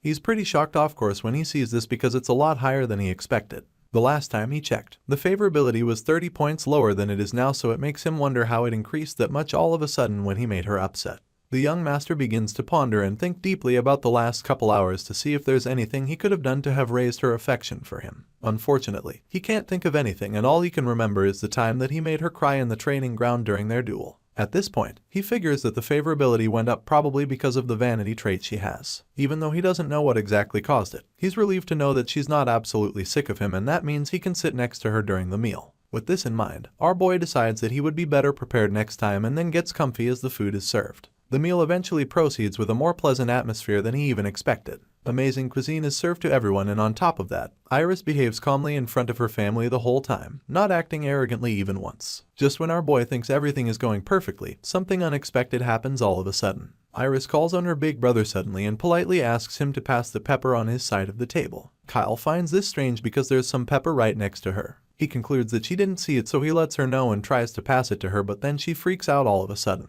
Her whole face turns bright red when Kyle's hand accidentally touches her, and she immediately retracts her hand. She gets really flustered, all because of some physical contact, and after her outburst, the young master calmly informs her that he was just trying to give her the pepper shaker close to her. An awkward silence follows when she realizes that she freaked out for nothing, so our boy tries to make it less awkward by simply keeping the pepper where she can get it by herself. Iris reluctantly thanks him, but she's already pissed because she just embarrassed herself for nothing. While she's quietly brooding on her chair, Kyle begins to wonder what exactly is up with her. He clearly saw that her favorability for him has increased, so he doesn't understand why her attitude somehow feels worse than it was before. The next day, something even more shocking happens. Out of the blue, Lady Iris decides to pay Kyle an unexpected visit in his room, and our boy is nervous as hell of course. The both of them sit across from each other over tea, and the young master is absolutely speechless for a while because he doesn't even know what to say. Leonhard and Ursula are equally dumbfounded by the surprise visit, so they just stand behind their master waiting for him to start the conversation. After a while, Kyle finally pulls himself together and admits that he didn't expect the purple-haired girl to come to him first. The moment he says this, Iris stops sipping her tea and sets the cup on the table as she gives him her full attention.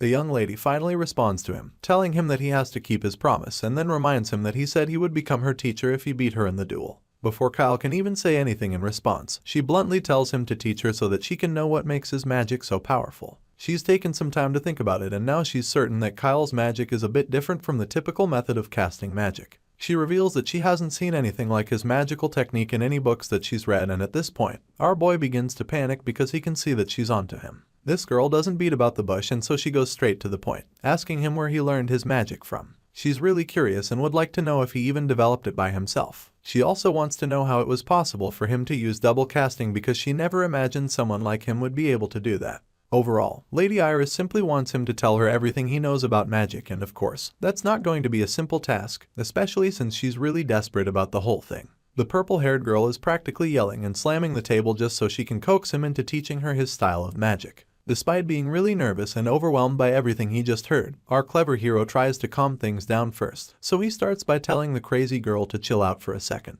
He'd prefer that they're a lot more civil about this arrangement, so based on everything she just said, he concludes that she's saying she wants to be his disciple. However, he also knows that what she mentioned aren't all the conditions involved. The purple-haired girl is confused when he says this, so he clarifies things for her, stating that she will have to change her attitude for the better if she wants to become his disciple. Kyle says this as bluntly and as politely as possible, but the girl doesn't get what he's trying to say. She probably doesn't know that she has a horrible character, so she asks him what he means by changing her attitude. And that's when Kyle tells her that she'll have to start being polite to others if she actually wants him to teach her magic. Our boy informs her that she should no longer look down on the weak and also tells her that she would have to stop being stubborn. The young master also wants her to think 3 times before getting angry about any situation. He says all of this with a smile on his face the whole time, but of course, Iris doesn't seem to be enjoying the criticism. The frown on her face makes it look like he's saying absolute trash, which means they're going to have a hard time working together with the way things are going. Iris snaps at our boy all of a sudden, telling him that he's saying nonsense. As far as she's concerned, his terms are not important because even her father wouldn't force things on her. As you can imagine, Kyle doesn't really give a shit about what her father does about her behavior, so he bluntly tells her that he won't teach her magic if she doesn't change her attitude. The young master gives her his terms and now it's up to her to decide if she's willing to go along with it or not. As expected, the arrogant brat snaps at him again. She slams the table in a fit of rage as she tries to force her will on him, but the young master isn't moved by her antics. Seeing that she's about to freak out again, he confirms her earlier presumption about his technique, telling her that his magic is indeed cast through a unique method that he developed by himself. He informs her that it's a hybrid casting method and admits that he's never published it anywhere before. In other words, what he's trying to say is that there is no other place in the world where she would be able to learn his magic casting method. He's the only breathing person that can teach it to her, and this basically means that she doesn't have a choice but to comply with his terms if she's serious about wanting to learn it. Moreover, he makes it clear to her that it would be an extraordinary opportunity for her to have the inventor of this magic teach her directly, and he's sure that she understands the significance of this since she's a magic student as well. With all that's been said, our boy places all the cards on the table and waits for her to make her move. The ball is in her court right now and she can decide her fate in the next few seconds. Hearing everything that Kyle has said, the bratty girl tries to protest and complain, but she knows that it's no use since no one is actually forcing her to do anything. Iris has a choice to make and it's a really difficult one because of the kind of life she's been living. After some serious contemplating, she realizes that the only way to get what she wants is to comply with the conditions brought before her, so she begrudgingly accepts Kyle's terms as well as defeat once again. In response, the young master just smiles coyly, knowing that he's won this round of intense mind games. He's glad that she made the right choice, but he also informs her that pretending to behave only in front of him won't work well for her. If she wants to go through with this deal, she'll have to change her ways completely, even when our boy is not around to see her. Kyle knows all her tricks, so he decides to make things clear, telling her that he's prepared this in advance. To ensure that she doesn't break their little agreement, our boy has already put some measures in place. Hearing this, Iris just gets frustrated because she already knows that it's going to be one more condition to make her part of the deal more difficult. She anxiously asks him what he's talking about, and that's when he reveals that he prepared a magic contract. The glowing piece of paper appears all of a sudden and the girl's eyes widen in shock. Kyle informs her that it's already written on the contract that she accepts all his conditions, and that she would become his disciple. All the terms she accepted are already on the contract, so all she has to do now is sign the paper. Kyle gives her a feather pen to do the job and reminds her that an absolute penalty enforced by divine power will activate if she breaks the magic contract. Our boy explains that this penalty is granted by the ancient gods, which means that no magic can break it, so he advises Iris to be very careful. The purple-haired girl is horrified when she hears this, so she wonders why Kyle had to go through all this stress just for an agreement between them. She begins to wonder why she even needs to sign such a strict contract for something like this and realizes that the young master doesn't trust her at all. Unfortunately for her, Kyle doesn't actually trust her and he doesn't pretend to either. Our boy tells her to her face, and this leaves her shocked. Kyle is determined to help her change her ways since her negative trait has matured for the past 11 years. Right now, the only way to fix it is with drastic measures like this. Kyle wouldn't have gone through all this trouble if her vicious trait wasn't in the picture, but now he's been forced to take drastic measures to help her. Another reason why he's not keen on bending the terms is because the contract was actually given to him by her father, Count Neyron. This means that her old man is fine with all the conditions on the contract, confirming that he even wants his daughter to change her ways. Kyle reveals that after their sparring session the previous day, the Count approached him. The man seemed really happy that Iris lost the duel because it meant that Kyle would become her teacher. With that in mind, he paid the young master a little visit, pleading with him to teach his daughter well. After seeing what happened during the duel, Count Frantal Neyron was certain that Kike is the only one who can handle Iris, and he didn't have any problem leaving his only daughter in the young man's hands. However, the purple-haired man also knew how stubborn his daughter is, so he gave Kyle the magic contract to get her in line. The man explained that the contract is a rare treasure, revealing that his family only has 2 of them. That's right, Count Neyron was so determined to help his daughter that he was willing to give Kyle a rare family treasure just to ensure that everything works out. That's how serious he was, and when Kyle tells Iris all about the plan he made with her father, she's furious. At first, she refuses to believe that her father said any of that, so she calls the boy a liar and decides to go confront her old man. The angry brat storms out of the room to go query her father while Kyle just watches her speechlessly. With everything that he's seen, it's clear that the girl is impossible to deal with, but he doesn't want to give up on her, so before she can leave, he tells her to stop right there. At first, Iris doesn't stop, and that's when he threatens her, telling her that the contract will be void if she leaves. If that happens, then he won't teach her magic and she certainly won't see him ever again. The stubborn girl is really shaken when she hears this, and that's when she starts to rethink her choices. She clearly doesn't want a situation where she'd never see him again, so she pauses and contemplates the consequences. Kyle doesn't give her time to think and bluntly tells her to decide immediately, asking her if she'll sign the contract and learn his magic or if she'll walk out of the room and never see him again. Our boy gives her a tough choice to make with really little time to think, and this puts Iris in a really tight spot all of a sudden. The girl literally starts sweating because of how anxious and confused she is. But Kyle doesn't mind making her go through this since everything he's doing is to help the spoiled girl become a better person. Iris stays quiet as she ponders deeply to make her decision, and Kyle starts to get a little impatient. He's waiting for the little brat to make her choice right now because he's already tired of her attitude, and whether she likes it or not, today will be the last day he'll have to tolerate her whining. Even though Iris has the potential of a rare SSS class talent, if her character doesn't match, then he'll have no choice but to give up on her. He doesn't want it to get to that point. That's why he's sincerely hoping that she makes the right decision. Our boy needs reliable subordinates and colleagues, not a master that he'll need to coddle and appease all the time. With this in mind, Kyle decides that this will be the moment that will determine what kind of future he and Iris would have. After a lot of reluctance and contemplating, the girl finally agrees to sign the contract. Kyle waits anxiously for her to make this choice, and he's really relieved when she grabs the pen to sign the magic contract. The young master is relieved but also quite surprised when he sees her reading through the terms listed on the contract. A part of him was really afraid that she'd walk out the door and forfeit the opportunity to learn his magic technique. Thankfully, her pride hasn't consumed her to that point and she was able to make the right decision. That being the case, he admits that she actually has potential, so he happily tells her to read the conditions carefully before signing. He explains that he's the first party in the rules while she is the second party. The girl carefully reads through the terms with laser focus, and that's when she sees something about a slight stomachache in one of the conditions. She finds it pretty shocking because it turns out that the mild stomachache is the penalty for her breaking the contract. Iris is really taken aback and realizes that she was so nervous about the penalty when it wasn't even a big deal. With the way Kyle made it sound, one would think that the punishment would be some kind of terminal illness or something. It's just a mild stomachache, so Iris is more comfortable signing the contract. To her, almost everything on the paper seems fine. On the other hand, Kyle is just watching her dance to his tune because as far as he's concerned, she's only following through with it because she hasn't felt the pain of the stomachache yet. As she continues to read, she encounters something rather uncomfortable. It turns out that the penalty for Clause 7 is quite strict, so she asks our boy if she really needs to participate in combat.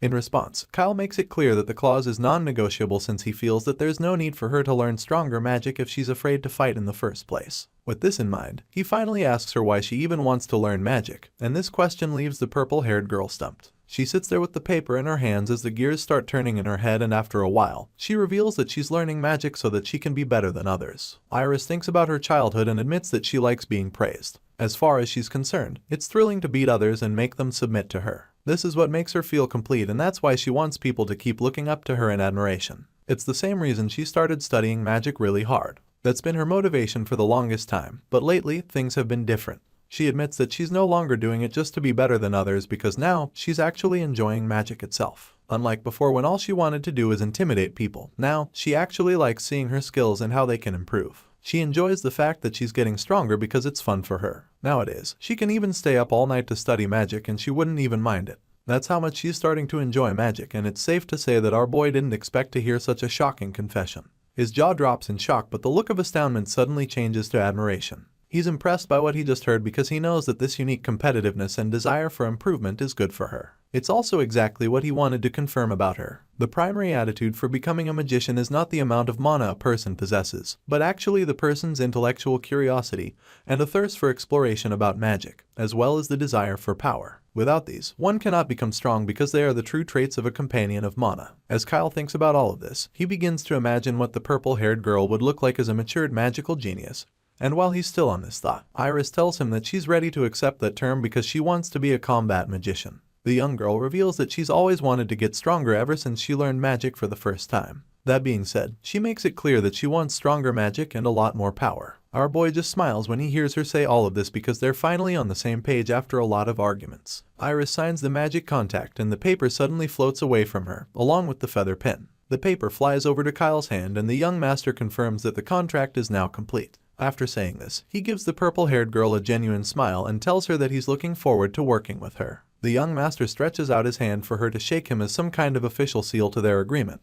But she doesn't seem to get what he's trying to do. Kyle tells her that he hopes she would become a reliable companion for him in the future, and she seems to misinterpret this a little. Apparently, she thinks he's talking about getting married to her in the future, but we all know that's not what he's talking about. Well, all of us except Iris. She's just 11 years old, so it looks like she's understandably terrified of any talks of marriage. As such, she refuses to take his hand, and that's when Kyle realizes that what he just said sounds so much like a proposal. Before he can even try to correct the impression, Iris asks him what he's talking about, and insists that she would be the one looking forward to their companionship even more. As you can imagine, our boy is very confused because was thinking she didn't like the idea, only for her to suddenly say she looks forward to it even more. Before he can understand what exactly is going on, the purple-haired girl dashes out of his room and slams the door behind her. After all, they're done talking. Once Iris is no longer in the room, the young master just starts to wonder what's going on with her now again. While he's busy wondering what made the girl so flustered, his bodyguard just watches him closely. The knight feels that Kyle should be more careful with his words around the girl because of how good-looking he is. At this point, it's pretty obvious that there's some tension between Kyle and Iris, and it's no longer just the competitive vibe that was there initially. Not surprisingly, Ursula has also sensed this new tension between her master and the pretty girl. All the talks of marriage have been getting to her since she also has a crush on the white-haired boy, but she can't exactly say anything about it since she's just Kyle's maid and student. Or at least, that's all she sees herself as, so it looks like all she can do is watch everything play out from the sidelines. But with the way things are going, she might have other plans soon enough. Later that night, after our boy is all dressed up in pajamas and ready to go to bed, Ursula approaches him and catches him off guard with a really unexpected question. The girl asks Kyle if he is going to marry Lady Iris, and this shocks him so much that he spits out the water he was drinking. Our boy gasps and curiously asks her what she's talking about, but Ursula just keeps making his bed quietly. While she's at it, the young master begins to explain why he has no plans to marry the purple-haired girl. He reminds Ursula that the girl in question is just 11 years old while he is also only 13 right now. As far as he's concerned, neither of them is at an age where they can even think of marriage. The question really pissed him off, so now he's a little upset. The boy sighs and begins to wonder why this town is so eager to marry off kids so early. When Ursula notices how upset he is, she realizes that she must have been wrong about her presumption. At this point, Kyle is already back to reading his book, and that's when she asks him if he really isn't thinking about marrying the Count's daughter at all. This time, he assures her that he has no such thoughts, especially since he already has so much that he needs to do right at this point in his life. He got reincarnated into this game, and unfortunately, he woke up as a boy who was doomed to die from the start. He managed to overcome Hermu, but if he's not careful, he might still end up dead after Adolf's inevitable rebellion. As far as he's concerned, he doesn't have leisurely time to think about marriage or love when he's in a world that's about to end soon. With this in mind, he makes it clear to Ursula that he won't think about marriage or any of that until he's at least 18 years old. Ursula's big eyes stare at the young master as he says all of this, and it finally registers in her mind that Kyle isn't thinking about anything like that right now. She understands that he's not going to bother himself with romance or love for the next 5 years, and she doesn't mind waiting for him. After all, she'll be 17 when he's 18. With such thoughts in her mind, it's pretty obvious that she's the one thinking of marriage, and it's clear that she wants to marry Kyle. All of this is confirmed when she suddenly tells our boy that her mother is beautiful. At first, the young master doesn't understand where she's going with this talk, but that's until she tells him that she'll be a beautiful woman when she grows up because her mother is beautiful. At this point, our boy is absolutely gobsmacked because he didn't expect the conversation to take such an unexpected turn. Ursula tells him goodnight and heads to her room, leaving the young master dumbfounded. He sits up with his jaw dropped just like the book he was reading before. He can't believe what he just heard, but he's waiting, too stunned to even react. Kyle starts blushing and sweating all of a sudden because he does understand what the hell just happened between him and Ursula. With everything he just saw, he realizes that the kids around here must really be mature mentally, especially since Ursula is already thinking about marriage when she's only just 12 years old herself. Once she's outside his room, he begins to recall what she said during their conversation. Kyle remembers her saying that she would be beautiful when she grows up, but he finds this a little puzzling because as far as he's concerned, she's already really pretty. Judging by what she told him, it simply means that she'd even be more stunning when she grows up, and that's something that makes Kyle smile with red cheeks for some reason. Maybe it's because he actually has a crush on her but is too shy to admit it. Anyway, this good feeling inside of him ceases all of a sudden when he remembers that Ursula mentioned her mother. Ursula originally came from the noble Helheim Baron family, and things were going really great for the girl until they weren't. After her family collapsed, their rank was downgraded, and this led to her being sold into slavery. Ursula's father and brothers are dead, but her mother and younger sister are said to still be alive. Unfortunately, nobody knows where they are now. With all of this in mind, Kyle figures that Ursula must be curious too, but he also knows that she just doesn't want to say anything. This makes him wonder if the young girl isn't interested in finding the whereabouts of the rest of her family, or if she just feels too guilty to ask him for help. Right now, Kyle doesn't know what to think, but either way, he's sure that he'll need to look into it. A few days later, it's time for our boy and his travel buddies to head back home. We see Kyle waving goodbye to Count Frantel Neyron and his family in the Infellum estate from inside his carriage. He thanks them for everything and promises that they'll all meet again. They all bid him goodbye as well, and as his carriage speeds off out of the estate, Iris grumbles, wondering why Kyle is in such a hurry to go straight home. She clearly wasn't ready for him to go yet and claims that the young master could have stayed a couple more days with them. Hearing this, the Count teases his daughter, suggesting that she must have gotten really fond of the white-haired boy. He tells her not to be too upset though, reminding her that Kyle will be back in about a month to teach her magic after all. As you can imagine, Iris refuses to admit that she actually likes him. Instead, she just snaps at her dad, telling him that she is just mad because he didn't even teach her any magic before leaving. She's so upset by Kyle's sudden departure that she threatens not to even open the door for him the next time he comes over to their estate. The moment she says this, she feels a painful sting in her body, and you can already guess what's going on. Her father and brothers check up on her and ask what's going on, so she tells them that her stomach hurts. Her brothers are confused at the fact that she would suddenly start complaining about a stomachache out of the blue, but Count Frantal Neyron immediately realizes what exactly is going on. He recalls the contract that he gave Kyle and how Iris needs to always think thrice before getting upset, so he figures that this must be the penalty from the magic contract. When the purple-haired man realizes this, he quickly tells Iris not to get angry. He urges her to think 3 times and hold back the anger so that her stomach can stop hurting. Unfortunately, this girl hasn't learned her lesson just yet. She snaps at her dad once again, feeling that she has the right to be upset, but the pain just gets worse after this, and so she curses at the thought of the young master, calling him a jerk. While Iris is forced to endure the penalty for her stubbornness, our boy just enjoys the cool breeze on his journey home, and after a while, he can tell that someone is swearing with him in mind, and of course, he already knows who it is. Not too long after all of that, Kyle and his buddies return home from their little visit to Enfelum. But upon their return, the young master receives extremely shocking news. Apparently, his eldest brother came looking for him while he was away, and that's not all because Abel also brought grain from Enfelum too. Abel visits his baby brother and the two have a chat as they take a walk around their estate. Kyle is really puzzled as to why the eldest son would buy grain from Enfelum too. Like, how is it possible that they had the same idea at the same time? Our boy is so confused because he doesn't remember Abel mentioning anything about stockpiling for the Great Famine. Heck, nobody is even supposed to know about that besides the protagonist. During their walk, Abel reveals that he got a good feeling after hearing Kyle's story, and as such, he decided to buy some grain as well. At this point, the young master is curious to know how much grain his big brother bought, so he asks Abel, and the eldest son reveals a whopping amount. Kyle's mind is blown when he sees how much grain Abel went ahead to purchase, because it turns out that Mr. Smarty Pants over here decided it would be a good idea to buy 100 times the amount that Kyle bought. At this point, our boy is freaking out because such a decision would certainly have big consequences in the storyline. But Abel doesn't think there's anything wrong with what he did. In fact, he claims that he had a feeling that the more grain he bought, the better it would be. He's not even afraid that this would turn out to be a terrible investment and assures Kyle that he won't blame him if he loses money after everything. In response, the young master makes it clear that he's not even worried about that either. The truth of the matter is that they can't even lose in this situation, because they're only going to end up making a fortune when the famine hits. With everything our boy has seen so far, he's come to the conclusion that Abel is just one of those people that always wins the lottery. They're just lucky without even trying and things just fall into their lap. Abel doesn't seem to understand why he said that, but admits that he's never tried to win a lottery since it's an extravagant hobby for his status. Hearing this, Kyle can only think about how the eldest son wouldn't even need to play since he was born into wealth. And soon, he's going to make a fortune, which just makes our boy extremely jealous of Abel's foresight.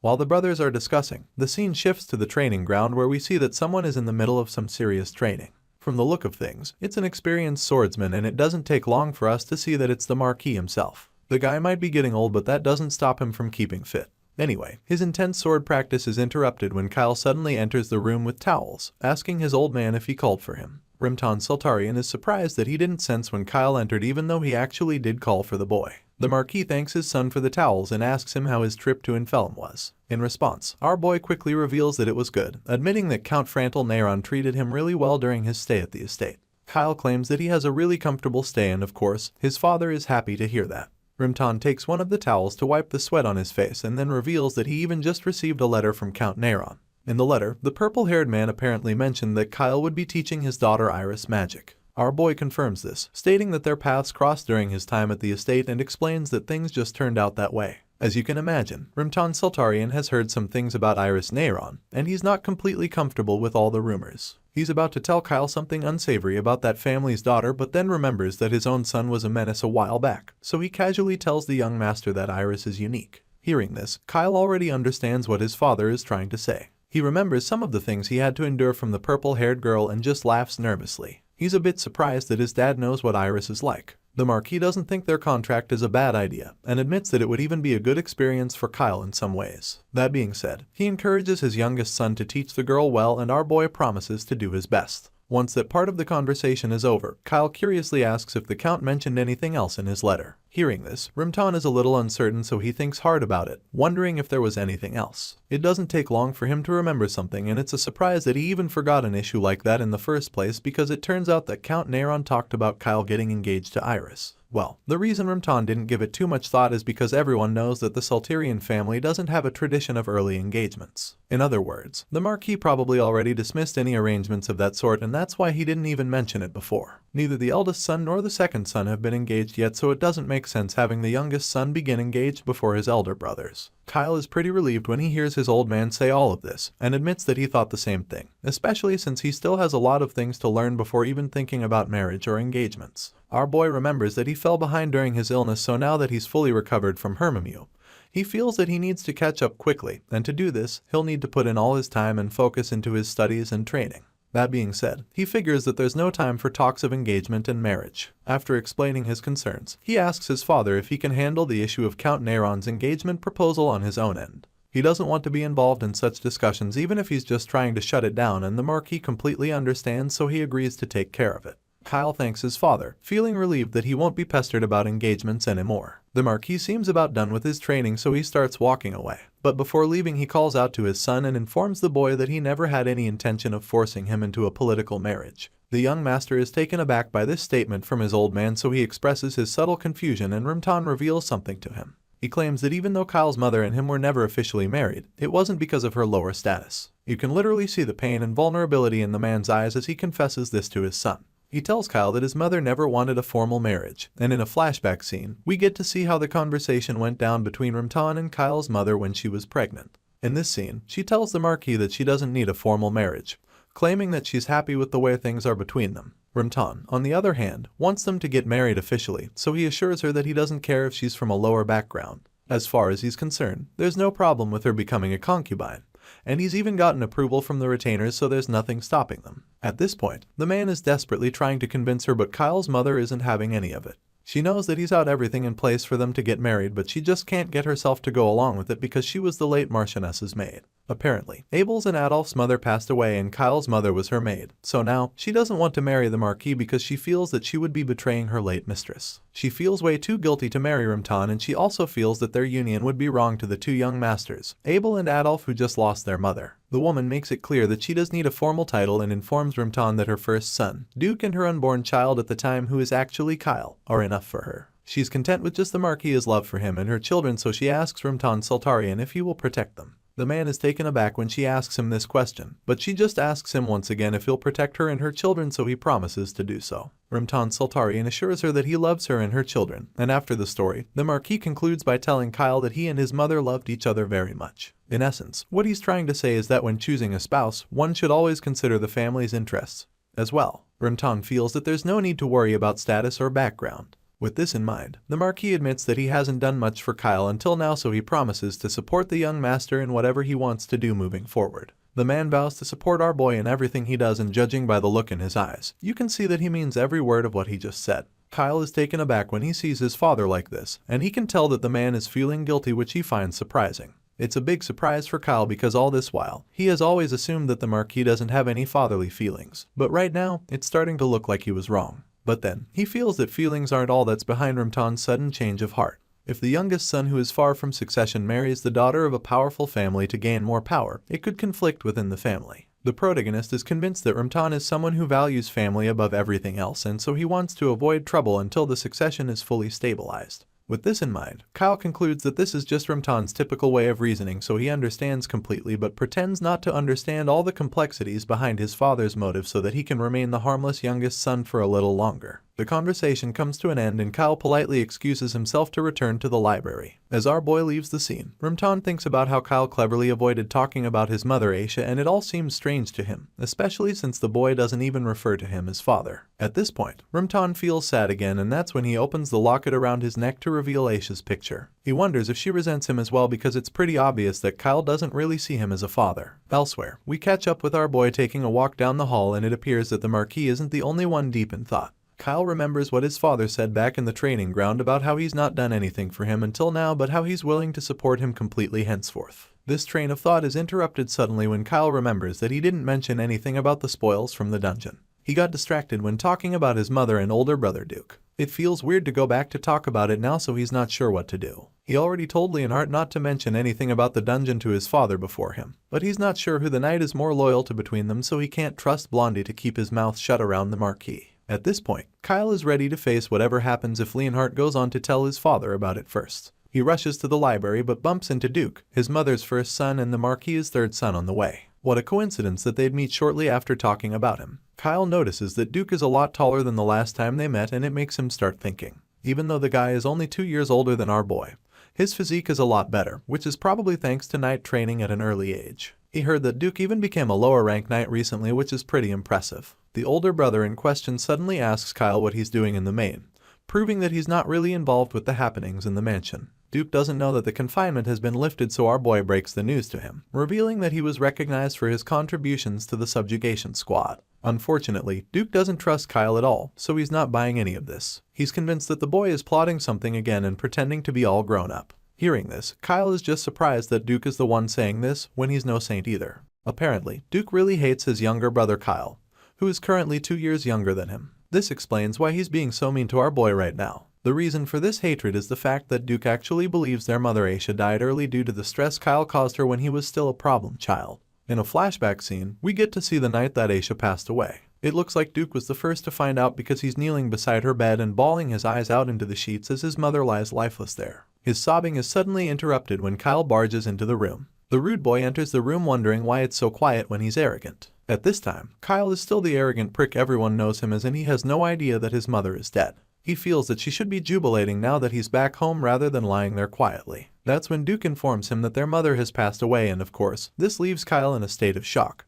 But it's not for the reason you would think. He looks dazed at first, like someone completely heartbroken, which is what you'd expect from a person who just heard that his mother is dead. But then all of a sudden, a sinister smile appears on his face as he starts laughing. Kyle jokes about how he's surprised that his mother died before him, claiming that he always thought he'd be the one to die first. As you can imagine, Duke doesn't take this very lightly, and the moment he hears Kyle joking about their mother's death, he grabs the white-haired brat and slams him into the wall. Duke calls Kyle a bastard because he can't believe that the boy would say such things when all their mother did was worry about her delinquent son all the time. Unfortunately, nothing anyone ever did was enough to make the spoiled brat change, and as such, it led to their mother's untimely death. Duke is incredibly heartbroken right now, and that's not the only emotion he's feeling because his entire body is boiling with rage. He grips Kyle's clothes tightly like he's ready to rip them apart and starts lashing out at his younger brother, scolding him for how he kept causing trouble non-stop. For as long as they can remember, Kyle has been involved in one form of trouble or the other, from fighting all the time to stealing money from the house so he can have fun outside. The youngest son of the Sulturian household has been at pain in everyone's butt, especially their mother Aisha. The poor woman was constantly stressed out because of her troublesome child till she got sick after a while,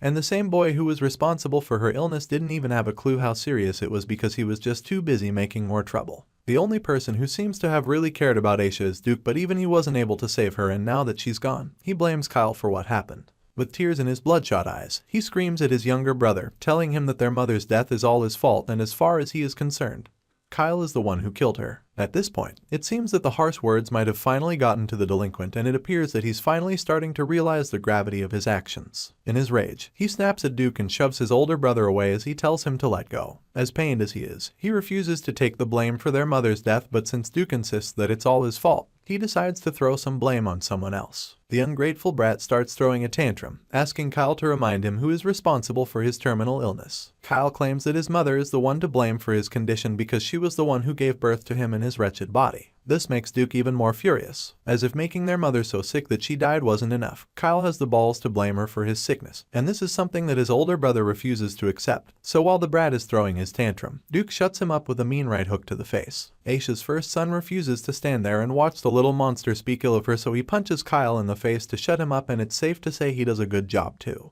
The white-haired boy falls to the floor immediately and stays down for a while, confirming that the hit did some real damage. While Kyle is still on the floor trying to catch his breath, Duke spits some more harsh words at him, claiming that he's even worse than an animal. Apparently, this is something he's been wanting to say for a long time, but he just held it in all this time because their mother was alive and wouldn't like it. But now, she's gone and he blames Kyle for it, so he couldn't hold back anymore because he's reached his limit. That being said, he turns his back on the young master and states that he doesn't have a brother like Kyle. Duke walks away, practically disowning Kyle and leaving him there to suffer the pain and hurt of being all alone once again. This flashback finally comes to an end and our boy is just left speechless afterward. He just got to see a very painful part of Kyle's memories, and he now understands why Duke hates him so much. The protagonist completely understands the dynamic between the two brothers, and he can't even blame Duke for resenting the young master after seeing how Kyle reacted to their mother's tragic death. Nevertheless, he's got to work things out and he's determined to fix things, even though it's not going to be an easy conflict to resolve. Back in the present, Duke continues to lambast him, claiming that he doesn't believe his evil younger brother has really changed. He scoffs at the idea of Kyle finally being mature and claims that he knows the boy's rotten nature better than anyone else. That being said, he furiously orders Kyle to get out of the mansion and return to the annex, telling him to never show his face in the main house again. It's pretty clear that Duke is ready to make his life a living hell at this point, and sure, the big brother has every reason to feel this way. But even so, our boy can't stand being treated like this right now. So, he refuses to take Duke's orders and responds to his threats. He starts by telling his older brother that it's going to be difficult for him to stay away from the main residence, and this leaves Duke pretty confused. As far as he knows, Kyle was banned from the main house and confined to the annex, so he doesn't get what the white-haired boy is talking about. After expressing his confusion and evident irritation, Kyle calmly walks up to him and explains once again that the head of the family already lifted the house arrest, which simply means that he's been granted access to the main house again. That being the case, he asks Duke to tell him what authority he has to override the Marquis's order. The protagonist knows that Duke is pretty stubborn and determined to make things hard for him, so he intends to use mind games to suppress the older brother. With this in mind, he asks Duke if he thinks that he's superior to the head of the family, and of course, the boy is left speechless. Duke's rage builds up at this point because he can no longer do what he wishes to Kyle due to their father lifting the ban. He can't force the young master to leave the main residence, so all he can do is just get mad. He clenches his fists as his blood begins to boil, and then he calls Kyle a piece of trash, right before going in with a punch, not like he did after their mother died. Duke takes a big swing at our boy and Kyle doesn't even see it coming because of how fast it is. Thankfully, he doesn't get hit because Adolf suddenly appears out of nowhere to stop Duke. The second son grabs Duke by the hand to stop the attack and then tells the third son to let it go, at least for now. As you'd expect, both boys are shocked to see Adolf all of a sudden, especially Kyle, who realizes that the second son just saved him from getting a black eye or something. He wonders where Adolf came from all of a sudden, and while he's at it, the shady second son taunts Duke, telling him that he should not hit his younger brother, especially not in their father's main house. After Adolf corrects him, he feels pretty disappointed, but he immediately apologizes for his behavior just to let peace reign. Unfortunately, Adolf is a professional instigator, so he prefers to spice things up a bit by telling Duke he should apologize to Kyle, and not him. As you can imagine, this is exactly the kind of thing Duke would hate, so he makes it very clear that he cannot apologize to Kyle. Adolf is pretty taken aback when he hears this, and before he can even say anything in response, Duke excuses himself. Aisha's first son says this and then storms off, leaving our boy pretty dumbfounded. He quietly watches Duke make his way from him. Adolf is also pretty amazed by the attitude he just witnessed and starts to think about who the guy takes after with that level of stubbornness. Hearing this, our boy can already see what the second son is playing at, and he has to admit, Adolf's timing is perfect. He figures that the blonde schemer has been watching their conversation for a while because it's not possible that he suddenly appeared just in time to save him from getting punched in the face. Anyway, that aside, Adolf starts checking up on Kyle, asking him if he's hurt in any way at all. He reveals that Duke wasn't always like this before, and Kyle immediately confirms that he knows already. The young master admits that he made a lot of mistakes in the past, claiming that he understands why Duke doesn't trust him anymore. After explaining this, Kyle attempts to end the conversation by walking away, but the second son quickly grabs him by the shoulder and coldly whispers in his ear that he trusts him. It looks pretty creepy, but Kyle doesn't think of it that way, so it makes him a bit relieved. He figures that this is the reason Adolf has been watching him all this time, so he thanks his older brother for trusting him. At this point, Adolf figures that it's time for Kyle to know that he's been teaching Duke swordsmanship of late. He admits that he's been teaching the third son, but even after a while, He's come to the conclusion that Duke will remain average no matter how much he trains. As far as Adolf is concerned, the boy has a limit when it comes to aura talent. On the other hand, the young master is a wizard who overcame Hermimu, so the second son believes that he's on a completely different level from an ordinary guy like Duke. That being said, Adolf suggests that it would be way more fun for him if was teaching someone like Kyle instead. After bringing this idea forward, he assures the young master that he can send Duke away if he's being a pain in the butt. Hearing all of this, our boy just remains stuck on the fact that Duke is learning swordsmanship from Adolf. He's also really surprised to see that he's being compared to his older brother to score points, and it makes him laugh at the back of his mind because he didn't think that the guy envied him that much. Anyway, our boy finally responds to Adolf's idea, reminding the second son that he's still just a first circle mage and explaining that he still has a lot to learn when it comes to his magical abilities. Kyle politely and cleverly declines the proposal and then quickly tries to escape to the library. Adolf can clearly see what he's trying to do, but he's not that desperate, so he lets the young master off, scoffing at the idea of Kyle needing to learn a lot. The white-haired boy makes it to the end of the hallway before sneaking a glance at the second son, and that's when he sees Adolf still standing there staring at him. Kyle is really curious because he doesn't understand why Adolf would be teaching Duke swordsmanship when everyone knows that the third son has ordinary talent. Adolf is definitely not the type to take care of his younger brothers attentively, so our boy is certain that he wouldn't go through all this trouble just to provoke him. In the original storyline of Fantasy Defense, Duke didn't survive after the rebellion and he never comes out alive no matter the route. This makes him wonder if Adolf was the one who dealt with the third son every single time, and if that's the case, it makes Kyle really curious. Our boy doesn't know exactly what's going on, but he's sure that something fishy is going on, and he has a feeling that there might be a secret about Duke that he doesn't know even now. While Kyle is busy starting his new mystery adventure, the scene shifts to a peaceful area in the outskirts of the town. From the look of things, this is where the commoners live, as there are no big fancy houses around. Just small cozy cabins near the water. The place has a tranquil feel to it with the cool wind blowing all over and the beautiful flowers scattered around. Anyway, the reason we've been brought over here is because a family blonde knight came all this way. Leonhardt took a little trip to this part of the town for some kind of report, and now it looks like he's done with it. For some reason, he's also got a box in his hands, and I guess we're going to find out why soon enough. In a flashback, we get to see when he was given the task. Just as our boy suspected, Leonhardt goes to meet his father to update him on the events that took place during their time away. The Marquis is pleased to hear that Kyle conducted himself well in Infellum and confirms that the knight's report aligns really well with what Count Neyron wrote in his letter. After confirming the events that took place at the Infellum estate, the Marquis asks Leonhardt if anything else happened on the way there or back. Of course, this question puts the bodyguard in a really tight spot, because now he'd either have to lie to his master or betray Kyle's trust by telling Rimton about the dungeon hunt. He starts sweating at this point, not sure what to do, and he immediately recalls that the young master told him to keep the dungeon and loot a secret. After some contemplating, Leonhardt tells Rimton that nothing happened, claiming that a few low-level monsters appeared and that was all. He claims that the monsters weren't a real threat, and the Marquis is relieved to hear this. That being the case, he asks the knight to keep watching over Kyle, admitting that he always feels at ease knowing that the young master is always by his side. Back in the present, Leonhardt thinks back to his conversation with the Marquis and realizes that he prioritized Lord Kyle's orders over the family heads for a moment, and as you can imagine, he's not really comfortable with that. He is afraid that he's done a bad thing, and while he's still deep in thought, he's suddenly drawn back to reality when someone calls out to him. The person refers to him as Leon, suggesting that it's someone familiar with him, and when the knight takes a look to see who it is, he's surprised to see that it's his father. Judging by the fishing rod in his hand, the knight's father is a fisherman, so it's not a surprise when the man and his son do some fishing while they catch up. The man asks Leonhardt how long he's staying this time around since he's currently on his break. In response, the knight reveals that he has about half a day to spend with him. Of course, the old man isn't really pleased to hear this. He feels that it's such a shame since this is the first time he's coming home in about half a year. As such, Leonhardt promises to come as often as he can moving forward, knowing that his family misses him a lot.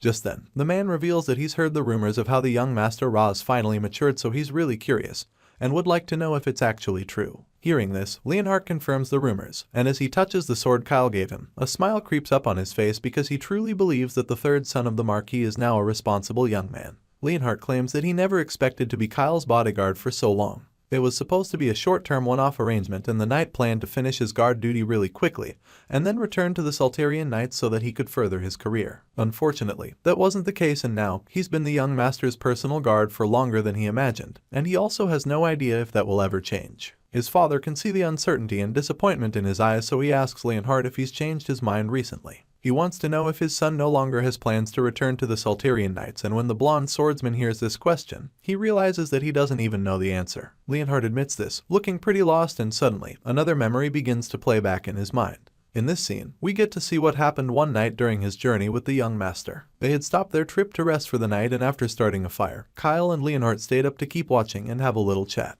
Our boy admits that he always wanted to get Leonhardt a new sword, and Blondie is surprised to hear this. So, Kyle suggests that the sword he's been using was too weak for him because it couldn't hold the aura of an advanced expert knight. As far as Kyle is concerned, the sword would have broken if Leonhardt ever poured his full strength into it, and he also feels that this is the reason the knight always had to restrain his aura when using it. Of course, this is all very true, but the guard is taken aback because he has no idea how the young master knew about it. He asks Kyle how he knows all this, so our boy reveals that he's done a bit of studying, since a mage needs to know the basics of aura as well as magic. Well, that's the reason he gives, but the truth is that he learned most of it while gaming. The point of the whole thing is that Leonhardt has needed a new sword for a while now. Kyle has known this for a long time, but because Leonhardt was his guard, he missed the opportunity to earn one for himself through merit. The Blondie is speechless when he hears this because it's pretty true. Kyle feels guilty about it, so he gives the guy a new sword. And now that he's given him one, it's one less worry for him. Leonhardt doesn't know what to say to all of this. He's taken aback because he doesn't even understand why Kyle is being so nice to him all of a sudden. He is grateful for it, but also tells the young master that he doesn't need to worry about things like that. Hearing this, our boy is a little confused because he feels that he should actually care about it.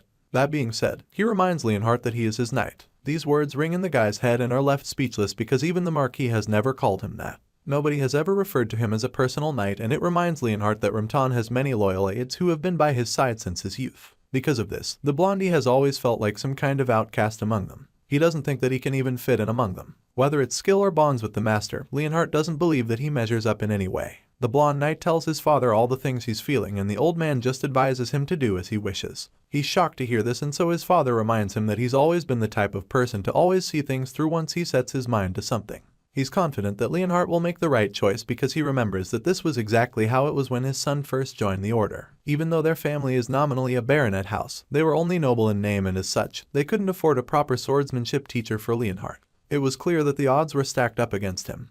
But even at that, he still took the entrance examination all by himself when he was 15 years old. He got accepted into the order, of course, and did it all on his own. After stating all of this, the old man tells his son that he probably already knows what he wants in his heart but just hasn't realized it yet. Hearing this, the knight is left in a state of uncertainty as he begins to ponder deeply on what his father just told him. The old man tells his son not to worry about their family, suggesting that the Marquis isn't the type to demand repayment from him. Besides, he's not the only knight that the master has after all, and Leonhardt simply explains that it's a complicated feeling. Nevertheless, he has a strong feeling that his father is correct, and this gives him some sense of relief after a while. He goes back to fishing and thinks about how he's the only knight that Kyle has right now. All of a sudden, it's like he's finally gotten the answers he's been looking for, and at the same time, a big fish suddenly starts splashing around in the water right in front of him. It turns out that his old man just caught it, and judging by the way it's moving, the fisherman can already tell that it's a big one. At this point, he gives Leonhardt the rod, telling him to reel in the catch with all the strength he's got, and of course, the knight gets right to it.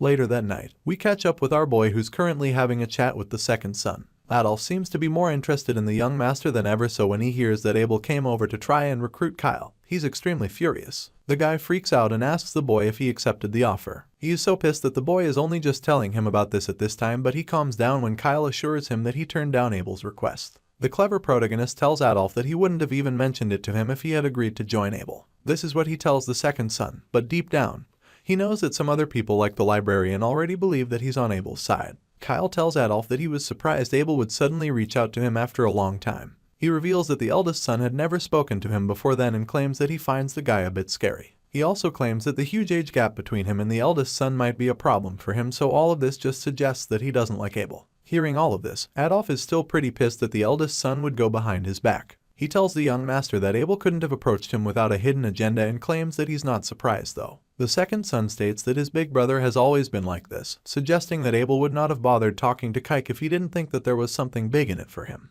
Adolf tells Kyle that this is how Abel sees him learning magic at the moment, and presumes that the eldest son is currently playing the nice big brother card all of a sudden when he never even cared if the young master existed. The second son is absolutely furious at this point because Abel is getting in the way of his plans, so now he decides to make Kyle see the guy as a horrible person. To do this, he starts by reminding the boy that his eldest brother never even looked his way when he was sick and on the verge of death. As far as Adolf is concerned, Abel is a shameless guy, and this is exactly how he wants Kyle to see him too. Hearing all of this, Kyle cleverly plays along, making the second son believe that he's on his side still. Of course, Adolf sees the look in the boy's eyes but doesn't realize the game he's playing, so he falls for it and becomes confident that Kyle is still on his side. He was afraid that Abel had stolen the kid from him, but after his little expository rant, he's certain that the boy belongs to him now. His army took a really big blow after the 5th Legion was wiped out, and with Baron Jerome's death still causing lapses, he can't afford to lose any more strength, and that includes Kyle. As such, Adolf is determined to keep the young master between his fingers, knowing that he can't let such a powerful talent slip away from him either. Just like everybody thinks, he can see that Kyle is still a first circle mage, but he also knows that it's far better than having no magicians on his side.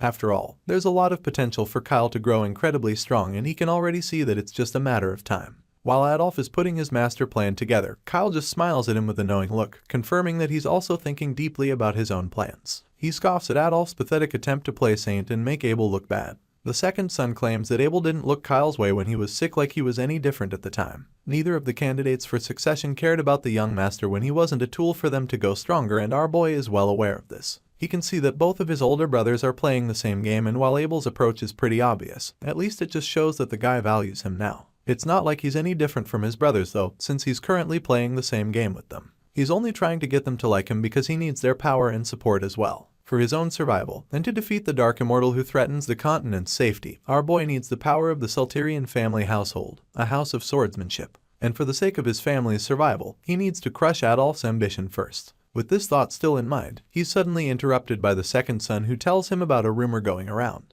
Apparently, he got to hear that Abel purchased a lot of grain from Infellum, and it makes him wonder what the guy needs that much for. At this point, Kyle decides to play dumb and pretend like he doesn't know what Adolf is talking about. He admits that he bought some grain but claims that it was only for his magic research. That being said, he makes it look like Abel might be using the grain to research magic as well, but he also makes it obvious that it's a strange suggestion since the eldest son doesn't have a magic circle. At this point, the second son is onto our boy. He's carefully fishing for information from Kyle, but the young master is clever enough to see right through him. So, he assures Adolf that he doesn't know anything about Abel's huge purchase from Infellum. When he's unable to get any useful information out of the boy, he casually changes the topic, claiming that he's happy to see the youngest son focusing a lot more on his magic studies. With this in mind, he tells our boy to grow stronger so that he can help his big brother someday, and this pretty much summarizes his intentions for the youngest son of the family. Adolf gives Kyle a big book, most likely about magic, telling him to hurry up and study it so that he can be of help to him. Of course, our boy just keeps pretending to be clueless and thanks him for the book. Convinced that they're back on the same page, Adolf decides to take his leave, and after that whole encounter, the scene shifts. We see Ursula standing by a door with a really stern look on her face. It appears that she's found out about Daisy's spying around, so she confronts the blue-haired maid.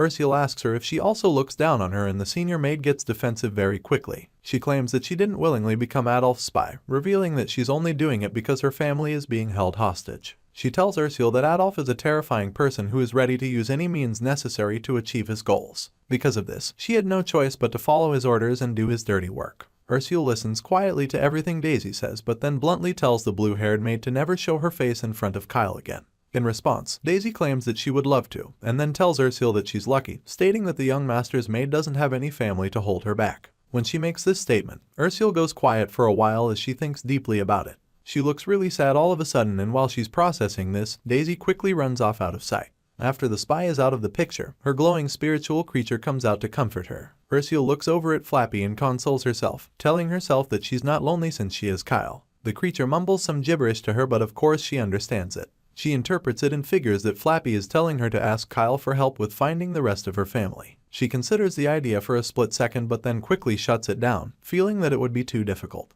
She doesn't even know if they're still alive, and she doesn't want to be a burden to the young master any more than this. Ursula knows what happens to the women sold from that place. Their fates are practically sealed, and she knows that she would probably have met the same fate if she hadn't met Kyle back then. As the dark thoughts start to cloud her mind, she quickly removes them from her mind and encourages herself to become stronger because he saved her. Speaking of Kyle, the young master is currently in the middle of some training, and it looks like he's made another breakthrough in his magic. Right now, there's a huge flame floating right on top of the magical seal he created in his hand, and it looks like he's trying something out. The fire starts to grow rapidly all of a sudden until it almost touches the ceiling before it starts to whirl around the room. Ursula watches this from the back with her pet Flappy, and after a while, we see that our boy is actually working on his fire arrow spell. He casts the spell and a massive burst of flames shoots out of the seal and then takes the form of a big arrow speeding toward one of the training dummies. He unleashes this devastating blast, and the moment the fire arrows touches the target, it blows it up into smithereens. Kyle absolutely obliterates the target, and after seeing the magnitude,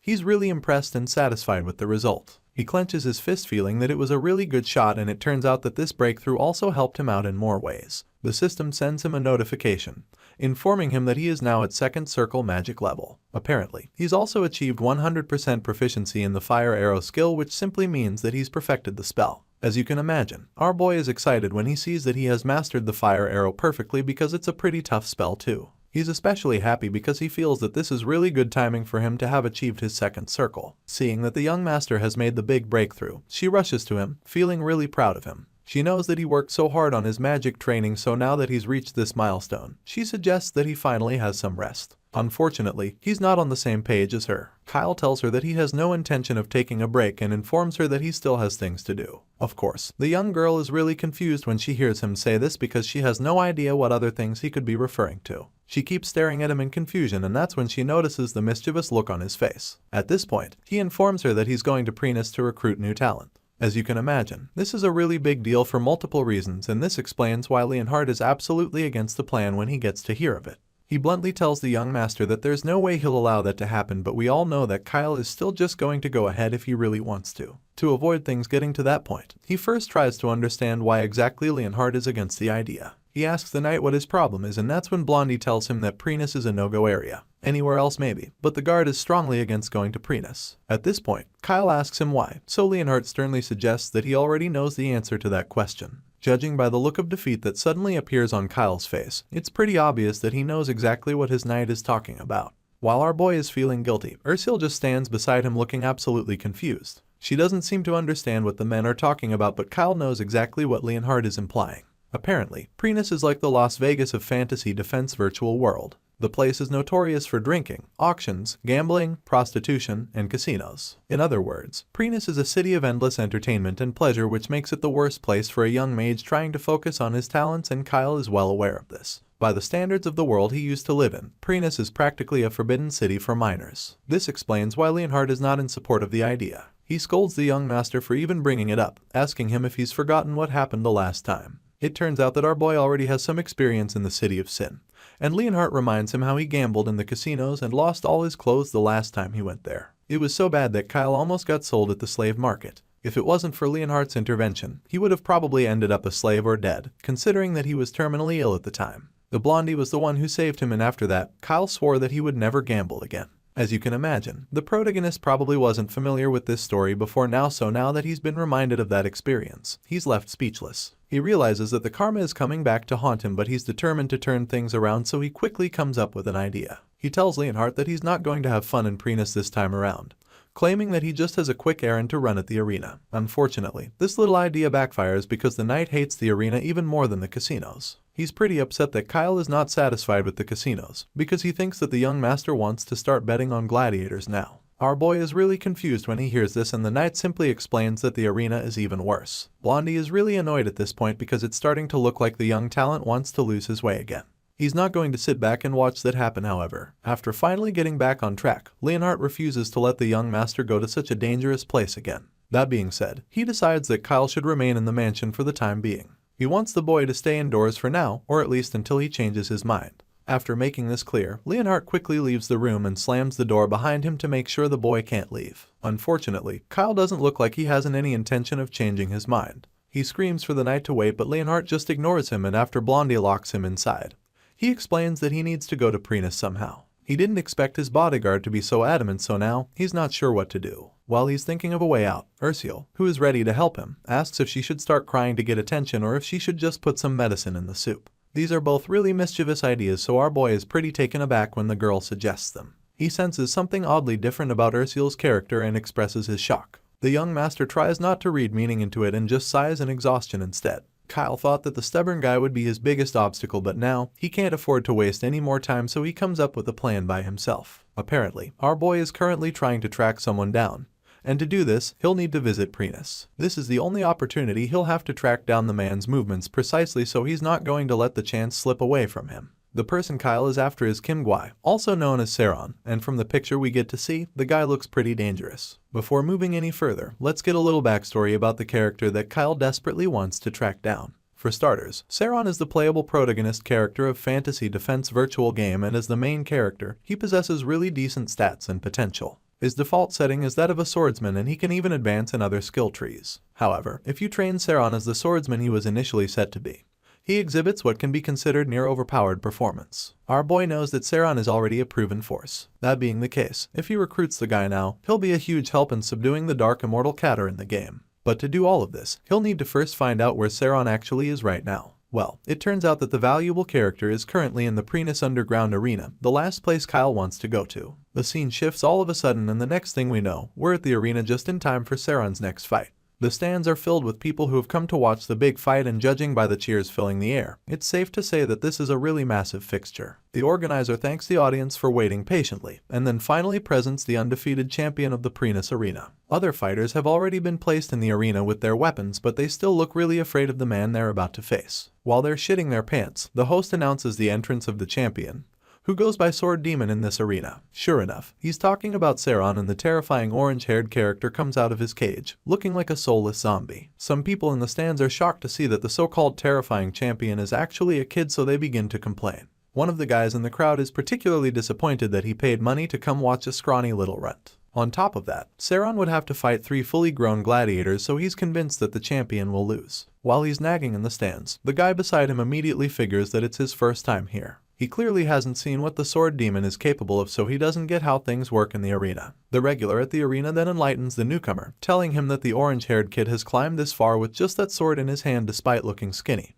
and weak. All those familiar with Saron find him terrifying, and rumor has it that his personality changes the moment he grabs his sword. All of this sounds a little far-fetched at first, but the rumors are quickly confirmed when a deadly glint appears in Saron's eyes. Right after that, the boy goes into kill mode and blasts himself toward the 3 fighters put up against him. The men seem to be familiar with the champion's method of attack, so when they see him charging at them, they immediately take to their heels. Unfortunately, there's really nowhere for them to run since they're all locked in the arena, so they're as good as dead in there. The Sword Demon catches one of them and makes him his first victim. The other 2 watch in horror along with the crowd as Saron slaughters the guy. He makes it very clear to them that they're not going anywhere, and after he's done with the first fighter, he looks over at the rest with a murderous glint in his eyes and asks, "Who's next?" Of course, neither of them wants to be next, so they start running in opposite directions. At this point, the champion decides to have a little fun with them and turns the fight into a hunting session for himself. He chases down the men who are trapped in there and kills them both with ease. After the fight, we see that his clothes are covered in the blood of his victims, and the entertained audience start cheering for him.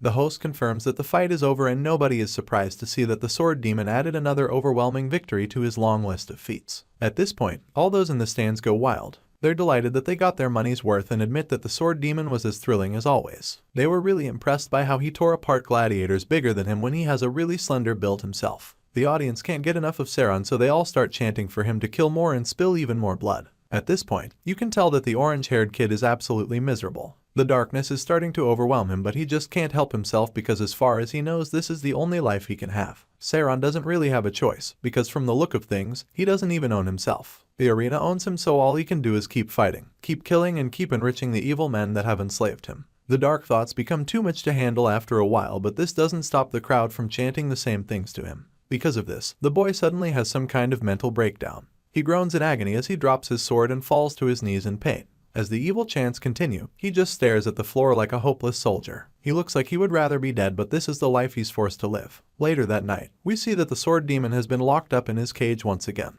His wrists and ankles are chained as well to make sure that he doesn't even consider escaping. That night, he's gasping for air and looks like he's breathing his last breath. Saron reaches for the gate, suggesting that he needs help. The 2 guys from the stands are currently in the dungeon. Apparently, they got a pass to meet the soulless champion in his den. The new guy notices that the kid looks like he's about to pass out, and he's afraid that the boy might die in the cage. However, the guy who's a regular at the arena just downplays it, claiming that Saron's body hasn't developed fully yet. He feels that this is happening because the boy moved so intensely during the fight, so he suggests that he'll recover if left alone. The new guy is shocked that anyone can recover from something like this on his own, which makes him conclude that the boy is an absolute monster. The 2 men make their way out of the dungeon, and the new guy is surprised that the Sword Demon is such a young kid, so he wonders where the arena found someone like him. In response, the regular admits that he has no idea, but he heard that the kid has been wandering from arena to arena, making him a boy with just no place to go. No one even knows if his parents died or if they abandoned him. The only thing Saron knew when he was found was his own name, and the new guy is surprised that even the sword demon has a name.